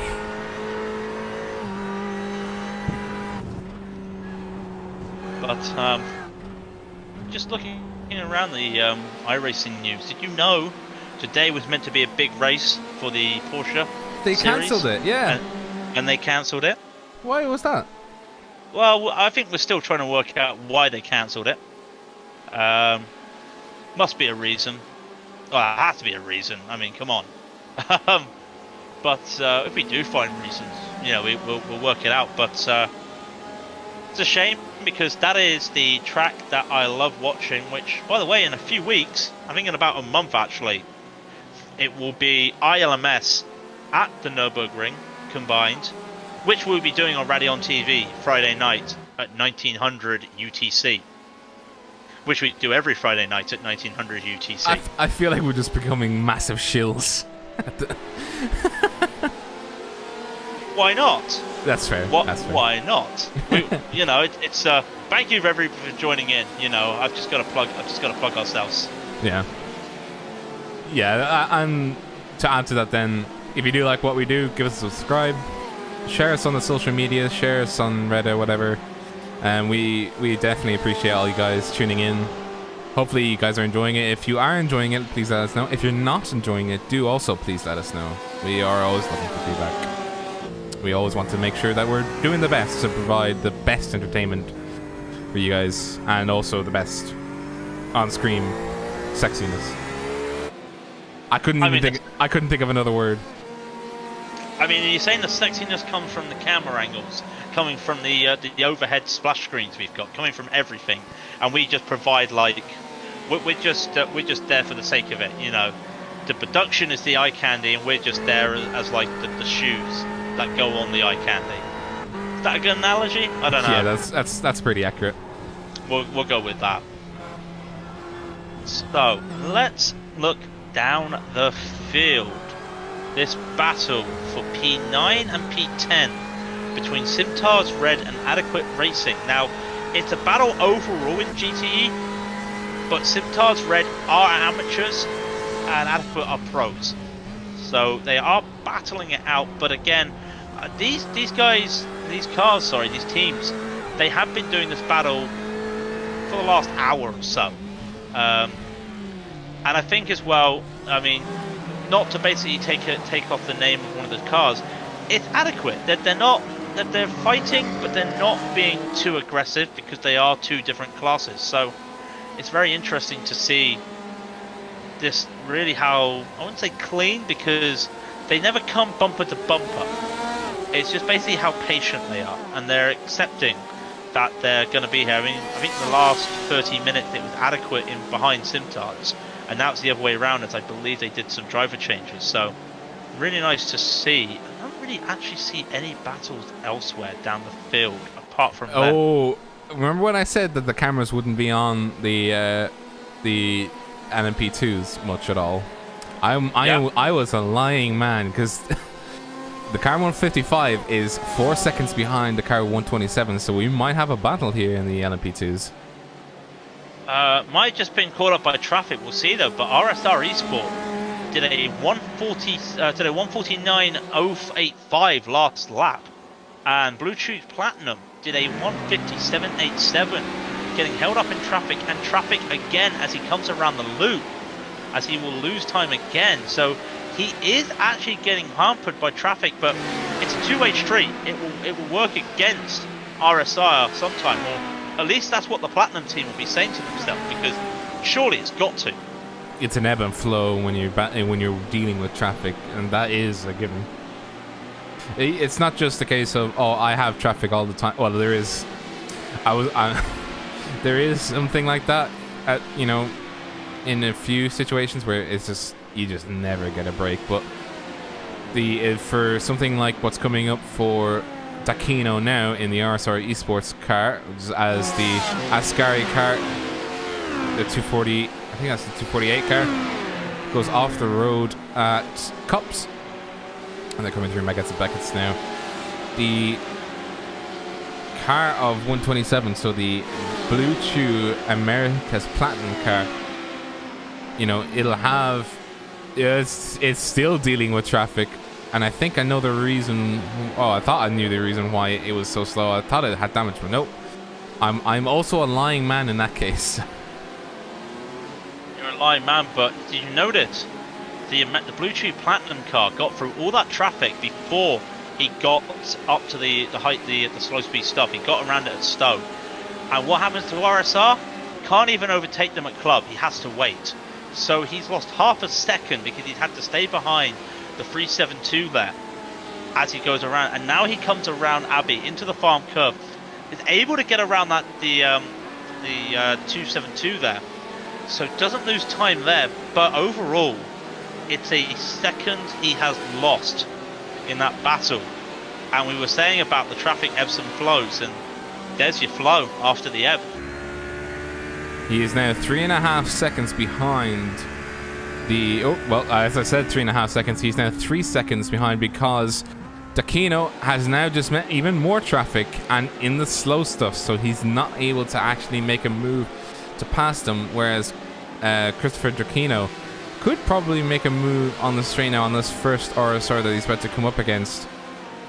No, he's going to have enough time to just sit behind the slipstream because he'd be too far back to any make a move. He's able to make it after Cops. Yeah, makes it after Cops. They're really good. That actually probably helped him because right now you've got Derek Smith in the 127 there for Bluetooth Platinum. Got held up a little bit coming around Maggots. Now the exit of Beckett's is okay. Now you've got this is a bit dicey. This is a bit dicey here for the 155. He goes past the GTE that's there. He's now got to lap the Bluetooth Black here. Now he will back off. That's good to see. Oh no, he won't. No, he battles. Now what's going on here? And he hits the brakes. What? He goes for the pits. Must have been a mistake. He goes for the pit stop. And he lost the brakes. A little bit. Oh, did he get a black flag for that? What was his speed? What was his speed? He might get a black flag. Keep an eye on that. He might get a black flag for that. It will keep an eye on that as we look elsewhere. Just checking around, as they say around in football, around the grounds, as they say. You'll say around the pitches. Yeah, they say around the grounds. But yeah, around the grounds. Again, this battle here, this little pack of two, the amateur and the pro. Just the amateur now, just follow the amateur, just letting the pro know follow me, I know the way. As Louis Jordan Childs there for Scimitar's Red in front of Adequate Racing's John Goodwin once again. And they have been like this now for over an hour. We were talking about it earlier. Absolutely. It's a battle that nothing's going on because they just basically don't want to fight each other. And you think to yourself, well, they can use this to their advantage, can't they? Well, they can use it to their advantage, but they're 18 seconds away from the next car up the road, which is the 212 Furry SimSport minus simulation car. So they can use it to help them. Whoa, and Isaac Morris takes a lot of sausage there. Can help them, but I don't think it will. The way that you said that. Yeah, I just thought I'm gonna look at Isaac Morris, and he just goes around club and takes a lot of the sausage curve. I almost saw that he went on 2 wheels, so it was just weird to see. And yeah, that didn't exactly sound good as I just peered in. So. Celio Mendes, by the way, battling Emma Gold. Emma Gold in the 324 car of Simtires Blue, battling against a fellow GTE AM driver, the car 367, as they come up through the new start finish line, going on towards Village.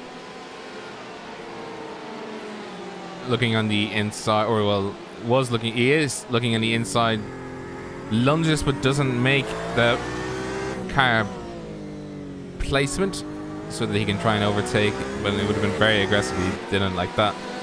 So he's going to stick to the rear of Emma Gold for the next little while. Probably make a move, more than likely, once they get onto Hangar Straight.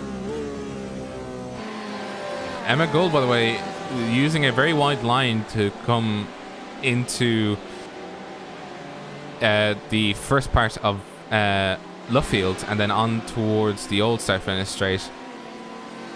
Very nice sort of line for trying to keep your cool, especially because the 367 Celio Mendes does tend to feign, charging into the inside of cars and try and get them to keep wide and then doing an over-under really, or an under-over, and try and come out the overtake on the outside of the field and then be able to take a position. Yeah, to be fair, we've seen a lot. Actually, I've seen a lot of the Ferraris do that. Like late turning at Luffield, and Mendes has done that a few times, and he's comfortable doing that because he doesn't lose a lot of time taking that shallower line. And like you said, he's asking the question, and it's something that a lot of us like to do. Really, is you're not gonna make the move. If you put your card there, you make the driver in front second guess you. So Gold doing a good job there, and Mendes caught a little bit of the gravel, a little bit of the grass coming out one of the corners earlier in that lap, so lost a bit of time. But it's able to hold so much speed coming around the farm curb, and Abbey and the farm curb will try for another lunge here at Aintree. At Village. Does not get it. Into the loop he goes. And let's see if he does this again. Be interesting to see if he decides to put the nose even just there again as they come up the Wellington Straight. Just keep an eye. There is an LMP1 behind him. Well, actually, he won't be able to do anything because that LMP1 just... Ooh! That LMP1 went hard and then went wide.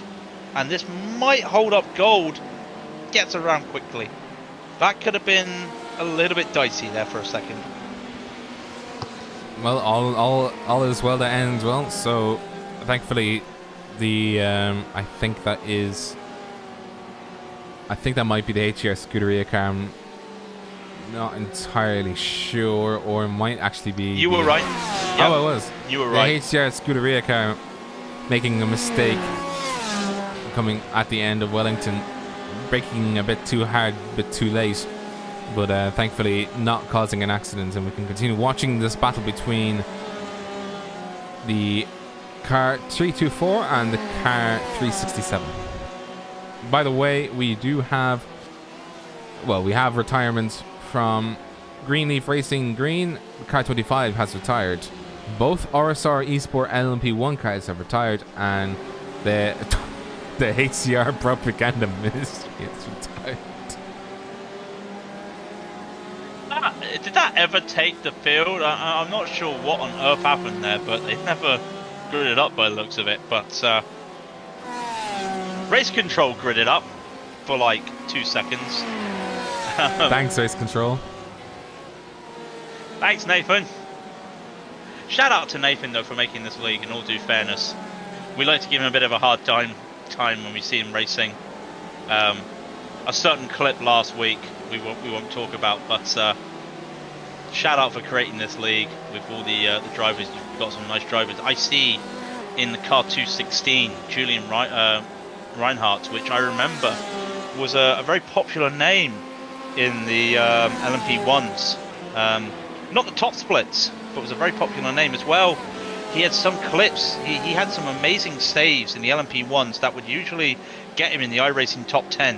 So nice to see him out here driving. Okay, it's in a GTE, but just nice to see a familiar name that I think myself and Rob have raced alongside in the past as well. So always nice to see Julian racing, as well as some other drivers as well. You got Cody Smith, and we've mentioned some of the others. Some of the guys that we saw racing over the week in ILMS from the RSR teams as well. So a nice selection of drivers here today for the series. So it's really nice to see. We have a battle in the LMP1 field. It is the HCR Scuderia versus the Element Sim Racing. So car number 71 versus 35. They have both done 5 pit stops. So it is mano a mano at the moment as the HCR Scuderia goes on the inside. There's been contact. No. Oh no. Now where is Volmers? Where is Volmers? I need to see where he is now. He is okay. Now is there much damage? It looked like there was a lot of net code actually. So he might get away with it. Let's have a look again. Replay. No. That was the Element Sim Racing taking a very wide line and then coming back in too sharply, I think. No. That's the line. That's the racing line. Where else is he meant to go? I mean, we could debate this all day, but we'll let the race directors go. But personally, that's the racing line. And that was a late move. But wait to see what the race directors say there. It does put HCR Scuderia into P3. Now these are the only 4 cars. But they also have a lot of damage, though. How much damage? Oh wow! Yeah, that's some damage. It's not as much as we've seen before. We're not talking accordion, but there is some noticeable damage on the side of that car. Yeah, you could even see it, or I thought I could see it on the top, but no, it's just the same on both sides. But the sort of the canopy left-hand side of the car, just behind the front axle, is quite damaged. And the Elemental Sim Racing, well, iRacing says it'll buff out, but that's not how it's meant to be.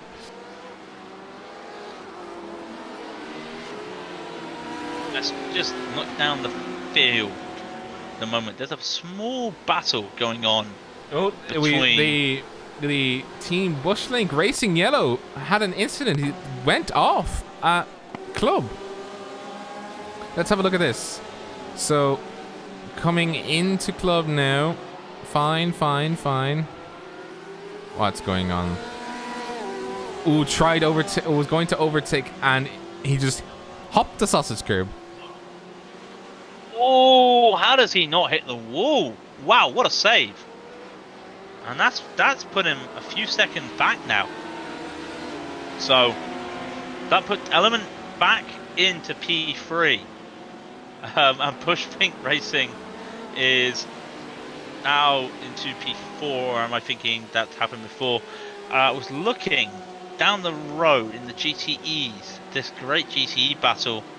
There was a happening between the 333 of Enrico Martins in the CCTS Esports. They've been battling. Behind them has been the Masked Devils, the 272 again. They're not the same category because it's an Almana Pro, but they have been close together, and it was nip and tuck there for a moment. It looked like Masked Devils was gonna get the overtake. They don't, but CCTS, they are want to just check this. Yes, P4 in the amateurs at the moment, so they're a few seconds behind. About 4 seconds. No, I can't do math. They're 11 seconds behind the Simtards, so they've got some work to do. But we are 2.5 hours left in the race. We're at 103 laps for the GTE. If you're looking at the LMP1s, that's 120 laps. Wow, it's amazing how quickly these LMP1s can lap a GTE. Well, it is a shorter track. It's not like Le Mans where, you know, it'd take you quite a long time to actually get to a stage where you can start lapping at GTEs. In here, you know, the P1s are going at full clout, and they are 15 seconds, on average, 15 seconds a lap faster than the GTEs. So, you know, over a lap, they're really starting to, they're cutting down the price pretty quickly, or the price, the distance pretty quickly. Yes, we're cutting all the prices down by half price. It's the rally on TV. Half price sell. Everything must go. And basically, it's like DFS. We keep selling everything. Everything must go. Yeah. I don't know how DFS do it. For any people that don't live in the UK and Ireland, DFS is a sofa store, like a furniture store, and they sell like furniture. But they also always do these fucking ridiculous deals. The running gag is that they never don't have a sale. It's always a sale happening at DFS. In fact, this week they were having a lockdown sale because they could, now things were starting to open up a little bit. They were having a sale because we were coming out of lockdown. I mean, I bet you they were having a sale during the lockdown as well, so nobody was buying. I mean, you know how the joke, the theory is always is the Amazon Black Friday sales is never good because they deliberately hike the prices up before Black Friday, and then the price cut is practically the price it would be normally on Amazon. I mean, that's kind of, I think, what DFS do. Yeah, it's a sale, but by the way, this is what we always would charge it. We just put the prices up to make it look nice. Yeah, but that's also price fixing. That's illegal. What isn't illegal? It is. It's sim racing. Sim racing isn't illegal. Oh, I was about to say it is, and then you said sim racing, and I'm just like, oh. Anyways, yeah. Let's get back to it. It's a battle for 15th overall in the GTEs, as we said.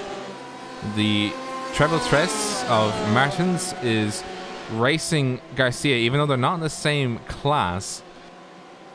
They are still 4th position overall in the GTEs. There's not much really else that I can see at the moment. Not much of... Well, there is actually something of value, I think. These boys, look at them. But look at this. Oh. There's only a second gap. Wow. There's a second gap between Element Sim Racing and HCR Scuderia. Oh, I think this is the HCR propaganda ministry.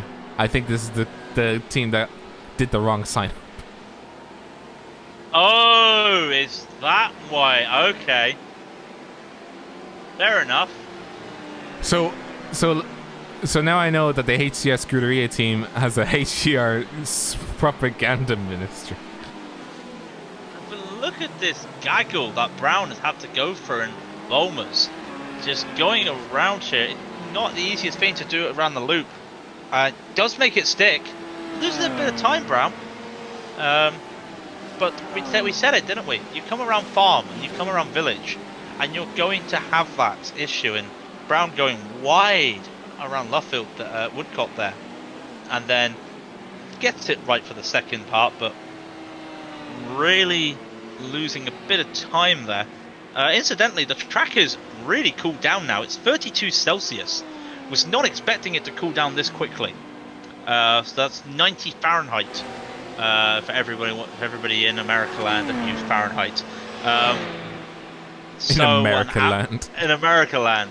I always used to have this with my ex-partner who was American. How I'd always say it was made up. It was made up temperatures. It was made up time zones. It was, it wasn't the real thing. And I still do it to this day. And I get met when I'm racing Americans saying that it's freedom time. So it's freedom time and British time apparently. But there's a lot of freedom going out here today with the gap between everybody, and that is the worst segue I have done. And Brown hits the pits. Now, Brown is at the I mean, he doesn't want to hit the pits, he just goes into the pits. He doesn't want to do Nathan on it, Whoa. Come on. Stop beating the dead horse. Come on. But he's in the pits. Now, the question is I did see race control getting ready to type something. I'm not spying on you, I was just looking. It was a peeping Tom, and it's a warning for the 35 for that late move onto 71, which we saw earlier at the when we saw that incident between Element and HCR Scuderia. It's just a warning, and that's it for the moment. So gets a slap on the wrist there for that. Don't do it again. If you do it again, well, you'll be in my steward's room later. Yeah, the comment says 60 seconds stop and hold for Raddy on TV. Really? You're serving it, by the way, Craig. While he's serving the 60 seconds stop and go, there's a question from Sasha Gazzo, who's asked where the Team Bushfink Racing Blue GTE car is. It is in 7th place in GTE class. I think he's still serving a stop and go. I'm still serving. Yeah, he's still serving. It's been 30 seconds on my watch.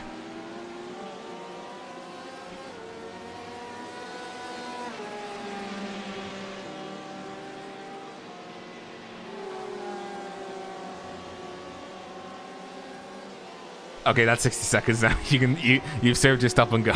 Sorry, I'm fine. I'm coming out the pit. Sorry, you gave me a perfect time to get a drink. Nice. Anyways. Yeah, you're serving it next time, by the way.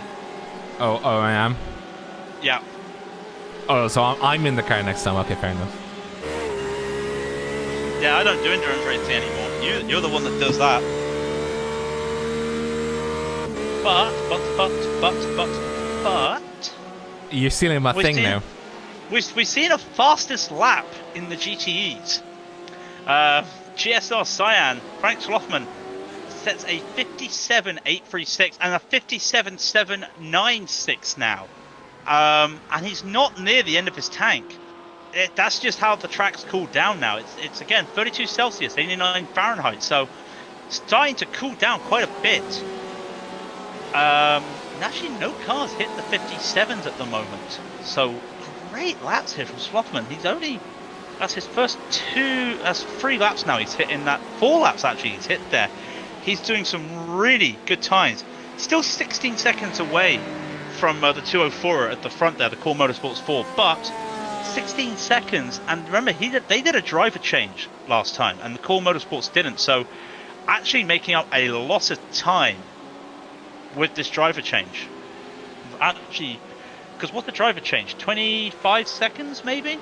So you think about it, they were close together and now they're only 16 after a driver change. So really good work here from Schloffman in the GSR Cyan.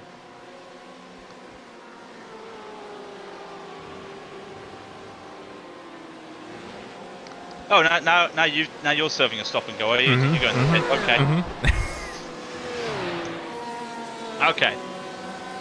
Meanwhile, we look back at let's see who we can look at for the moment. Well, I like to always look at the big gainers in a race, and it's hard to look at a big gainer when you're doing a long race.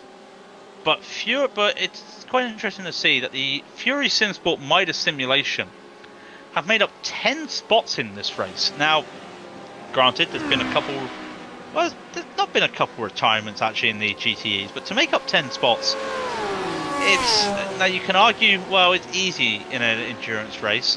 You can argue it's hard in an endurance race. You know, there's pros and against, but the big gainer so far this race, 10 spots, is 212 Fury Simsport Midas Simulation, who are now sitting P8, and actually, no, it is P8 overall in their class as well as GTE. So doing really well here in a race of their own at the moment. They're 24 seconds away from the next car, and about the same for the car behind, which is the lead amateur car, which is Simtard's Red, which is Jordan Childs, Louis Jordan Childs at the moment, who's just battling here. The adequate racing has pulled away from the adequate racing at the moment, but again with 2 hours and 18 minutes left on the clock, so give it 5 to 7 laps and these GTs will start going for a pit.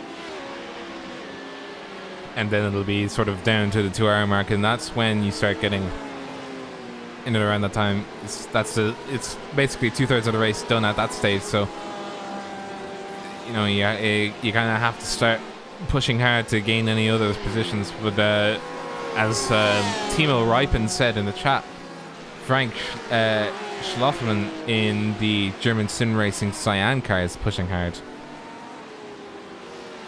He is pushing very hard. Where is he now at the moment? He did a 1:57.9.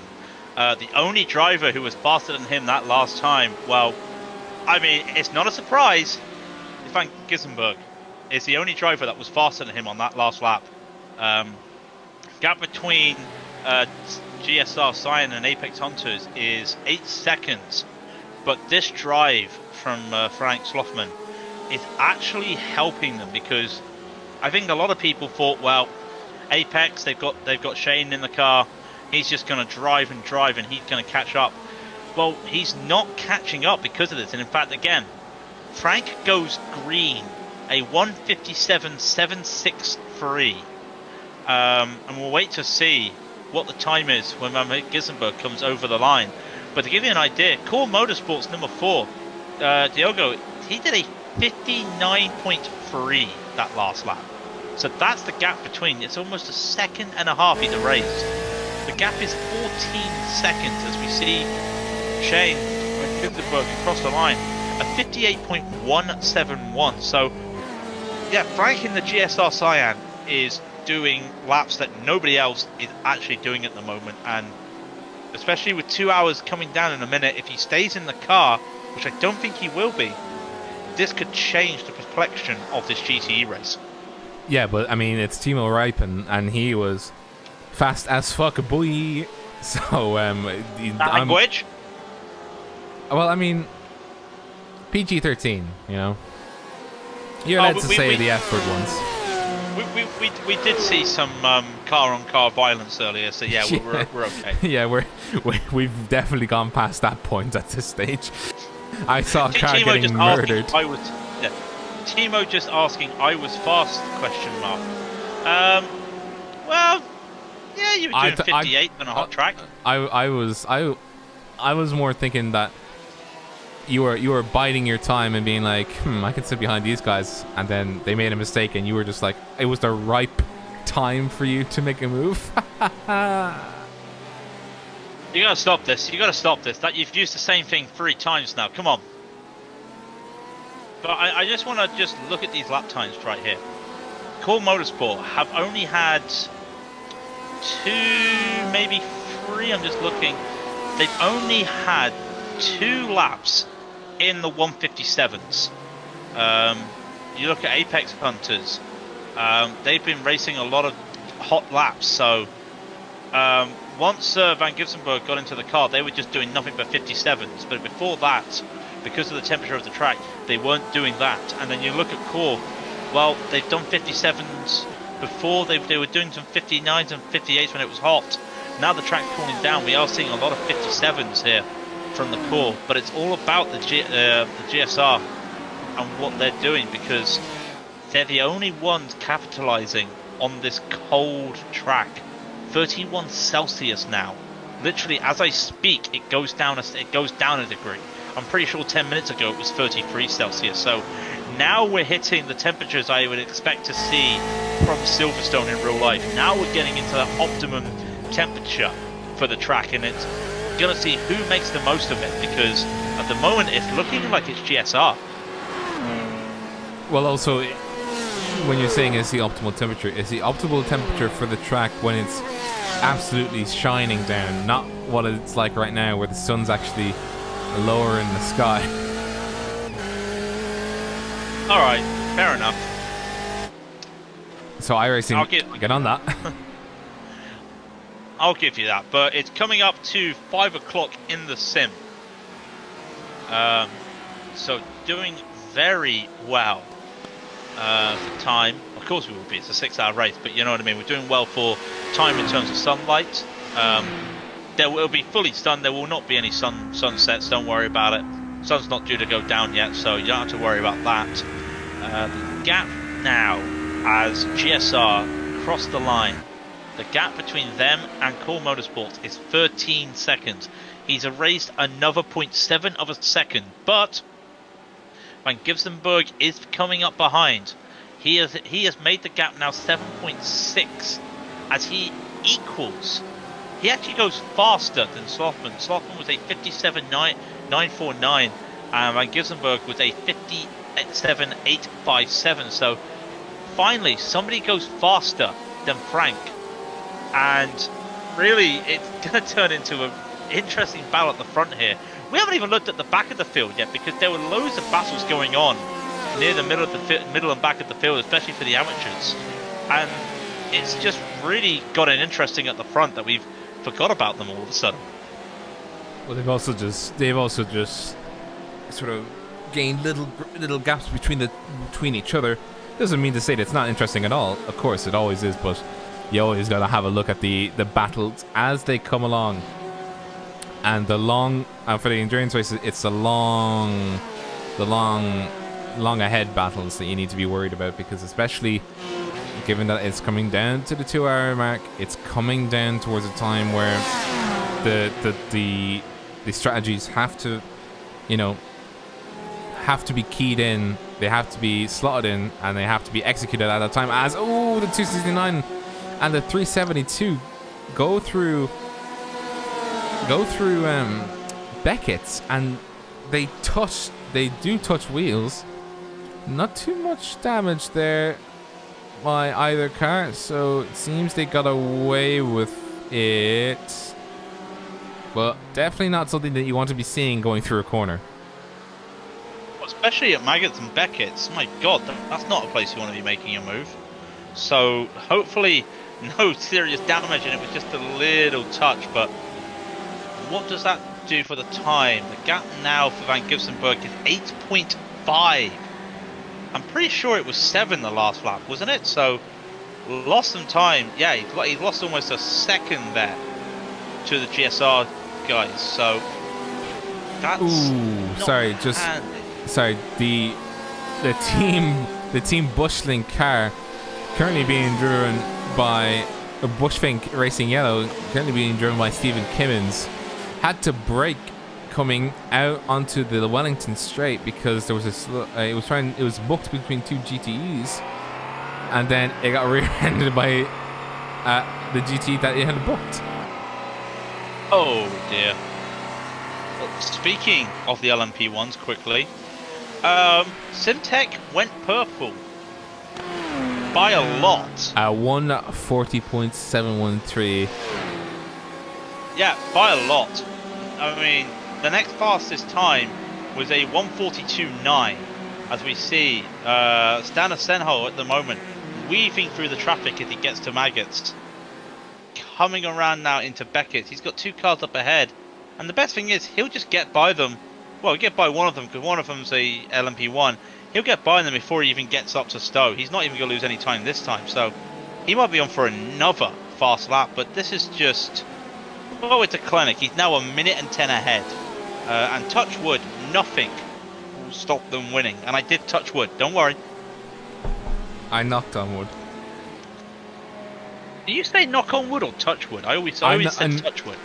It's touch wood or knock on wood, either or. But I just actually knock on wood because, that's the safest bet. That you can hear it.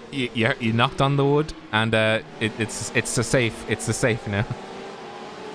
And I need to check you do the right thing. If there's no wood around and you say touch wood, what do you touch? Now BPG. Now I'm being serious here. BPG. If there's no wood and you say touch wood, what do you touch? I'm not gonna touch what you think I'm gonna touch. No, I know. I don't want you to say that because it's your head. You touch your head. Have you never heard that? No, I thought you were gonna. I thought you were gonna tell. I thought you were gonna get me saying, I'm gonna touch. No, I did not want you to. God. Really? As you said that, we spun. Oh no, who did I curse now? Louis, who did I curse? What team did I curse? You gotta break it to me.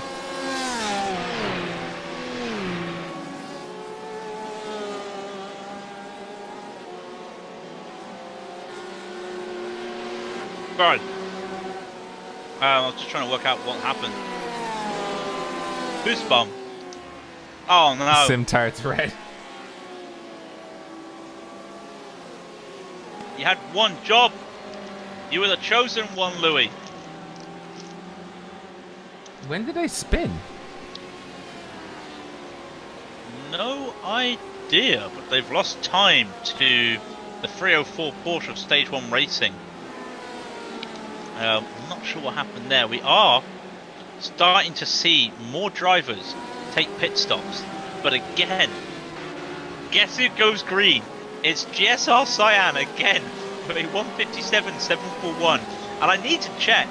I don't think anybody else has had a faster time in the GTEs than that. In fact, let's have a look. No one's set a time faster than that in the GTEs. That's literally the pace Frank is on right now.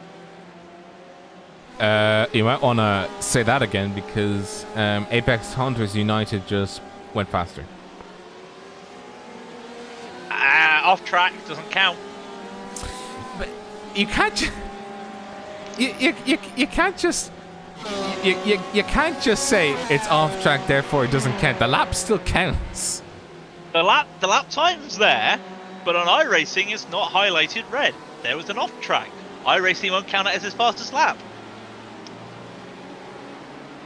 If you watch Formula One and they're doing qualifying and he goes off track, he just cuts a little bit of the curve.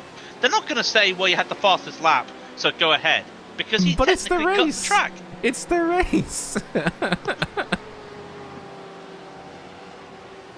Okay. Van Gibsonberg went fastest. Okay, happy?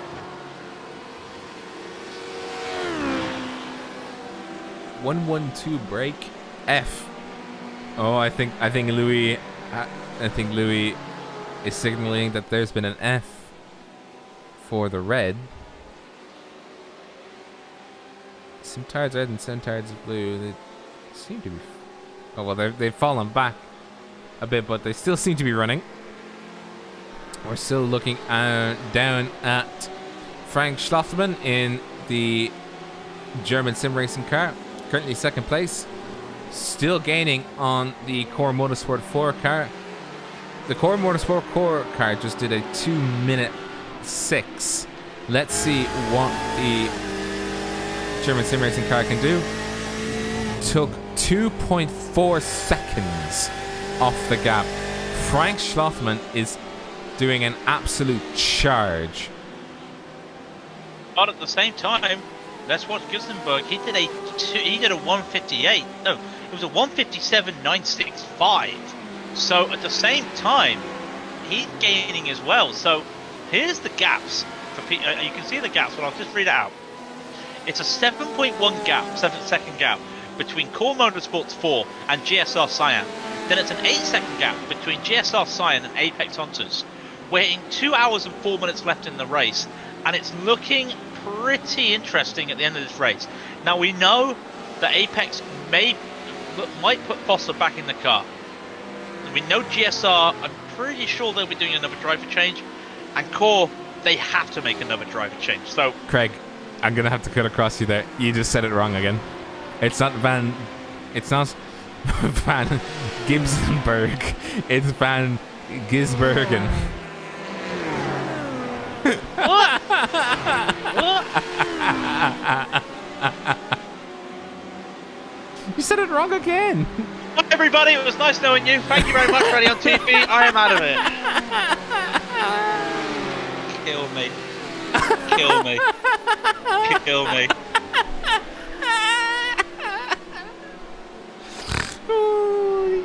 Oh my god. Well, I will let Robert recover. Breathe. Deep breaths. We're still here.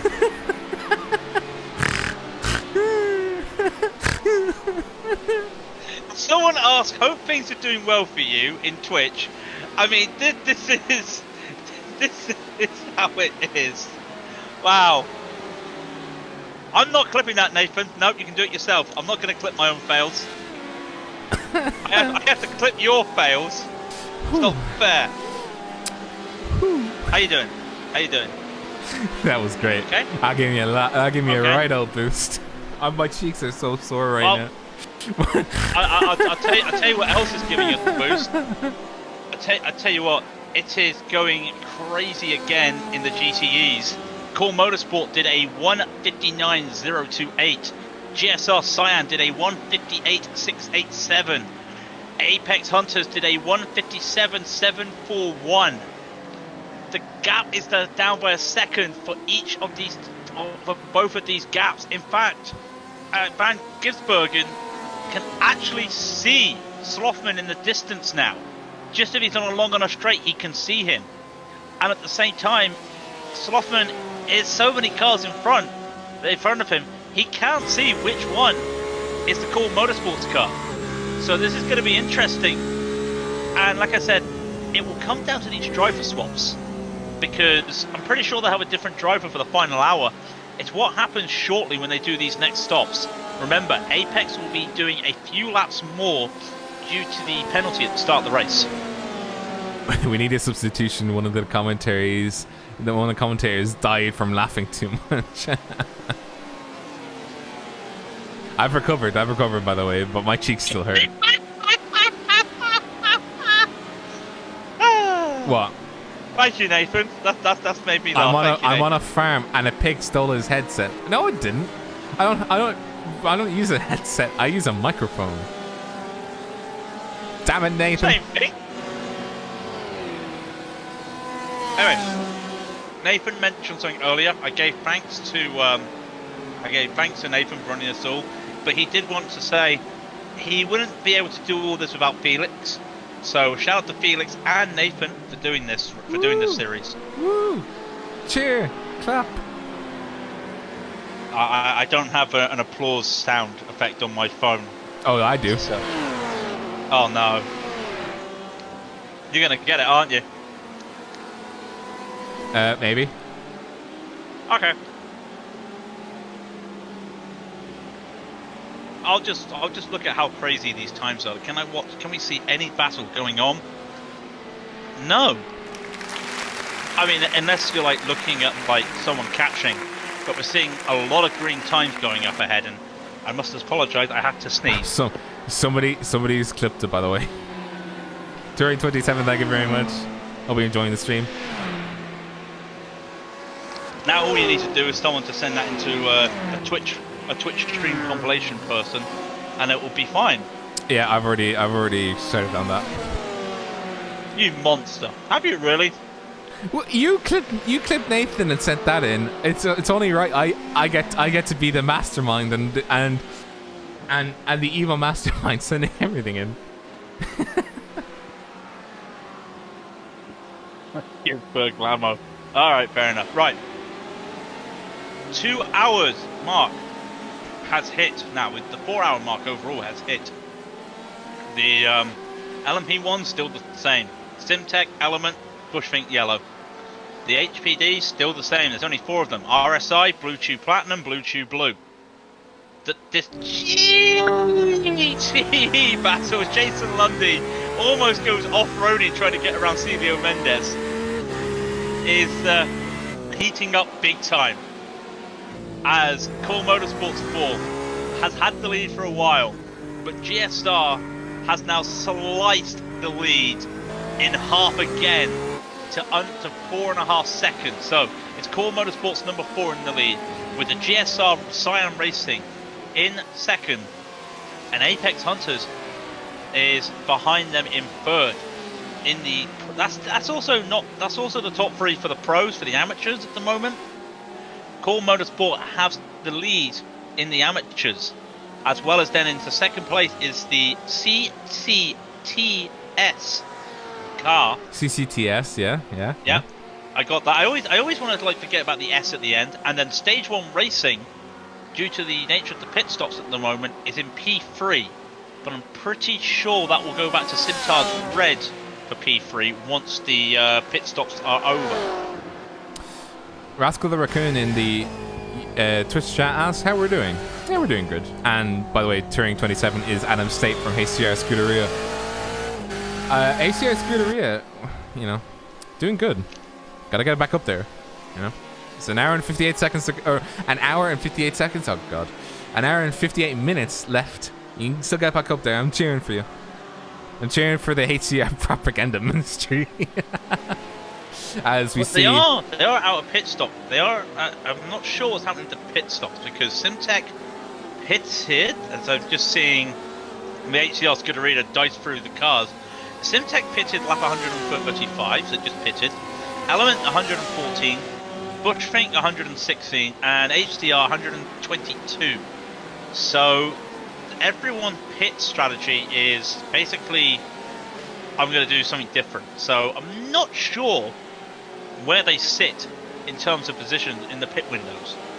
Well, they would be out of sync really. Like after the first pit stop, honestly, you'd be out of sync with nearly all of them. They'd all just be running their own strategy and trying to change it as they go along, trying to undercut, overcut, doing the slippity slide in the to the left, and then you take it back now, y'all, and then one hop this time, and then right foot 2 stomps, then left foot 2 stomps, and then you cha-cha real smooth into the pits.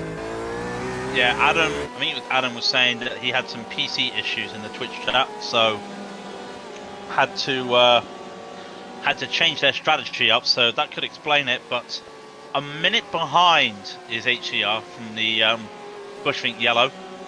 So, with pit stops, if it all goes to plan, we could see some fireworks at the end, but fuel will come into consideration, I think, and we may have to see some teams that were forced to do drive-thrus having to take some splash and goes. I was so upset, by the way. Did you not get my cha-cha slide reference? I was just ignoring it. Why did you ignore it? Breaking my heart. That song. I hated that song. It's such a great cheesy song. It's great. Exactly. It's cheesy. Yeah, but it's great cheesy. You know what they're saying. It ain't easy being cheesy, and that song just owns it and owns it. I just remember a couple of friends of mine had a Spotify playlist years ago, and they basically just had different types of cheesy playlists, and they were just naming it by different types of cheese. I'm putting a pun in. So, it was a shame I never used Spotify because but just hearing them talk about it was fantastic. Now, I was just talking about pit stops. Element and Bushfink are both in the pits. Will they do pit stop? Driver changes. That would be interesting to see. Actually, yes, Element has done a driver change. Bushfink have also done a driver change. So, second and third in the LMP ones have done a driver change, and crossing the line now is HCR Scuderia. They will take P3 as Element Sim Racing get out ahead of them, but the number 3 at Bushfink Yellow is now 2 seconds behind them. So now all of a sudden, second, third, and fourth are in an extended gaggle, but they're all together at the moment. how do we describe an extended gaggle? Is that when you have to use a ruler? Well, they're 2 seconds between each other, so they're in striking distance. Because when we've also got the traffic as well, one bit of traffic can basically bunch them all up or spread them out even more. So it will be interesting to see what happens in that sense. You with me now? I'm with you now. By the way, Rascal the Raccoon is Emma from Simtards. I keep saying I when I read Simtards, I'm just like, God damn it. Yeah, I look at it. I'm like, I need to make sure I don't say what I thought I read. It starts with an S, not an R. But she is loving the coverage. Thank you very much. Glad to see. As I said before, it's glad to see, or I'm very happy to see women in the sim racing sports and partaking in team events like this. You know, I'm always happy to see more and more diversity in the sport, and hopefully that continues on, and we get to share our little passion with everybody. Racing is for everybody. Sim racing is for everybody.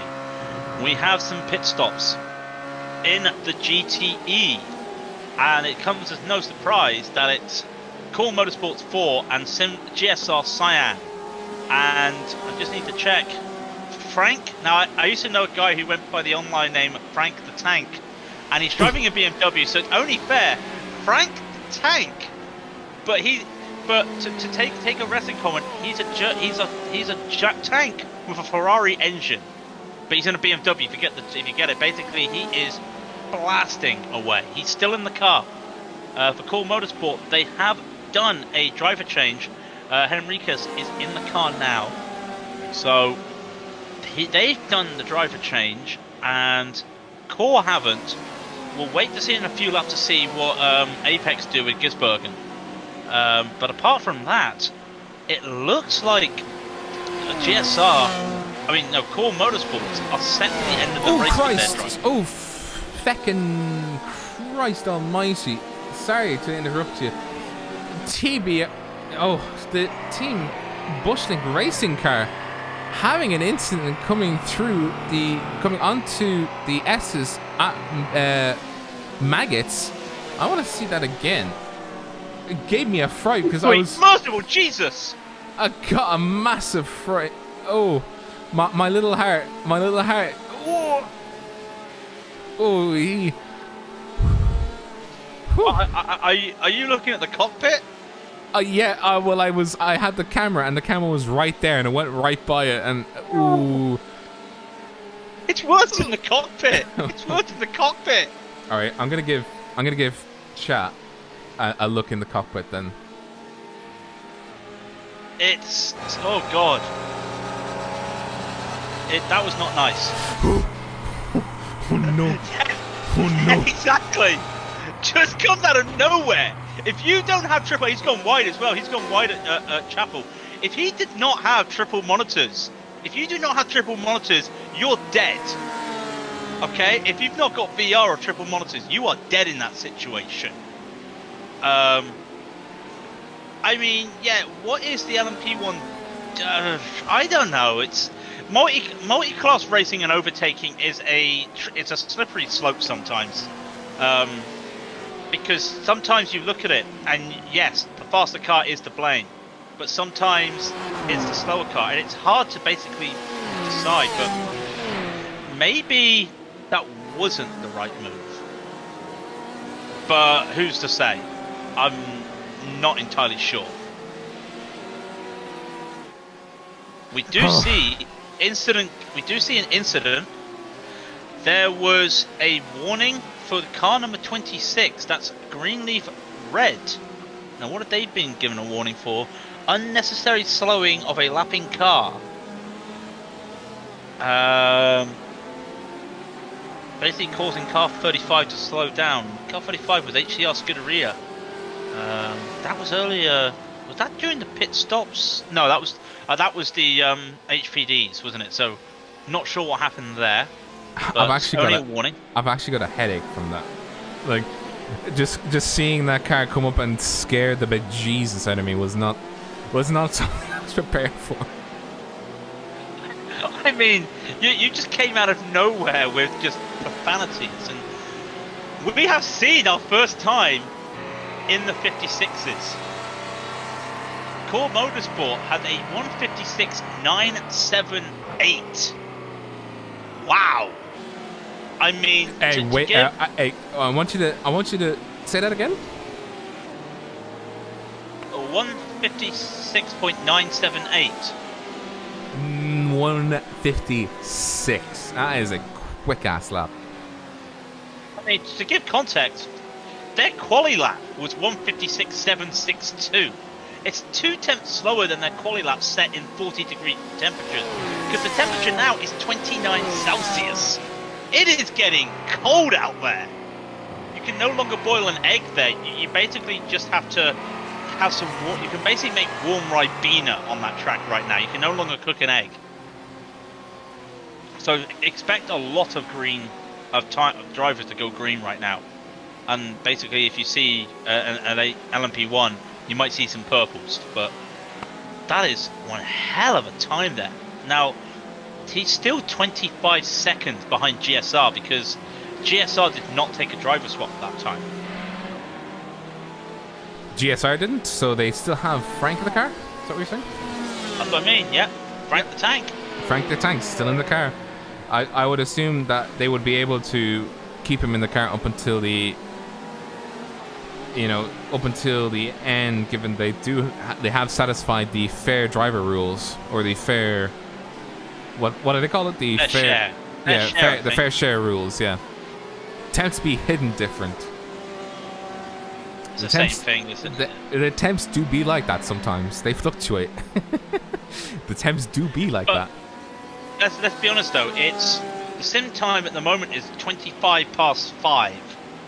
We started 4 hours ago, which would have been 1 o'clock, roughly, just around 1 o'clock. So, yeah, at the highest point of the car, of the sun. Yeah, I can expect it to be hotter then, but that was like 15 degrees difference. And Frank the Tank for the win. You saw that, didn't you, as well? I did. That's brilliant. Frank the Tank for the win. So let's go on board with Frank the Tank. See what he's doing. He's doing pretty well. Yeah. In fact, you know what? Because we're here, let's do a lap of the track through the eyes of Frank the Tank. We don't do it in a GTE quite often, so let's go around a lap in the tank. It's Frank. He comes around to the start finish straight, down into Abbey, takes a little bit of a lift there in the GTEs, can go full speed around here at the farm curb, brakes at the 50 board for Village, comes around Village right there, get as much of that inside as you can, try not to go too wide. Now you hit the loop, around this corner, very slow corner, the slowest corner on the track, then you're full speed, coming around the exit here, this is Aintree, down onto the Wellington Straight, and shortly you'll be back onto the old Silverstone. And it's still cool, but it's like 10 years old now. But braking here just before the 50. This is Brooklands. Going around Brooklands, you can take as much curve in the inside as you want there. Set yourself up for Luffield. Coming around Luffield, when you see that little marker on the inside there, that's when you start getting the foot down. Again, take as much curve as you can there on the exit into Woodcote. Now you're onto the old start finish straight. It doesn't have a straight name, we just call it the old start finish straight because it's so simple. You will need to brake here. He gets into 6th, brakes down into 5th again. This is Cops. Goes around. He gets an off track there, but that's not too much to worry about. You can't take a lot of curve there. Into the legendary Maggots now. Into the corners. Brakes a little bit before there on the second bit. Brakes again. Hits in now for Beckett's. Goes down a gear, down into Beckett's. Hit all the curve he can. This is now Chapel this little bit, and he's on to the Hangar Straight. Under the Johnny Walker Bridge there. Remember, this is where the crazy bloke streaked onto the track years and years ago in the 90s. Now at that curb, you want to brake into Stowe. Go around Stowe. A little bit of a blind corner, I always find, because it's a little bit downhill. Accelerator as late as you can. Down we hit now into Club. Braking just at 100 there. Be careful onto the brakes. Go slow. He goes slow as well for the LMP1 as well. Now around the rest of Club. He's going to avoid all the curbs he can. Take as much curve without getting an off track at the finish line, and that will be good enough for a 1:58.555 2. Thank you very much, Craig. That was a lap of Silverstone in the eyes of Frank the Tank. You okay there? You okay there? Why is that so funny? He's driving a BMW, and we've called a BMW a boat because of how durable it is. Well, if it's durable, it must be a tank. His name's Frank, he's driving a BMW, Frank the Tank. There you go. Okay, so Apex have done the driver swap, and they are 3 seconds ahead of Core Motorsport. The last lap was invalidated as well. It does not help matters, so I can't see what the gap, what the time splits are. But also, is it me or is it getting a little bit hazy in the sky?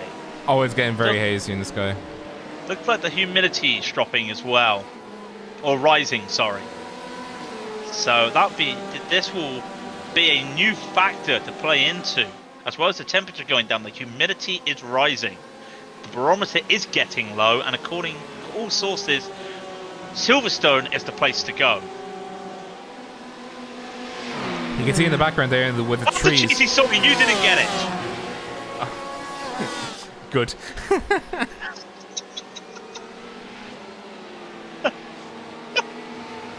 Sorry, in the background.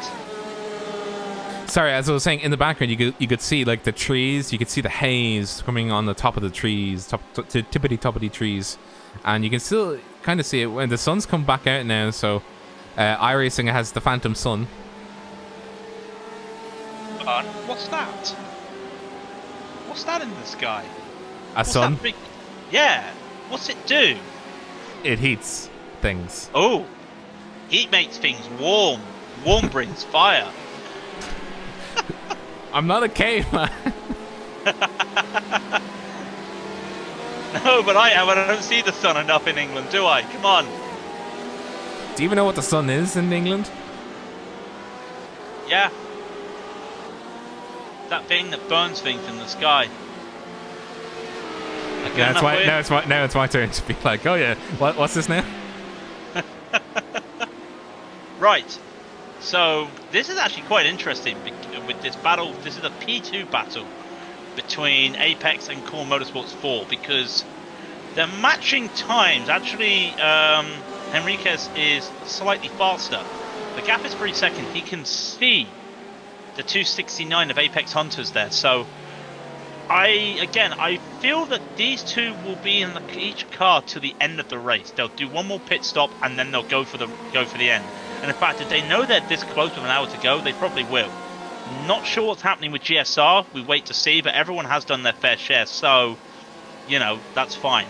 There's actually 2 cars running at the moment that do not have their fair share complete. That's mainly because they've got a third driver in at the moment. Okay, fair enough. So that's Mars Devils, who's put their third driver Danny Sanchez in, and Adequate Racing, who have put Jonathan Dance in. So that explains why they've got the only cars that have not completed their fair share. So, Mum, we're on TV. Emma just saying in the Twitch chat, the Simtaz Blue is on TV. Wow, look at it. You're on the TV, well, they're already on TV stream for a while, a good while back. I think, you know, within the, I think it was like 2 hours into the 6-hour race. Yeah. 2 hours ago, I think it was. Yeah, we've been keeping an eye out as well. Sitting, well, actually, my math is right. Sitting P2 in the amateurs. In fact, it's a Simtards 1-2 in the amateur division at the moment. So that might change again because of the driver swaps, but who knows? A second and a half behind is Danny Sanchez, who again is Mars Devils, the pro team, who is got their new driver in. So that would be an issue. And then you've got, you know who Henriquez is behind them, who's a lap car, who's lapping them, and then Nuno Macedo. I mean, what a name to have 2 people with the same name in a race for. Oh, the what was that? That was the Apex Hunters United Esports car stepping out of line, coming through. I think that's Luffield, is it? It is Luffield. It was stepping out of line coming into Luffield, and it was going a bit sideways there for a second, but he's managed to correct the car, and he's not had a boo boo on the track. No boo boos in this race. No boo boos in this race. Just looking around, the HPDs, we haven't talked a lot about them. Currently a different leader. The Blue Chew Platinum are currently leading, mainly just due to pit stops. Both Blue Chew cards have not pitted yet. RSR pitted, a few laps ago, so it's an hour, coming up to 90 minutes left in the race. They still will have to take 2 pit stops. But RSR, are they going to be able to make it to the end with one more pit stop? Let's see, lap 133 they pitted, it's lap 140 now. Yeah, they'll be fine. They'll be fine, but it'll be touch and go, but they should be okay there. Are you ready to entertain chat once again for the other thing? What have I done? No, you need to entertain chat because I'm going to get some more water. Oh, right, we're going to entertain chat. Well, because I have an obsession with car liveries, let's look at these car liveries out here today. We'll start with the leaders. I mean, it's kind of hard to make an Audi look nice. So many parts to make that thing look. Simtek's got a really nice front, so that is really nice. One car I have been looking at is the Midas Simulation Fury SimSport. It's such a weird combination that just works. It stands out, that black and green. I'm not sure why, it just stands out. And then having the classic wing mirrors and tips of the wings as the color code for your cars, love it. That's just like that's a classic endurance racing trick there. Core Motorsports, they've been doing pretty nice. I mentioned the Algarve on the back there, and I won't say it again, but I am going to say it. Algarve, seriously, if you're looking for a place to go in Europe, the Algarve in Portugal, it's nice. It really is nice. I don't know what it's like. I haven't been there for about 10, 15 years, 20 years actually now, so it might have changed, but it is nice, and it's a nice clean livery there. Simtard, I've got to give it up to you. I love it. I love this, and I don't like red Ferraris on iRacing because they're a dime a dozen, but I like it. And then you've got the same livery but color swap to blue for your Simtard blue. Love it. And then the Forza Zanardi at the back, I've mentioned it before, just the icing on the cake. Who else are they looking at? Carbon Esports, despite they've got that damage on the back, again, nice. Like the Seattle Seahawks. The Seattle Seahawks, the blue, the white, the green, the illuminating green. It's really nice to see. Anybody in chat, I'm just curious, anybody got a livery? Okay, you can hype your own up, but got a livery that they think, that looks really cool. I might just a weirdo, they just like looking at liveries. I mean, the answer is, yeah. Furry are supporting the red, white, blue as it's the 4th. It's the 4th of July, yes! Happy Independence Day, Americans. I know there's a few Americans out there, so happy taking away our country, our power to you day, or whatever it was, yeah. It's quite nice. I remember, I got us off track here, Vince Sully style. I remember I went to Put-in Bay in Ohio years ago, and I didn't realise Put-in Bay is an island in Ohio. If you go any north of it, you're in Canadian waters, and they were so proud of this flag and this ship in this battle, and I'm like, why have I never heard about this battle? If it's something to be so proud of, why have I never heard about it? It was during the American Revolution, and they kicked our asses in the ocean, and I'm like, that's why I've never heard of it. Right, I'm going to keep my head down while I'm in this museum then learning about this, because I'm going to get my ass kicked. That's a true story, I'm not going to lie, it's a true story. It's a nice island. But I digress. Let's keep an eye on the racing, because this battle in the GTEs is getting closer. Nick Foster he's matching Nuno Henriquez in the Core Motorsport, but it's not enough, because he's hitting that delta that he needs to hit, but Henriquez is going faster, and the gap is now 2.3, and in fact there's no car between them at the moment as they're coming down to club. There is no car between these two, so they can be battling now for the next 30, 40 minutes before they do their final pit stops. And like I said, I'm pretty sure these are the drivers that they will go to the end with. But it all then comes down to Frank is absolutely kicking ass in the GSR Cyan car, which is again a lovely livery. He is doing the best. He is 15 seconds ahead of Apex and Core. Now with a driver swap, I don't think it's going to be enough to keep the lead. I've never counted how long it takes to do a driver swap, I must be honest. So that will be interesting to see. I'm just checking if there's anything there. Another warning.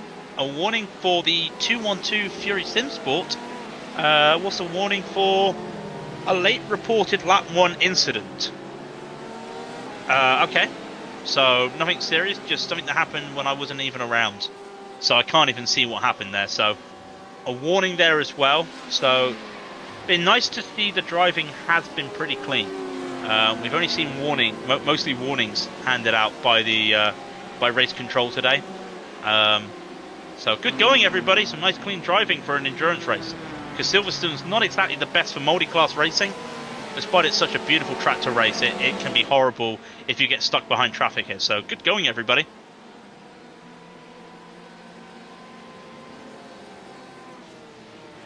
Rob has completely left me. So Reese is taking the car to the end. Okay, so that is the Simtard Blue. Yeah, Simtard Blue. Reese Atkin is taking the car to the end. A little insider knowledge you get from Twitch chat there. He will be taking the car. So currently sitting P2 in the amateurs. Now Core Motorsports 2 is the car battling him there for what would be P2. There's a car between them, the Pro Car 272, Danny Sanchez there in the Masked Devils Esports. So, you know, Nuno has to get past a Pro Car who's 3 seconds ahead of him. And then a second ahead of that Pro Car is Reese in the Simtard Blue. So, doing what he can there and doing some good laps. In fact, they're almost matching each other in times there. So, touch wood, knock on wood, keep it up there. Simtard Blue might get this, and it would be great to see a 1-2 just for any team in this race at the moment. We're not seeing anything. Well, we're seeing Blue Chew will get two of the podium spots in the HPD, but there's only 4 HPD cars. But Core Motorsports tried their best, and they're still trying, let's be honest. But 30 seconds behind them is Core Motorsports 3, so they don't look like they'll be getting 2 Core Motorsport cars on the podium in the GTE and GT Pro. But yeah, Simtard look like they might be getting a first and second in the amateur. Touch wood, doing good. You keep saying touch wood, by the way. I'm worried. At some stage, you're going to say touch wood, and then the second you say touch wood is the second the car just dies. Yeah, I've just been told, please, sir. So yeah, I am. Okay. I won't talk about Simtards again, just in case something does happen. So, don't. You can talk about them. I'm worried now. You've made me worried. But we have to. But I think what's key right now is looking at this battle for P2 in the GTE class, because the gap is now 1.7 seconds between the Apex Hunters and Core Motorsports number 4 car.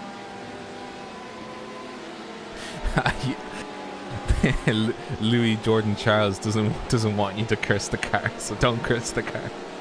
Yeah, I'll do my best. Just ask Nathan. I think literally, I think I've got some Lego cars at home, and I reckon one of them is like a voodoo. It's like a voodoo of Nathan's Ford, or whatever it is, or LMP1, because literally 2 times I have broadcasted Nathan, something's gone wrong for Nathan. So maybe I've just got some voodoo on Nathan. You know what I mean? You got some mojo on Nathan. Is that what you're saying? Yeah. Also, Rep Sam Woodbridge. Sorry, I was supposed to say Sam Blackwood. Sam Woodbridge for the Skins top bloke. So, Louis Jordan Charles shouting out Sam Woodbridge for the top skins, as he is a top bloke. Oh, aren't we all top blokes and top girls in this race today? Ah, yeah. Well, we all get medals in the end. It's all for fun at the end of the day. Oh, are we sure there's no prizes? The prize is you get a smile from me and a cookie. You get a smile, okay. I smile at you and I give you a cookie. That's about it. Fair enough. Oh, Josh Anson says on the Discord, "Rip, my power went out." Now, I'm not sure what car he was in, but that doesn't sound very helpful if you lose your power. Unless you've got like a generator. I'm pretty sure you can't really do much about a out power. Quote me if I'm wrong. I mean, fair enough. I mean, you could light a candle and play some board games. That's about it. But what you can't do is race iRacing if your power goes out. I can't actually see what car he was in, to be fair, so that's a shame. Oh, he was in the Blue Tube, the 317 Blue Tube, who is now at the back of the field. He's finally got back in. But yeah, no, he was the Blue Tube America's car at the back of the field, unfortunately. But keep going, keep going. There is still time. Still time in this race. You've got to search for the hero inside yourself. Got to search for the secrets you hide. Okay, fun fact, that was actually in a Peugeot advert. And there's no Really? Peugeots on iRacing. Yeah, that was in a Peugeot advert in the 90s. It's also part of Father Ted as well. What wasn't part of Father Ted? Father Ted? Hey Rob, my lovely, lovely horse. Oh no! Oh If I sing any more, we'll get DMC. We'll get DMCA, whatever it is. no! Yeah, and DMCA take down O's. So how come our name is cursed? Oh well, Simtards is like, I keep reading it as retard by accident. That's essentially it. So basically, I'm messing up names and you're messing up team names. That's what's happening. Yeah, right that's we're sharing the load here of messing up a name. Band.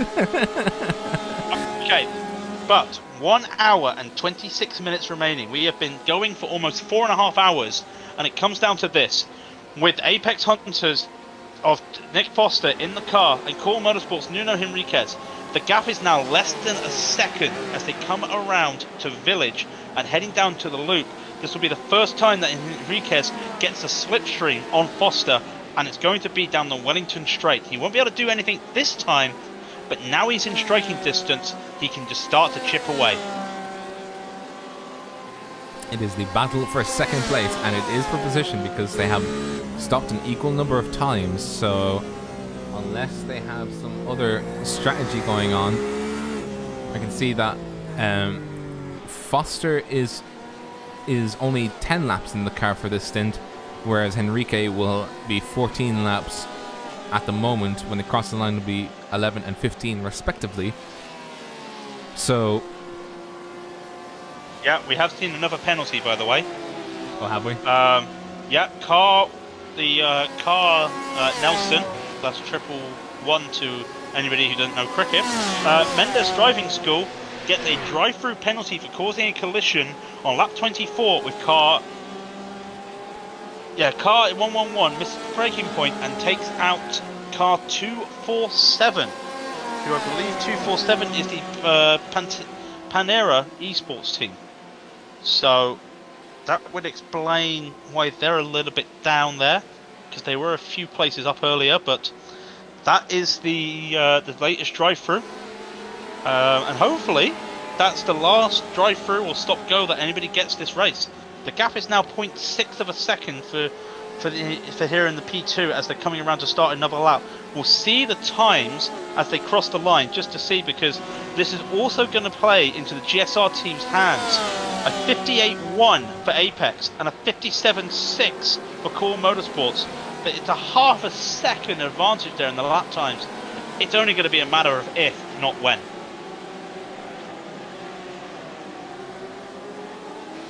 Or is it when, not if? Yeah, when, not if. Coming around the loop again. Now this is again the Wellington straight. Not going to get it here, but the gap is now 0.2 of a second. Again, Nuno will look to the inside. He wants it actually. He almost had a chance to take it. Cannot though. Good holding up there from Fowler. Now going around to Luffield. He's gone wide. He's gone wide. Fowler's gone wide. He may be able to hold it here. They're going to go side by side down into Luffield. Side by side they go. Now the issue is Henriquez has the insider, so will come around. He backs off. Wisely Foster backs off there before going into Cops, because that would have been messy if they went 2 by 2 there. So Henriquez takes P2 back for Cool Motorsports. Apex are back into P3, but there's still an hour and 23 left, and Henriquez is driving really well. But remember, we said it before, that Apex pitted 4 laps after Core, so they've got 4 lap old newer tyres, so might play into the hands later in the race. But for the moment, this looks to be the top 3 cars. So the GTEs will be the GSR, the Core Motorsports, and the Apex. It just depends. It depends really on what order these 3 cars will end.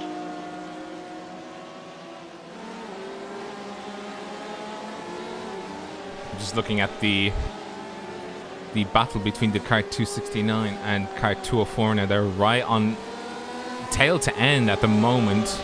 You can see the Apex Hunter's car has definitely got some damage on the rear left, but it doesn't seem to be slowing them down at all. Pretty good as well. Let's just look down the rest of the field again. We're looking at the GTEs mainly because the LMP ones are pretty spread out at the moment as the HPDs. Simtard's Red, again your lead amateur team, still sitting there in a battle for P9 at the moment. They've got Jonathan Dance in the Adequate Racing car. Once again, they're practically together. They're like, look, can you two just either get a room or just stop seeing each other? Because I'm pretty sure every time I look at Simtards, there's always Adequate Racing right by them. So they haven't left each other whatsoever. So will they make a move here? I doubt they will, Adequate, but they're sitting there P10, so technically that would be P9 for the pro class. Just holding on. Where's the next GT amateur with Simtard Blue? And it's Reese Atkin, and behind him, half a second behind him, is Danny Sanchez, and Nuno Macedo. It's only a second behind him as well. So it's looking like when we get to the final hour shortly, we're going to see some battles all around the GTE field for the main positions. Oh, Apex has spun! Apex has spun! Nick Foster has spun the car. Where is that? That looks like it's Village Curb. It looks like it's Village Curb. No, it's Beckett. He's crashed at Beckett. Almost made contact with Greg Wilkin there. That's not going to be good. Almost made contact on return there, but has lost 5 seconds. No, 7 seconds even to Henriquez there. Just lost the car. And I want to look at that again. Did he just lose the car? He turned left and the back just went, and he managed to keep the car out the wall, but it lost a lot of time there. This will play greatly into the hands of Core 4 and more than likely German Sim Racing Cyan, because it means that they can now focus on extending the gap as much as they can, because, well, Apex Hunters have spun, so they'll be on the back foot now until they can get back into the groove. That's an 8 seconds. So they're not going to lose the podium spot. They're still about 40 seconds ahead of P4, which is Core Motorsport number 3. So they're going to be fine.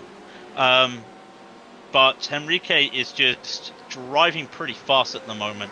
He's not driving as fast as Frank, who is 17 seconds in the lead. And I hate to say it. Well, no, I do. I don't hate to say it. I love to say it. I think Frank is actually going to build so much of a gap that even if GSR want to do a driver change for the last hour, it won't matter because they'll still be in the lead. That's just how well he's driven at the moment. The only one doing a 57 at the moment, it was a 57.802 last lap as he was coming around to finish this lap in a minute. But this practically just means that Apex might have lost a chance for the race. You're gonna have to keep talking. I'm eating a sandwich. Oh, you're eating a sandwich. Okay. Well, when you finish that sandwich, I can then take a well-earned toilet break, because I'm not like the bloke from NFL Red Zone who can do 7 hours drinking energy drinks and not go to the toilet. So I don't have that sort of bladder anymore. Anyway, keep an eye now. I want to keep an eye on this Simtard Blue, this battle for 12th, 13th, and 14th. But most importantly, it's a battle for P2 in the amateur series. Reese Atkin now in the Simtard Blue, half a second ahead of Danny Sanchez, who is racing for overall position, not class position. And then behind him, again, 0.2 of a second behind him, is Macedo in the Mars Devils car. In the Core Motorsports car. That's for position. So really, it's going to be hard, because Macedo has to get past 2 cars if he wants that P2. Let's be honest, I don't think we've seen many amateur cars overtake pro cars today, but we might see it the other way around right now as Sanchez gets a good run on Atkin. And now this, I don't think he'll make the move here, because this would actually ruin Atkins' race, because if he went inside and took Atkin, he would also force Atkin wide and Macedo would come in. So I can't see that happening right now. He's just going to hold on to the back of the car, keep it nice and calm as they come out of Woodcote into Luffield now. It will be still Atkin just holding on. And it's been like this for the last five laps here. Atkin, Sanchez, Macedo. Macedo's really caught on there, got some really good laps, and now lapping a little bit slow. No, they're still equal, but lapping faster than the Mars Devils. And if anything, this 272 car might be hindering Macedo. He's got the pace to overtake both of these cars, but he's just unable to get by. You can go for your toilet break now. Oh, okay, fine, bye. Oh yeah, just so they make an overtake. Look at that. Side by side, they're going in to Stowe. It's not for a position in the classes themselves, the GTE and the GTE AM. A little bit of contact, I think, or just a little bit of the backstepping out. The car 272 still trying to gain position over the car 324. It's a bunch of AM drivers sandwiching a pro driver, and the pro driver does not like it whatsoever. He wants out of this and he wants to be past them. So coming through on towards Village now. A little bit of a lunge, not to the inside, but just a little bit of lunge to try and see if the 272 car can prod his way past.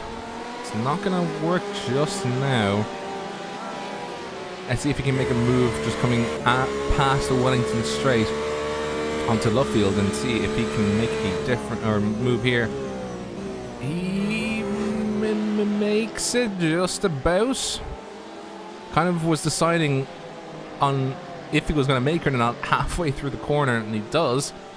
Makes it out, and the Simtard Blue car is now under threat from the Core Motorsports 2 car of Nuno Macedo. Coming up past Cups onto Maggots and Beckett's. We'll be looking directly at the battle for second place in the GTE AM class. As you can see, the pro is now ahead of them, so it's a one-on-one challenge now, and I'm assuming the Simtard's Blue car definitely wanted to be keeping the buffer between the two of them, the buffer being the pro car, but the pro car has now just, look at the gap. He's extending it far and wide, and the lunge on the inside by the masked, not the masked animals, but the Core Motorsport 2 car did come together, but not too hard. But the Simtard's Blue car prevails, coming through Club and onto the start-finish straight. they go. So the Simtards Blue doing very good to keep the Core Motorsport 2 car behind them and keep the dream of a Simtards 1-2 alive. It'll be very good for a first race around 6 hours around Silverstone for these guys.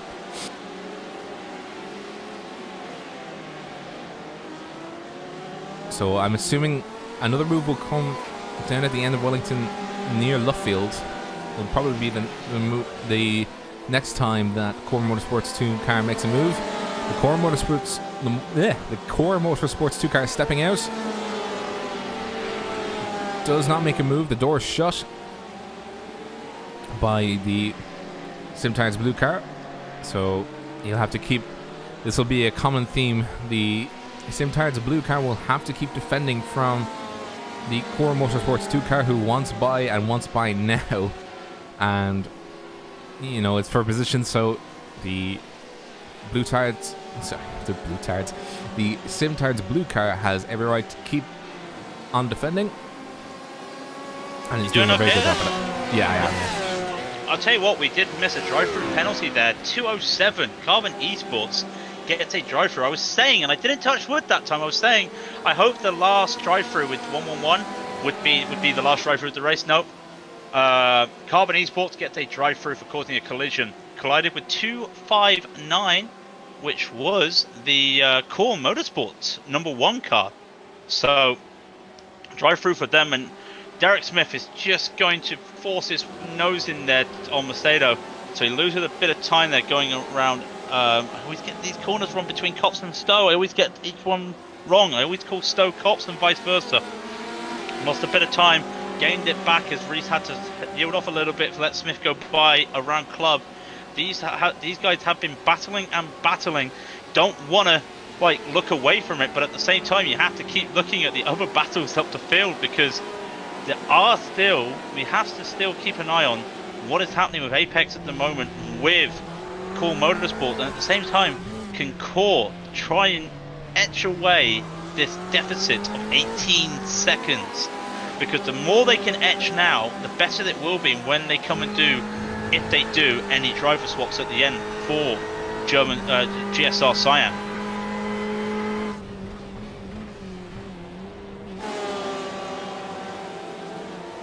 Another battle I just want it's not for position, but we've got 333, the CCTS Esports Goal, in a battle at the moment with Samuel Prince at number 247 of Pantera Esports. Pantera has had a bad time in that Ford, really, just getting pushed around and being in a couple collisions, no fault of their own. Sitting currently 16th overall in the GTEs, but doing what they can, just holding off there. But you've got Engels here in the 333, and behind him is the Stage 1 Racing. That's Tom Gissens. I probably pronounced that wrong, sorry, Gilgens. That's in a second there. Now that is a battle in the amateurs for 4th and 5th. So it's a well-placed battle there between the amateurs for 4th and 5th. So that will be one to keep an eye out on, as Engels has lost the slipstream of Samuel Prince. So meanwhile that happens, now what is going on with Reese and Macedo? They're at Club, and Atkin has to be on the defense. They've got a LMP1 behind them as they're coming out of Club. Macedo again, he wants to look, he's a little bit faster. He will not be able to make the move, I don't think, as they come around the start finish straight now. Coming in around up to Abbey, will not make the move here. Just hold it at the curb, hold it at the farm curb as much as he can, and then just try and make a move at Village. It's tough, but it can be done. He's too far back to make the move there. Reset. Let's go for a second time. Come around the loop into Aintree. Around the loop they go into Aintree. Atkin does have a better line there. Does gain some time. The slipstream is in his favour. He gets a little bit of slipstream by Sanchez in front of him. Might be a saving grace here, because I don't think Macedo is going to have it. He does not have any closing speed. But again, this really aggressive, this move, well, it's aggressive, but it works. It's what you can do in the Porsche. Stick your nose in a little bit as you're going around Luffield. Does work very well. Atkin will have the slipstream. Macedo was almost sliding, had to lift off the accelerator. That was a good save there from Macedo. That the back went. He just completely took his foot off the accelerator, just allowed the car to straighten itself back up. Lost a little bit of time, so he will not get a charge when they come out of Maggott and Beckett's, I don't think, onto the hangar straight. He will just need to try and catch up again. 1 hour and 9 minutes remaining. And I think I'm going to be glued to the absolute screens of this race because it's an hour and 9 minutes, but there's so much being set up at the moment. You know, looking away will just cause you to miss something. And I already know that as soon as I look the cameras away at something else, it's just going to be, oh, you missed all of this. I mean, how do you keep an eye on everything? It's crazy at the moment. As Reese Atkin goes into the pit, Simtard Blue goes into the pit, we know from not really insider information because they told us on Twitch chat that Atkin is staying in the car. So there will not be a driver swap here. Macedo, again, I don't think Macedo will do a driver swap. Nope, he's been in for a while. He's going to stay in. So just wait for them to do the pit stops there. Be interesting to see. Now this will be the last pit stop. Or they had to do a splash and dash? Hang on. Can they do an hour and 8 minutes on one tank? Oh, that's going to be interesting for Simtards. I hope they know what they're doing. I don't know the maths, but I hope they know what they're doing. That's going to be interesting to see. Core Motorsports, again, well, they have to do it as well. So we'll wait and see. It might be a couple splash and dashes at the end here by the two teams. Just see what happens when they go to the pits. By the way, Croc92 was asking, where is the Simtards red car? It is in 18th position. Yep, 18th position. Though it did pit 2 laps ago, so it's doing okay. How many seconds is it away? Yeah, it's about 20 seconds away from the cars that they're aiming for, which is making sure they're ahead of Core Motorsports 2 after the pit stops and the Blues. So they're looking okay in terms of pit stops. Was that a driver change as well? No, it wasn't. Ignore me. Kyle right now has been in there for quite a while. Have they done 2 stints? No, it is 1 stint. Just that they've already pitted, so he'll be going to the end as well. Cameras are trained on the battle for 9th. So it is Adequate Racing with Jonathan Dance in the car.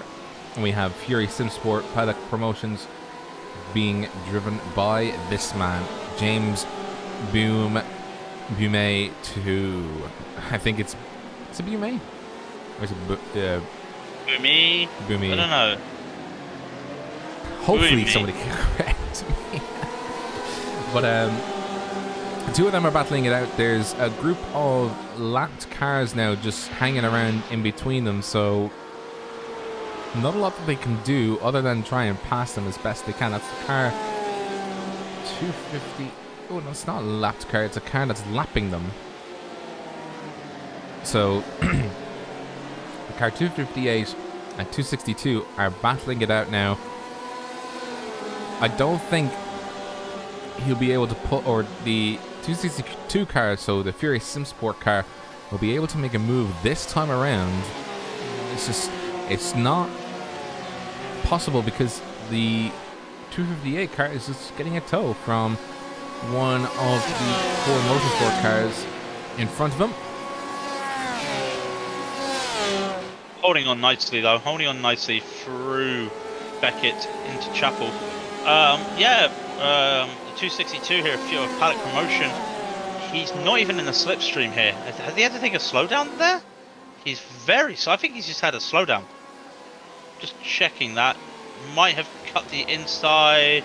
Yep, he cut the inside of Beckett, so that's a slowdown and lost a lot of time there having to slow down on the hangar straight there. Now he still needs to pit. Well, it could have been an idea to pit there, but decided against it. So this battle here has pitted out for the moment. The gap is still 2.8. But we know that they were almost matching the same time. So when they come around for a reset and the Paddock Promotion gets another lap in, be interesting to see where he is. Now where is the 217, the lead GTE, the German Sim Racing Cyan?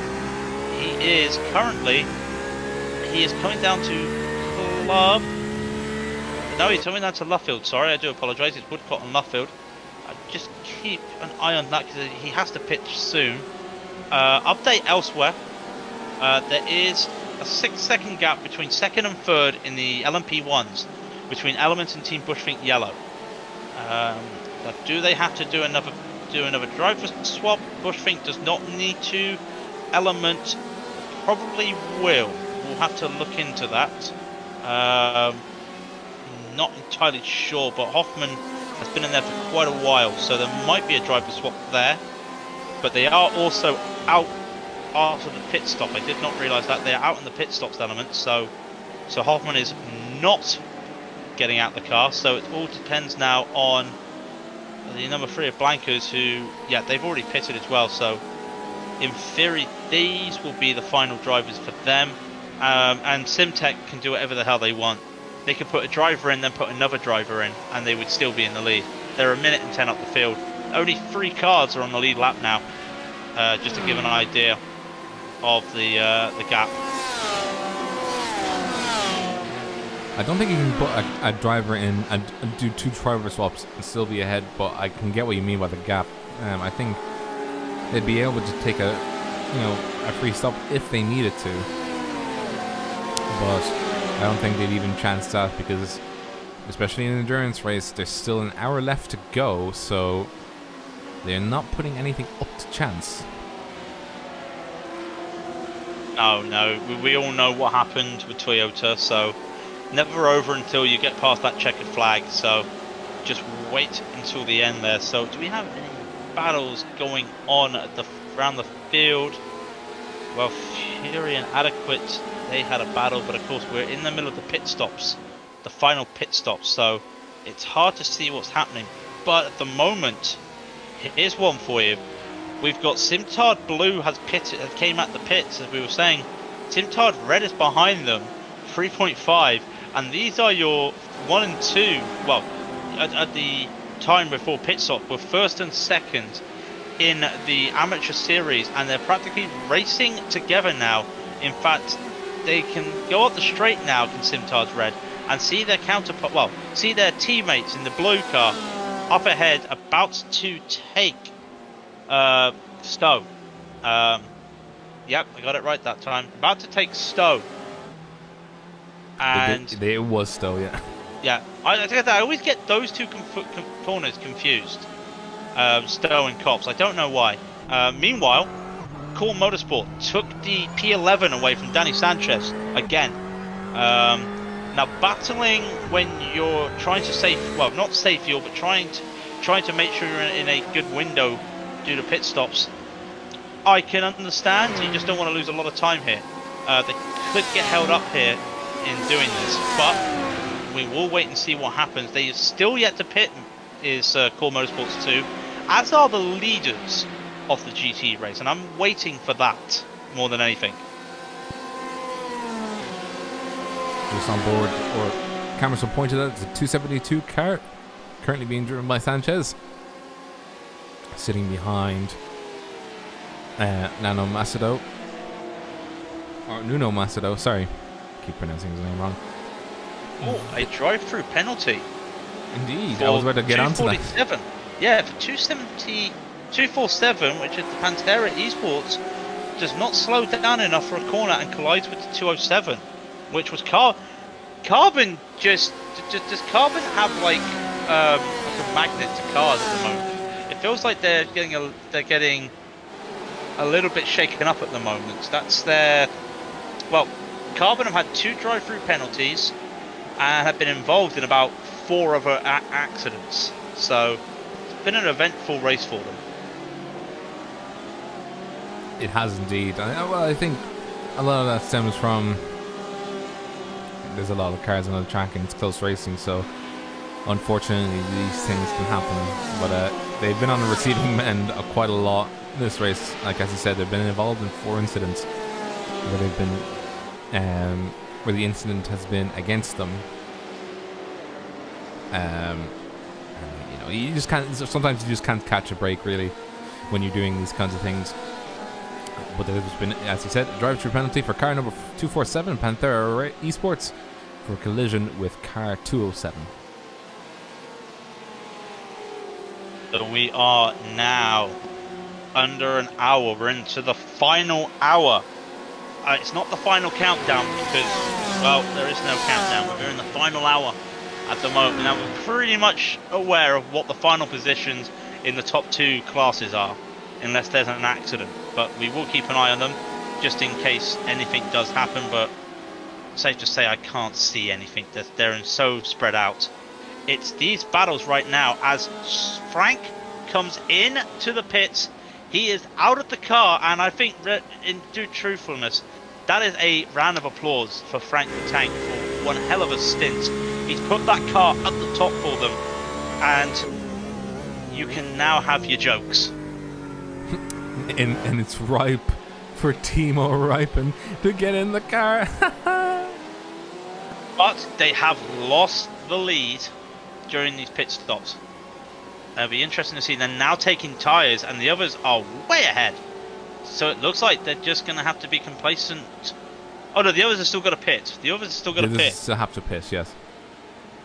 But they're even going to go down to 4th place with this driver swap. The car 203, Cool Motorsports number 3, are going to be overtaking them. So they're going to be down. They're not even out the pits yet, are they? Where are they? They're still in the pits. Now they finally leave. They are quite a way away, actually, almost a minute. So, and there'll be no driver swaps for Cyan, for Core Motorsports and Apex. At least I don't think so. So, they're really going to be. They're going to be on the back foot right now. It's safe to say they are going to have to. They're on fresh rubber. They're on fresh rubber, but so is everybody else, aren't they? Everybody else will be on fresh rubber for the final hour. The track temperature is now 26 Celsius. So, unless anyone's got a plan to like save these tires. And let's be honest, Apex can't save those tyres because they had that spin, and Core have been like driving the socks off that car. So everybody should take tyres this next pit stop. It just depends on when they do take the pit stop. So currently, Core Motorsports 3 has been 29 laps into their current stint, so they should be looking maybe to pit within the next few laps. Core Motorsport 4 has been 28 laps into their current stint, and Apex Hunters has been 24. Yeah, Apex Hunters will have their pit stop about 3 to 4 laps after everybody else. They got out of formation with the fuel strategies there after the drive-through at the start of the race. So that's unfortunate for them. Meanwhile, we're keeping an eye on Core Motorsports number 2. That's Nuno Macedo. He is pulling away from Sanchez, which is good for him, as he needs to make up as much time as he can because he needs to get ahead of Simtard Blue. And also CCTS Gold is currently sitting P2 in the amateurs, but again, these drivers have to make a pit stop. We've got Blue and Red that have made their pit stops. It's questionable if they'll be able to make it to the end. I'm not sure. I'm not sure on fuel lengths with the fuel, but we will wait and see. But at the moment, you've got Core Motorsports number 2 leading the amateurs, still waiting for them to take the pits. Would not be surprised if they pit probably now or next lap, I would have thought. Carbon Esports coming into the pits for their pit stop. As is Core Motorsports. So the Core Motorsports car has been overtaken by the GSR Cyan car. We're just waiting now for the rest of them to do their stop, as Core Motorsports 3 is taking tyres. As expected. So now we wait for Core Motorsports 4. They dive into the pits. So that's just it. Right. We need to keep an eye on this right now, just to see how much time GSR gained or lost because of doing the driver change, because they were about 18 seconds ahead before they went into the pits. I can't see Core Motorsports I can't see them not taking tyres. We will wait. In fact, here comes Foster coming in round. So Apex takes the lead, as we expected. Where are the GSR? Where is Timo right now? Well, he is coming around Maggots and Beckett. So quite a way out, actually. I don't think he's going to be able to catch on to this. Oh, he will. Well, you keep an eye on that. Well, you keep an eye on where GSR is. I'm going to keep an eye on where this Core Motorsports is. They are in the pit still. Nuno is still in the car, so definitely not a driver swap there. Let's just wait to see. They're taking a lot of time in the car at the moment. That must be a tyre change. Off they drive right now. He is driving down the pit lane, coming to the exit. He will get to the green cones and will hit the button to get off the pit limiter. He comes out of the pit. There is Nuno. Where is the GSR car? They're on the start-finish straight. So actually, better than I thought it was. Still will be able to catch him though. That's the main thing. And on a fresh rubber, he can get the hammer down, rather than having the old rubber that the Core Motorsport car has, because Core Motorsport 3 or 4, sorry, did not take tires, so they are an old rubber. Really? Now that will be interesting, but we mentioned that the track is cold now. It's 26 degrees, 78 Fahrenheit, so it's a massive drop there as we see Derek Smith going wide around Woodcock there, and as we see Nuno there. The gap is 5 seconds between Nuno and Timo. So that's Ripin and Henriquez. So it will all come down to these lap times. And then we just wait for a couple laps before Foster decides to come in and go for his pit stop. I was going to do some weird Australian stereotype there, but I held back because I'd be really bad at it. No. No, we've got to please everybody. But they are, I think, no, Simsa still have to pit. Simsa's had a quiet race. Simsa still have to pit. Core Motorsports 2 still have to pit. They still have not pitted. I am surprised at that. But they will have to pit. They've got to come in this lap, surely. They've done quite a few laps on this tank now. It's a long, long time. Their last pit stop was on 24. Almost had contact there with Adam State in the 35. Ooh, that looked like contact actually, but it might have been. Not sure. Was that contact? No, I was looking at another car. A Ford went off. I'm trying to figure out which Ford that was, and it went off at he went off at Luffield. Oh no, sorry, not Luffield. He went off at Club, and was having trouble coming on back onto the track. I have no idea who that was. So let's get back to the other action. Back to the other action. Now we know that Foster in the Apex car, he's going to wait a couple laps to get this pit. So let's see, 151 was when Core pitted, 149 was when GSR pitted. So I'm going to guess we're going to be looking at 155 is when Apex come in. That's what I'm thinking, and that also plays in their hands because they don't have to take a full tank. So it means it's going to be a quicker pit stop for them. Will they take tyres? Well, a 157.7 was their last lap. GSR's just done a 157.2. So it's the right time for Timo to come in and to hit these lap times right now with how cold the track is, with the fresh tyres. But what does Nick Foster do on this track? It's a 57.786. So not too bad on old tyres, in all due fairness, but he is now starting to get low on fuel. So either this lap or next lap he will come in. The gap is 45 seconds, so I think he's got the time, to be fair. So Timo Ripin coming down the hangar straight towards Stowe.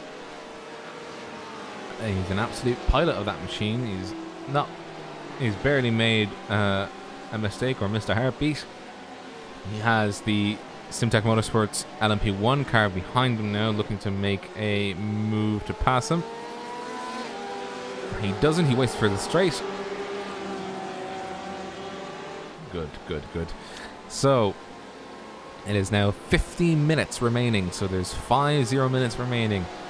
Who will? So it's all about the GTE's class at the moment. We're trying to see who will come out on top. By the way, Henrique is now only 0.7 of a second behind or in front of Ripin, Ripon is in full pounce mode at the moment. He's able to absolutely take the drive to the car 217 of sorry, the car 217 is their car. The car 204 of Core Motorsports 4 as they come around the field onto the old start-finish line. Trying to see now where would Timo make his move. Timo has to make a move because he has the fresher rubber. Even though it was kind of an oddball choice by Enrique to not take tires, but they must have tried gambling and said, as long as we can keep him behind for 50 minutes, we'll be golden. But that's a long 50-minute march to try and keep somebody with fresh rubber behind you. And if Timo Ripon can pass him within the next few corners or the next few laps, he'll still have fresh rubber against Enrique's worn rubber. Be able to use that to his advantage, but he's got a gap now, and he's got the slipstream, but he's also got an LMP2 car on his inside, passed by Fine. He just nice and neat coming into club. The gap is now very close now, so this is the battle to watch. Well, there's also another battle to watch, and it's in the amateurs. As Core Motorsport took the pits, took tyres, and they are pretty far back, and it's just meant that the Simtards are having a race on their own. Rhys Atkin is half a second in the lead from Kyle Wright. It's blue taking the lead against the reds, and Atkin has yielded. Atkin has yielded the position. Was that a slowdown? Not entirely sure. They will probably tell me in a minute, but he's yielded the position to Wright. Now, is that a tactical decision? Well, if it is, fair play to you. But they are quite far ahead of Core Motorsports. Now, they've just crossed the line, Simtards. Core Motorsports 2, where are they? They are still at club. And they've got a lapped car behind them, and then a couple each LMP1s behind. As they cross the line right now, Core Motorsports, they are 20 seconds behind both Simtards. Just having the Element Sim Racing LMP1 pass them by, you can see how much dirt is on these cars now. That's what 6 hours of racing does to a car. Makes it quite dirty. Apex in the pits. Sorry to interrupt. Apex Hunters are in the pits. While that is happening, Ripon is trying to make the moves on Henriquez right here. This is for what could be the lead, depending on where Apex Hunters are. They were 49 seconds up the road. They are now into the pits. We'll see if Foster takes tyres. What does he take? Onto the straight now. We got to watch Cyan. Well, Henriquez takes the inside line going up to Stowe, so won't be able to get it there. He will probably not make the move with 46 minutes left. He won't make the move to club. Henriquez defends that move, but where's Apex? They're still in the pits. Ooh. It is definitely tyres. Is there a contact? Almost. Out comes Foster. This is interesting. Foster might have the lead. 4 seconds, 3 seconds, 2 seconds, 1 second. 1 second. He comes out of the pit. All of them are going to be together. It's a free car melee. It's going to be a free car fight for the last 46 minutes. There's a second behind Foster and Ripon with Henriquez in the lead. All of these cars now are head and head, and Foster has 4 lap newer tyres to the others and less fuel. The front of that BMW does not look good. It's smashed in. Which one? The car 217. Oh my god. It's fine. It's just some aesthetics, you know. By the way, we have some intel from Twitch chat. Intel that says Red pitted earlier. They'll need to pull a gap so they can splash for fuel. Got it. Like I said, tactics, like it. Brilliant idea by the drivers there. The gap now is 0.2 of a second. If there's any structural damage to this BMW, it's not holding him up there. Ripon is doing his best here. Now, if these two can work together, they might be able to pull away from Foster. But Foster is a second and a half. Can catch the slipstream very easily if these guys decide to make a move and go two by two into a corner. We will wait and see. It will now be, if anything, Foster is probably waiting for the right moment. As again, Henriquez goes to the inside of Stowe. He will not be able to make the move, Rypian. He will have to go on the outside. He goes out and then in. He's not going to make it stick. He touches the grass. Going to lose it. He's going to have to backslide. So he's lost a bit of time there to Henrique. And guess who it brings into play? Here comes Foster, just like I said. He's going to wait for the right moment. And there's an LMP1 in the mix as well in the background. I think that is the Greenleaf Racing red car passing them by just at the moment. Hopefully he sticks behind. He bookmarks the car in third place and is going to wait until he gets to a straightaway, I think. Yes, he does. He's going to wait until he gets onto Wellington Straight. Sorry, I remembered. Onto Wellington Straight. And I think Timo's trying. You know, he's trying to find some place to make an overtake, as the Core Motorsport 4 car definitely using all the track and then some to make sure that he doesn't get overtaken. Swinging around now into Luffield. Timo hugging the back of that 991 RSR, and Bacinity is just trying to get Timo to go, you know, come on Timo. Venga. I have no idea what Venga means. I can only think of the Venga voice from the 90s. So, is Timo going to do a boom, boom, boom? He doesn't want Henriquez in his room, but he wants that first place trophy in his room. I know that much. He is battling and battling. Through Cops they go. Through Maggots, into Beckett's they go. Cops was the corners before. The gap is now 0.3. They've managed to lose some time, or gain some time on Foster. He got held up by lap traffic. Henriquez tried to go for the slipstream there. Can't get the slipstream in the LMP1. Rapian again though, he's just not there. There's no slipstream to take when the car's on the inside defending. Does not hit the grass this time going around Stowe. He will not, there's not a place to make a move here at Club. And again, Henriquez goes for a defense at the Club. And I'm not sure why, because I don't think it's a place you would want to make the move there. But Henriquez goes wide at Club. And Rapian almost hit the sausage curve there, but keeps it out there, keeps it safe. I want to keep a lookout as well on the amateur battle right now. We know Red is making a massive pull away from the Core Motorsports 2 there. 24 seconds was the gap the last time they came around. Sorry, 30 seconds was the gap, or even 40 seconds. Sorry, I got it wrong. Trying to make a bigger gap as they can. So it's obvious that Blue's got enough fuel to go the distance, but Red need to push. They have to do a splash and dash, as I expected one of these cars had to do. They've got a splash and dash, so they want to try and keep P2 with the Blues having the lead. So if you're in the old football saying, you can cheer "Come on you Blues," but at the same time, "Come on you Reds." If you want to see a Simtard 1-2. Ooh, Timo is definitely pushing that car extremely hard. He was wiggling coming out of Luffield, and then having to negotiate with the Element Sim Racing car, passing them by. As far as Venga is Spanish for "come on." Ah, there we go. I did a year of Spanish. I never knew that. I didn't do Spanish at all. Oh, that LMP1 has just gone around everybody there. I might have held up Henriquez there. It looks like he has. Again, Henriquez trying to get the slipstream of the LMP1. If he went for the slipstream, he would have lost the inside line going up to Stowe. So decides against it. And again, once again, Henrique takes the inside at Stowe. Rypian goes for the normal line. He tries to go for a Club. Club is defended.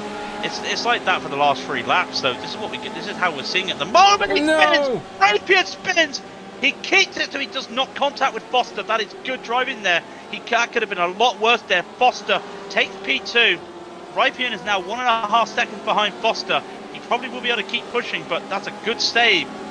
You know, I honestly thought for a moment he was going to lose that and then take out Foster. Oh, and he did. I think he did hit him actually. I want to see Not that. entirely sure. Okay. This is the cockpit view for. It's cockpit view for Nick Foster of Apex Runters. As you can see in the car in front of him, it's. Oh, he did hit him. Oh, he did. Oh, he did. Now, is there any damage? That's the question. I don't see anything that looks serious. He looks okay. The gap is 1.5 seconds. Now, interesting, the Apex car did a 59.1, a 59.2 that last lap, with Core doing a 58.7. So a little bit faster was Henriquez in that Core Motorsports car. But 40 minutes remaining. Everything to play for at the moment. Now they're all in clear air. All right, there's an HPD behind, so it might just cause a bit of an issue. But they're going to be a clear air for these straights and these corners, so everything's looking fine. Again, back to this battle, or this race really that Simtar's Red is doing. They need to pull away as fast as they can to try and get enough gap for a splash and dash. So Simtar's Red is 4.5 seconds ahead of Simtar's Blue. Simtar's Blue is about 8 seconds ahead of the Masked Devils. That doesn't matter because the gap between the Masked Devils and Nuno is 4 seconds. So basically there is a 20-second gap between Simtar's Red and Core Motorsport 2. It needs to be bigger if Red want to try and make the splash and dash work. Especially with Silverstone, it's a long pit stop. Long pit lane, sorry. I'm trying to think. Depends on how long the fuel stop is, but it's 30 seconds it's 33 seconds end to end if you're just going through the pits, drive through the pits. So if they take a stop, it'll add to that. So they're looking at about a 45-second pit stop, if my maths is correct. Your maths is probably better than mine. So, like Nathan Amestad though in the chat, if this isn't good racing, I don't know what it is. We've got some serious battles at the front of the field. Ripien is actually back on Nick Foster's bumper, and that is pretty good, especially with a dented front to that BMW. He is battling to get that P2 back, and Henriquez might be on the trouble there near the end of the race. There's 37 minutes remaining. At the same time, we have to look at this fuel battle right here between Simtar's Red and Core Motorsport, because we know that Red don't have enough fuel. Blue's going to be on the limit, I think, and Core Motorsport are just cruising. Now, the last lap times as well was a 59.1 for the Reds. It was a 58.5 for Core Motorsport, and the Blues, just out of curiosity, a 59.8. So not looking good for the Reds if they want to make this move count. Maybe even, now this sounds crazy, maybe they take an early pit stop. I'm not saying do it, but if you think you're going to be tight on the window, maybe take the pit stop and then go for the race instead of hoping on the... Do you see what I mean? Maybe. It also depends on their fuel saving strategy. They might have a preset plan in place, and it's not worth diverging from that just to have a quicker splash and dash, or just to have a splash and dash sooner. So it might just be worth trying to do the fuel saving and then have the splash and dash once you've secured the bag. Timo is going crazy. A 57.7. Oh, Apex goes wide. Foster goes wide at Village and goes off. Oh, it's a one mistake for one mistake for the other. Now, come on, boys, keep it together because you're battling. Don't have it a who wants it less. Who wants this position more? Who wants those podiums and who wants those points more? The gap now between Timo and the Core Motorsports card there of Henriquez is now 2.2 seconds, but it's closing. And Ripien hasn't had to fight to get P2. So he has not lost any time in that battle. And my throat is starting to get dry. Take a drink of water. That's what I do. So now what we have is German Sim Racing. German Sim Racing Cyan. He can take another crack at it if he gets up to the rear end of Core Motorsports 4. Now Core Motorsports 4 will have definitely got used tyres, while Sim Racing's tyres are 11 laps old. Core Motorsport 4's is about 36 laps old, just about 37 laps old. So I can definitely tell you which one has definitely got better life, especially at this stage. Oh no. No. Don't. No. He's gone, hasn't he? No. Don't do this to me. No. Ground control to Timo. Timo. Oh no. Of all the ways to lose a race, no. Come on. Can't be Blink doing back this in, to me. Timo. Blink back in, Timo. I'm not Please. saying this. I'm not saying this because I want them to win. I want racing. Please, Timo. no. Oh no. That is heartbreak. That is heartbreak. I can't even stomach it. He's gone. I can't. I don't even know what to say.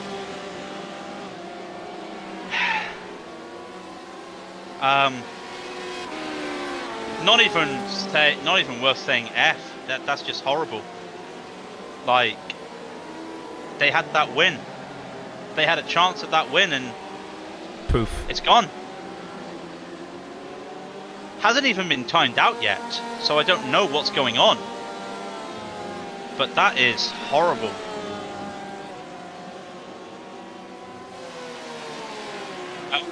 There he goes. He's gone. And GSR are now in the pit. Slothman is in. Now he's in. He's only lost. He's going to lose P4 and he'll have to fight back. P3, sorry. He'll have to fight back to get third place. So they're not losing. Well, they've lost a lot of time.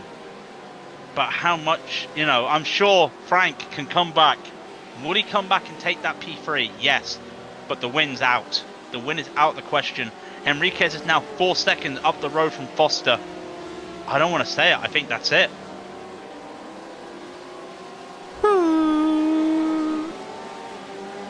That is fair not play. the way. Not the Yeah, way fair to. play to the Inco. That is some good sportsmanship there. I think, like I said, I wasn't cheering for GSR to win. I was cheering for them to catch back out and make it a finish at the end, because that's what we wanted to see. We wanted to see a finish at the end after 6 hours, and for them to lose like, I don't know. I just want to hug Timo. I want to hug all those guys. That's a shame. No one deserves that. No one deserves that, especially after a long race like that. But they are still in the race. They are P4. And they are 5 seconds behind Hugo Brando in the Core Motorsports number 3. Now, this was not the way I thought Core Motorsports would get 2 cars on the podium, which is a shame. But elsewhere, when we're talking about cars on the podium, Simtard's Red. Now, where are they? They are now 7 seconds up the road from their teammates in the blue. But where's Core Motorsports? Well, Core Motorsports are 9 seconds behind the Blues. So it's still a 20-second gap. It's not going to be enough, if I'm honest. There's half an hour left in the race. It's not going to be enough. And it's such a shame that the disconnect happened when it did, because it was looking like a battle in the last 30 minutes, and now, unless Apex Hunters can make up the gap and battle for the position within the last, 20, 15 minutes, you're looking probably at your race winner at the moment in the hands of Core Motorsport 4. Well, last lap, they were almost identical. There was only about 500ths of a second between the two of them. As they cross the line now. Now Foster has got held up by a bit of lap traffic here. That will not help him. Henriquez crosses the line. It's a 58.482. Now what about Foster? It's a 58.338. It's faster. Are the tyres now coming into play? That is what we've got to look at here. With 30 minutes left, we can only hope that the tyres are not dying. Because I don't know about you, but I've driven worn tyres, and it's not a nice feeling. You can barely turn the car. You're second guessing yourself on braking. You've got to do extended braking. It is not fun. So are the tyres starting to go on that 204? Well, I would imagine so. They've been stinting those tires for nearly upwards of 45 laps at this stage. So they need to definitely consider, well, not 45, but 40-ish laps. They need to be careful about the tire wear now at this stage. And the Apex Hunters United, I don't think they took tires, so they're in a similar situation at the moment. Yeah, that's true, but at the same time, I think Foster's been looking after the tyres well, and again, we do hop onto it that these drivers probably are able to double stint tyres now because of the track temperature. It's now dropped down to 24 Celsius, 76 Fahrenheit, because I know we've got some Americans driving. So it has dropped down. When you think we started this race in temperatures over 40 Celsius, that is quite a drop for a 6-hour race in all due fairness. So the gap now 3.8 seconds as Foster comes around to club. We'll look at the times again. Enriquez getting held up by a teammate, well, not really held up, but having behind a teammate there. His lap time, a 58.422. Around comes Foster, it's a 58.825, it's slower. It's slower by a lot. Everything he made up on that first lap is gone. So the Core Motorsports now making the charge. The gap is 4 seconds there. And I'm still watching and waiting to see when Simtard's Red goes for the pit stops. They can't now because they've got an LMP1 blocking the pit lane, but they're still waiting. The gap now 7 seconds up the road in front of Simtard's Blue, and the gap between Blue and Core Motorsports is, well, it's over 7 seconds now actually. So it's still plus 20. It's still 20 plus seconds. The gap between Core 2 and Simtard's Red. But it's looking a bit more likely that Red might hold on here. Well, here's hoping anyway. Let's hope that these guys can all come home and not have the issue that Timo had. Very unfortunate that he got disconnected. So it was shaping up to be a really exciting end to this race. But we do still have the slingshot. That is the battle between Simtard's Red and the next car below them, which is Core Motorsports 2. Yeah, well, that would be a battle for P2, because it looks like Blue, if Red have to pit, it looks like Blue may take the amateur win. So we'll keep an eye out on that. Still watching this battle at the front between Core and Apex. Gap is still about 3.8, apologies there. Gap is about 3.8, now down to 3.7 going into club. Apex have to get around. Now a Core Esports car in front of them there. It is. Core Esports number 1. So they have to get around a Core Esports now. They are going to let them by. You know, I'm not going to say, oh, will they hold them up for their teammate? No, they're going to let them by, of course. But the gap now, that's what we want to see if we want to see some action. A 157.979 for Apex against a 158.349 for Core. The gap is closed again, but Apex getting held up a little bit, not by the lap traffic, just a slow village there. Slow village, that's really weird to say out of context. A slow village had stopped the car for some reason. Must be a sat-nav issue, but anyway, Foster is now making ground up. It's going to be interesting that they are able to use the slipstream of Core Motorsports' own team. It's kind of a bit funny there, but it's just the way motor racing works. But that is kind of funny to see. Our slow village is really, really slow. I can't believe you just did that. What time did Core P number 2 pit? It pitted 12 laps ago. Right, so right now it's lap 190. They pitted on lap 178. Yeah, so we're looking to see when Reds do this pit. Again, we're still looking. Gap is slowly expanding. But what was their last lap? A 159.533. You want to look at the Core Motorsport time. It was a 158.762. So Core is still going faster than the Reds.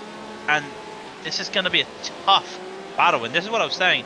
they might have the strategy, and they might actually, with all the cars going by, they might have enough fuel, especially if they do some extended braking a bit easier, because they are going a little bit slower, so that does suggest maybe they're fuel saving. But they need to hold on to every bit of slipstream they can. In fact, they may let the 216 go by here. No, they don't. Engel not going by them. They want to not really slow down. It's almost like they're hypermiling at the moment. But if it was me though, I would try and use that car, trying to lap them. The 216 of Aaron Engel, who's in P5 at them. I would try my best to use that car, use it for slipstream, and just save a bit more fuel, because right now I think they're going to need all the fuel they can get. Now the gap currently, as stretching, the Apex car is dropping back. They are now 8 seconds behind Core Motorsport. So I think Core Motorsports 4 really do have it in the bags. I can't see a way, unless Core Motorsports 4 overshoots a corner or has an accident, that they can lose this race. So just till you say that, go around the gaggle of 3 GTEs and an LMP1 going by, you know, coming into Maggots and Beckett's, and he has to overtake a lap GTE. Got a lap GT in front of him, all while an LMP1's going. You time that really well, saying that they're not going to have enough if they don't have an accident. By the way, there is a masked Devils Esports Pro car coming up behind Simtards Blue, looking to take them over. It won't be third position though, because there are 2 different classes. Blue is in AM class and Masked Devils is in Pro class. And as I say that, I just see Timo just joined the chat with just one quote: German internet. I want to hug you. If there was no social distance rules, I would be over there right now, Timo, and giving you a big fat hug. I've got nothing to say. I can't find the words. I can't imagine losing the internet like that. I think Nathan said it. It's really unfortunate. I just don't know what to say. It was fantastic driving by Timo, and it was shaping up to a great finish there. And it's just, yeah, that just happens. I'm so sorry. I destroyed a table. I probably would have destroyed something that wasn't as big as a table. So, wow, you're really strong, Timo. I'm just saying. I can imagine the frustration. But I need to get back to this amateur race. The gap now between Macedo and Atkin is 6 seconds. The gap between Atkin and Simtard Red, that is 15 seconds the last time they looked. So the gap is still 20 seconds. It's not paying off for him. It's not. I don't know if it's paying off. Tell me that Reds have invented some sort of imaginary fuel that goes into the Ferrari, because I think they're going to need it. Well, I think if they haven't, I think we're looking at the Simtars Blue car getting P1, but it's down to, I mean, it's honestly down to how good of a pit stop the Reds can do, and if it is a splash and dash, how good of a splash and dash is it? Interesting though, wouldn't it? I mean, just from a standpoint, if Reds do have to pit, and they probably would be behind Core Motorsport, Core would get at the moment. Core would get first and third in the pros, and second in the amateur. So they would practically get a full house. Just, you know. I mean, I'm not going to question that logic. The gap is just not good enough. Where's... Okay, yeah. Simtard Blue lost P12 overall in the GTE class, but they were fighting Masked Devil, who is a pro car, so it's not a loss. It's more they need to keep driving, but Macedo is now 3.5 seconds behind them with 20 minutes left. Let's just give a rundown of the LMP1 and HPDs. We haven't talked about them because nothing much going on. Simtech Motorsport in the lead, 1 minute and 8 seconds up the road from Element to in P2.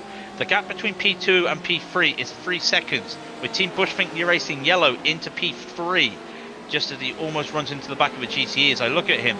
HCR Scuderia is a lap behind everybody in P4. Race Fox P5. Blue Chew America's Black is 6 and Greenleaf Red is 7.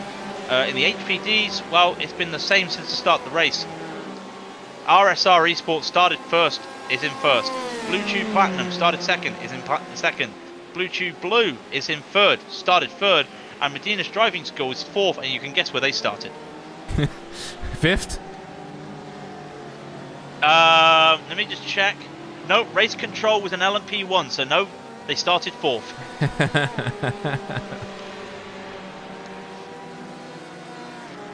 Okay. Getting down to the GTEs. Getting down to the GTEs. Where are they? No, the gap between Slothman and Branano right now is 3.8 seconds. Slowly, Frank is itching away, or scratching away, chipping away. Find whatever superbly or hyperbole you want to use. It's catching this Core Motorsports car. They want that podium that they so rightly deserve after everything that happened. So they are catching 3.6. The last lap was about half a second faster for Frank in that BMW. So it will be interesting to see, can he catch up? He's only now started making inroads, in all due fairness, so I'm not entirely sure.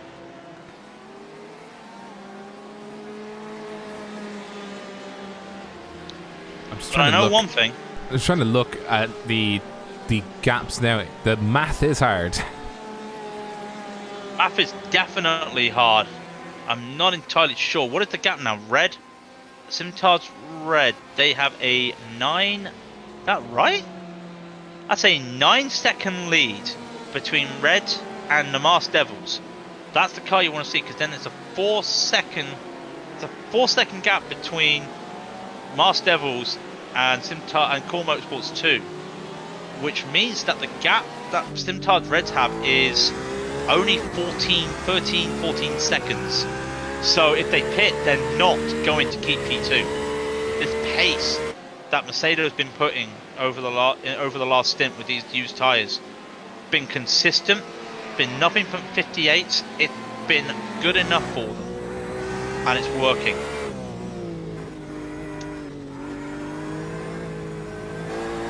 They both need to splash. What? I thought so. I said it. I did say it. I did say that I think both of them were too early in the pits there. So they might have shot themselves in the foot here. This now brings CCTS into the play. Where are they? Well, they're 26 seconds down the road. Okay, that doesn't bring CCTS into play. I did think, I must admit, I will say, I did think when they pitted, I mentioned that the both of them might have pitted too early. A tactical error, if I do say so. If they both got to pit, well, it's safe to say that Blue is, well, they've been unable to use the slipstream of Sanchez, and are now 3 seconds ahead of Macedo in that Core Motorsports 2. Martin, who's that in the pits right now? That is Core Motorsports 1, so that's nothing to worry about at the moment. Gap between GSR and Core 3 is 2.2 seconds, so GSR Cyan will be catching on to a Core Motorsports car for a position. It just won't be the one we thought it would be an hour ago. Let's have a look at that now. So the gap is now 2 seconds between the two of them, and 50 minutes left to go. So they have 15 minutes to catch up and overtake, and there's a bit of damage on that front end. Yeah, but a bit of damage, but he's still doing times in the 57s. Let's be brutally honest here. He is still, it's not like that is affecting him. It's a tank, for Christ's sake. It's Frank the Tank. He can drive anything. He can drive anything. They're going to turn up to the next race, and there's going to be hashtag Frank the Tank on that livery. I just know it. Just above the doorwell, there's going to be Frank the Tank. I can just see it. we're gonna create a new saying. We're gonna create a new nickname for a driver in iRacing. Well, Frank the Tank. Yeah. So what you're saying is everybody's just going to refer to Frank the Tank now. I mean, everyone calls Linus Tech now Linus Tech Tips, right? Yeah, but that's because his first name was Linus, and that's a funny joke. You're saying Frank the Tank's not funny? He drives a BMW. Frank the Tank's hilarious, but it's so. No, I wonder if it'll reach the same notoriety as Linus Tech Tips. I don't think it will, but then again, the German community might take it on board. Frank it might not be worldwide like Linus Tech Tips, but he'll be known in the German community as Frank the Tank. Well, there you go, Germans. Red is. Oh, sorry. I was going to say, there you go, Germans. Pass around Frank the Tank. But we do have the Simtards Red in, and Core Motorsports 2 has overtaken them. Yeah, as expected. And there's 13 minutes left. And the gap is 11, 12, 13. It's going to be almost 15 seconds by the time he comes out. So now Core is on the back of Reese Atkin at a second and a half. And apparently Bloom need to pit again. It's been a tactical error by the Simtards there by pitting a little bit too early. And this might play in being their downfall, as they now have to basically defend. They've got Chris Shaw, that's the number 246. That is a lapped car. That's the Ascari Motorsport Ford in front, or in between the two of them. Sorry. So there is a car in between them. That is a bit of a saving grace for Atkin. But this Core Motorsports car is a man on a mission. Macedo has been driving brilliantly today. By the way, you can see in the background the Core Motorsport 2 car sneaking up behind the blue car. The blue car did a 159.407 that last lap, and the Core Motorsport 2 car did a 158.624. So that's 0.8 of a second just cut off for them in one lap. And I think, and with them having to pit again, it'll be seeing where they come out in terms of, they'll come out behind the red car, but the hope is that they'll come out ahead of Vulcan Sim Racing, which is being driven by Mohamed Janko. So I just had to do a double take. Simtech Motorsport just set the fastest lap of the race, a 1:39.997. And then I looked at their qualifying time and thought they matched it. Their qualifying time was a 1:39.977. So they've just done a time that is 0.02 of a second slower than their qualifying lap. That's insane. If I'm brutally honest, that's insane. But that is the way the track is. Meanwhile, we look at this at the moment, just to keep an eye on, is there any battles happening in the LMP1s? Well, Elements are 3.5 seconds ahead of Bushfink. I don't think so. Let's go back to the real action. To the real action, that is these two at the moment. Reese Atkin is fending off against Core Motorsport 2.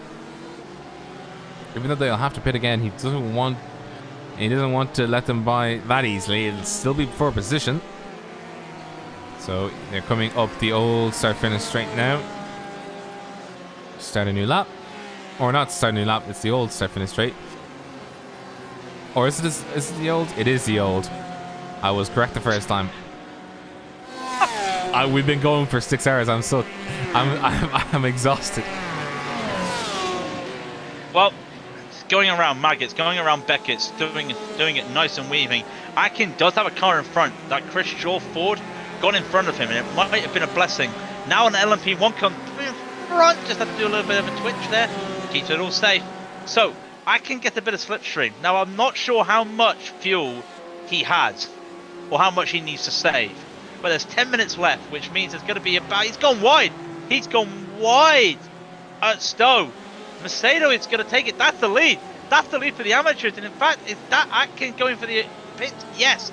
Atkin does pit. So your leader, uncontested now, is Core Motorsports 2 in the amateur division, not for the GT, sorry.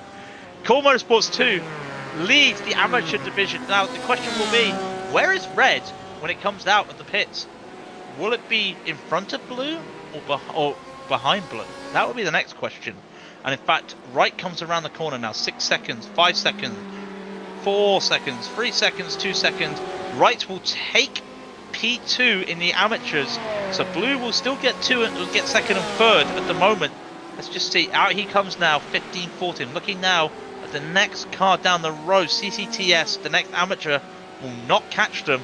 So this, in theory, touch wood, will be the final 1, 2, 3 in the amateurs with Core Motorsports 2, Simtards red and Simtards blue. Is there any other battles going on at the moment? I think there is one more, and that is the Redemption Drive. Oh, yes. By the car 217. German internet gave them an oops. And it broke my heart, but I get to see the car 217 with Frank the Tank look to have a final hurrah and take third place and the third step on the podium. We will focus on this now because there's nothing else on the grid to really discuss. This is the main, this is my jam. This is the main thing. This is my jam. I will keep an eye on as well while we're looking at the LMP1 battle.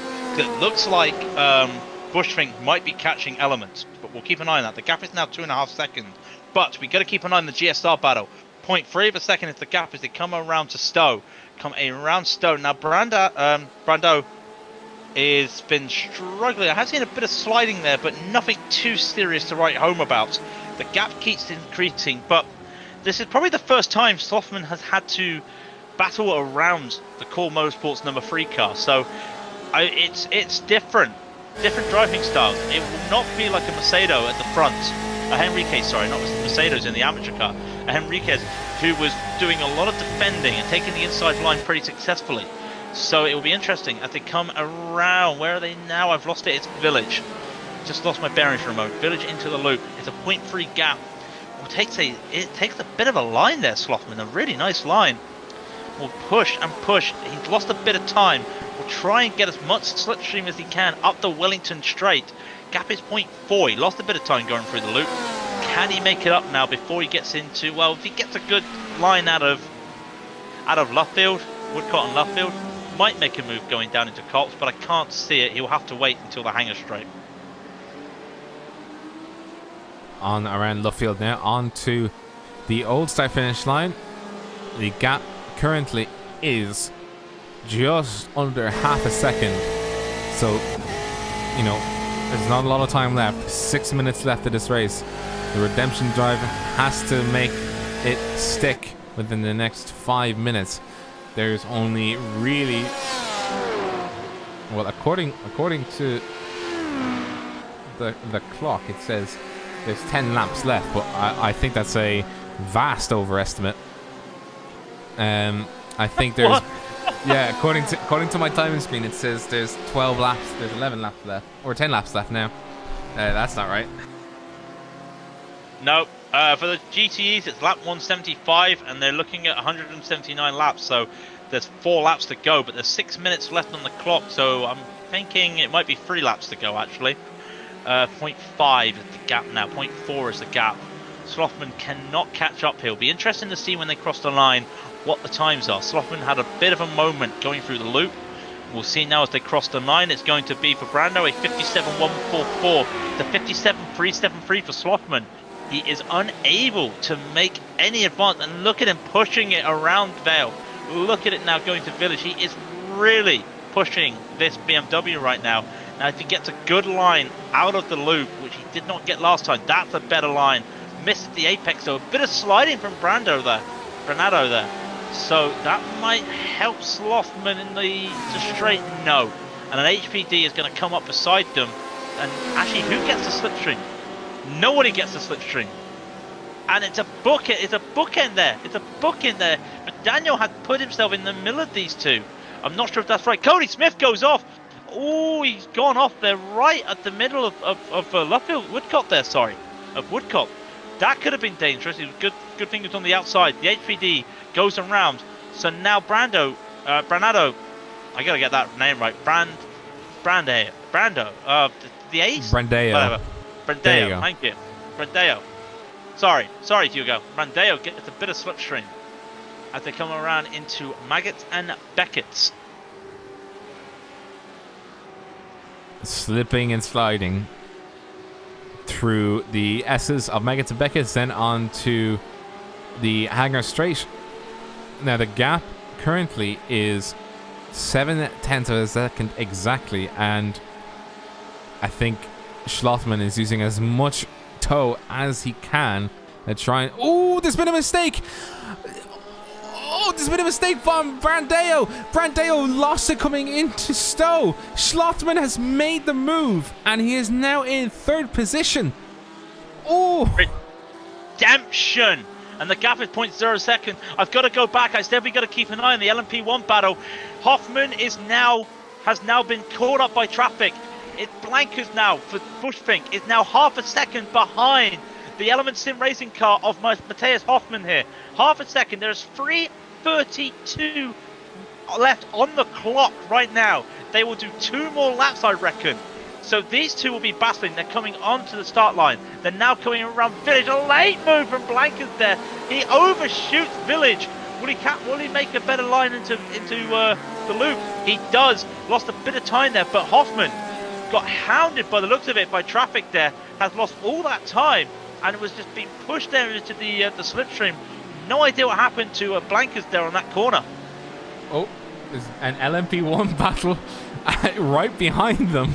So we've now got a meeting of an LMP1 battle and a GTE battle. Let's have a look at this. Element Sim Racing versus Team Bushfink Racing Yellow. Let's go. God damn it, Nathan. I'm trying my best here. I'm just enthralled by the GTEs. You wanted action, you got action. Mateus gets in between. He bookmarks Hugo there, but at the same time, Anthony cuts it. He touches Hugo. He hits Hugo going into Beckett. He was pushing and pushing. He's gone off. He's still trying to get back on. Hugo is also still there. He's lost a lot of time. He's lost 6 seconds. He's going to be safe for P4. Anthony is Blankers, just going a bit aggressive there. Oh, that's unlucky. All that battle we just had has just been wiped out with one move. He just lost. He just went a bit too hard into the middle section of Maggots there. As he came into Beckett's, he was going so fast. He tried to correct it, and he just took too much and just turned in too soon to get himself lined up and just lost it. So that battle there, Blankers now, he is 10 seconds behind the Element Sim Racing. So all that, it looks like we have our 1, 2 and 3 for the every class, I believe, at the moment, unless all of a sudden there's some late action between Core Esports. If Core Esports 2 or Core Motorsports 2, if they have to pit stop now with a minute left, I'm done. Oh, Christ. Mass Devils Esports Pro lost control coming out of the loop, and well, I think Race Fox has seen better days with that car. They just hopped, and there's a lot of damage. Yeah, a lot of damage. Wasn't that car like an accordion at one stage at the back? Yes, or was it that a was. different car? Yes, it was. Yes, it was. It was. So the back's been made an accordion. The front's trying to be an accordion. Well done, guys. I mean, that's not your own fault, of course. I'm just saying, it's just a shame. They're in P5. They're not battling anybody. They're a couple laps ahead of the P6 Blue Chew car, so they can go ahead like this. As Simtech will be coming around now. Where are they? They are coming up to Maggots and Beckett's with 18 seconds left, so I'm pretty sure this is the final lap. Just gets around the last few cars. Will Senhol. We've not talked a lot about Simtech. They started second, took the lead from Element, and just went on and on.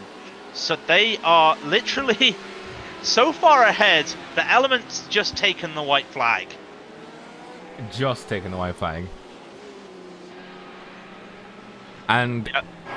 Senna for the Simtech Motorsport LMP1 is about to cross the start-finish line to take the win in the LMP1 class. And overall, your race winner for LMP1, for Simtech Motorsport LMP1, is Motorsport LMP1.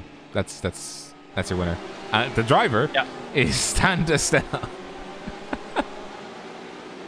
Just keeping an eye on the other classes at the moment. It may be that our... What were we seeing? Actually, we see Macedo there just getting P11 back overall against Sanchez.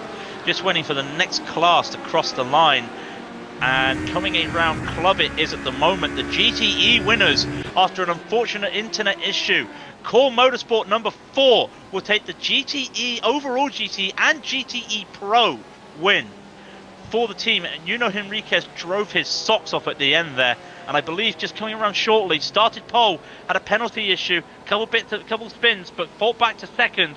Nick Foster in the Apex Hunters will take P2 in the GTE Pro, and we're still waiting. He's at Maggots and Beckett for the German sim racing Cyan car, so we will wait for Frank to come back. But where else do we have? Where is Core Motorsports 2? But they are also on the they're on the Hangar Straight. So what about the HPDs? Are they crossing the line? They are. They are RSR Esports. Well, it's been no change in the HPD field all race, apart from pit stops. So your winner for the HPDs, RSR Esports, Christopher D'Aquino, will take the win in the HPDs. Waiting now for the other cars. Blue Chew America's Platinum, Jason Lundy, had an accident on the penultimate lap, I believe. I think that was the car. Someone had an accident. Yeah, he's very dented. Will take P2. We haven't talked about it. Blue Chew will get a 1-2-3. Patrick McDaniel crossed the line before any of them and is now doing burnout. So it's a 2 and 3 for Blue Chew America with the Platinum and Blue. And at the same time, Simtards Red and Simtards Blue will take 2nd and 3rd in the amateurs. But Core Motorsports will take 2 wins in the GTE class, taking the Pro with the number 4 car and the amateur with the number 2. Well done to absolutely everybody. It's been an absolute great set of racing from you guys. I want some Audi going absolutely ham. Where is that Audi? Where's that Audi? There it is.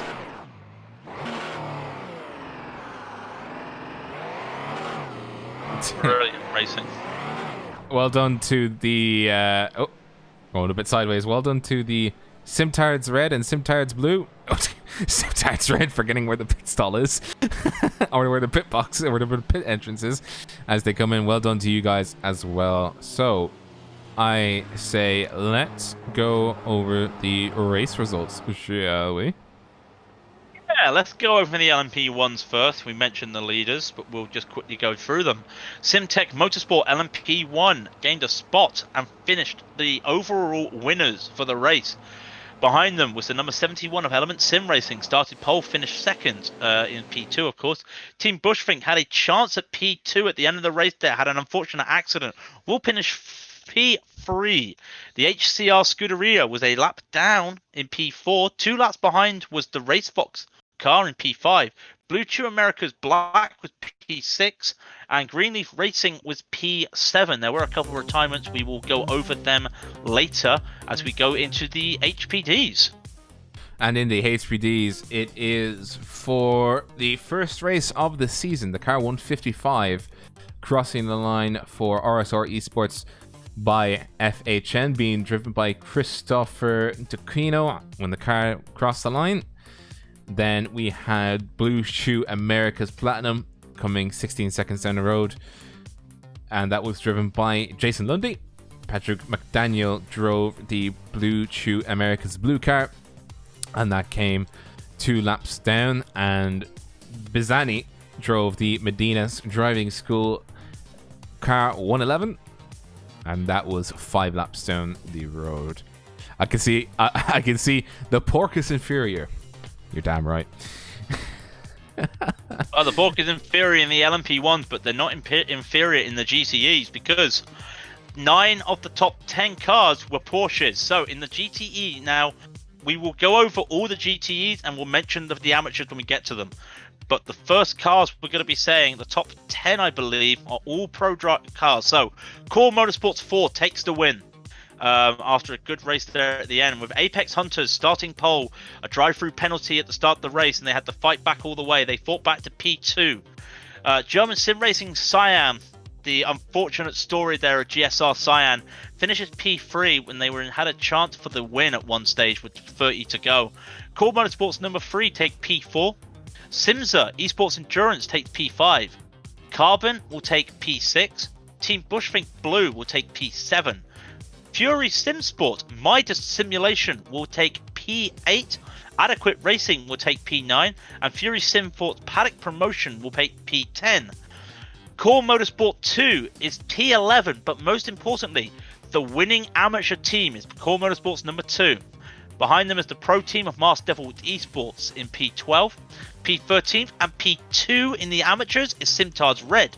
Simtard Blue will take P3 in the amateurs. Then the pro team of Vulcan Sim Racing behind them. CCTS, another amateur team, will take the overall P4 for the amateurs, but overall it's 16th in the GTEs. Behind them, another amateur team, Stage 1 Racing. Ascari will be behind them into P18, a pro team.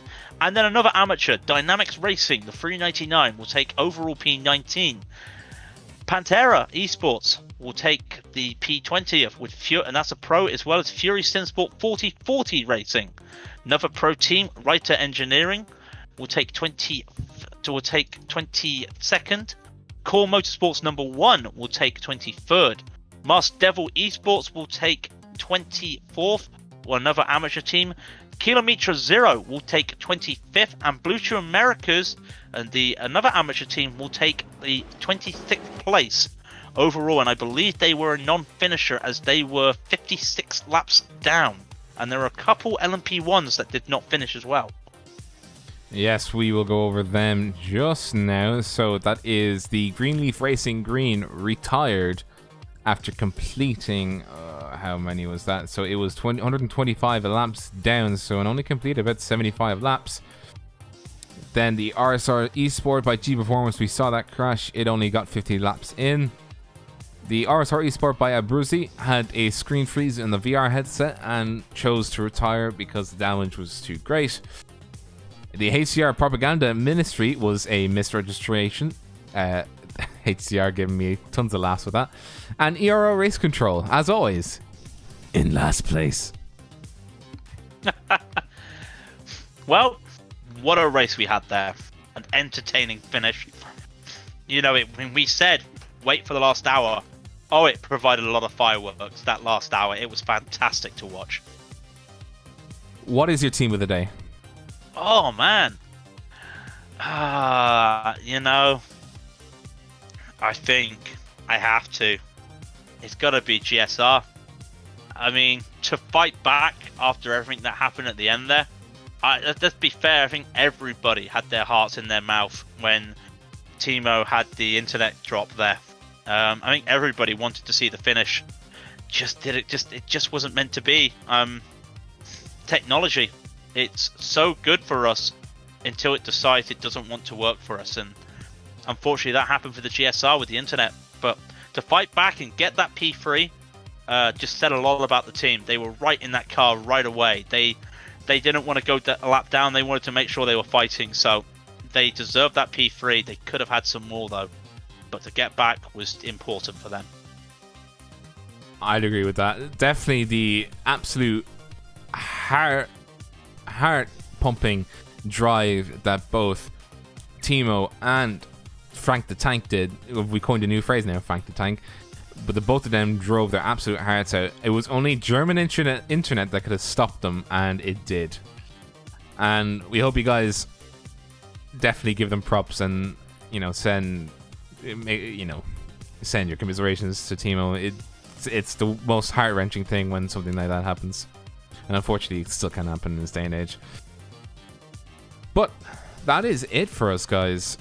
I hope you guys have enjoyed the broadcast. If you did, give it a like, give us a subscribe.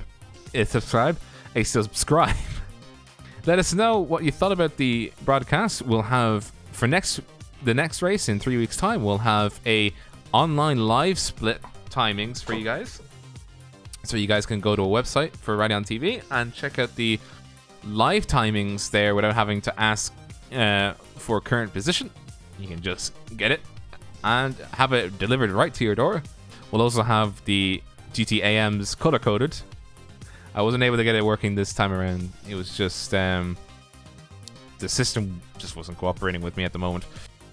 But I'll get there. But Craig, what do you say after a great race?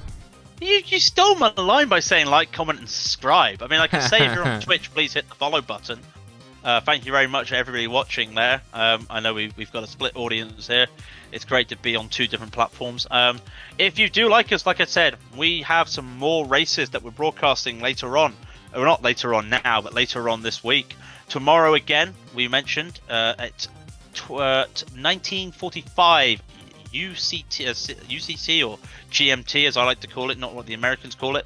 The Fanatec GT1 challenge, or the GT challenge. Tune in for that.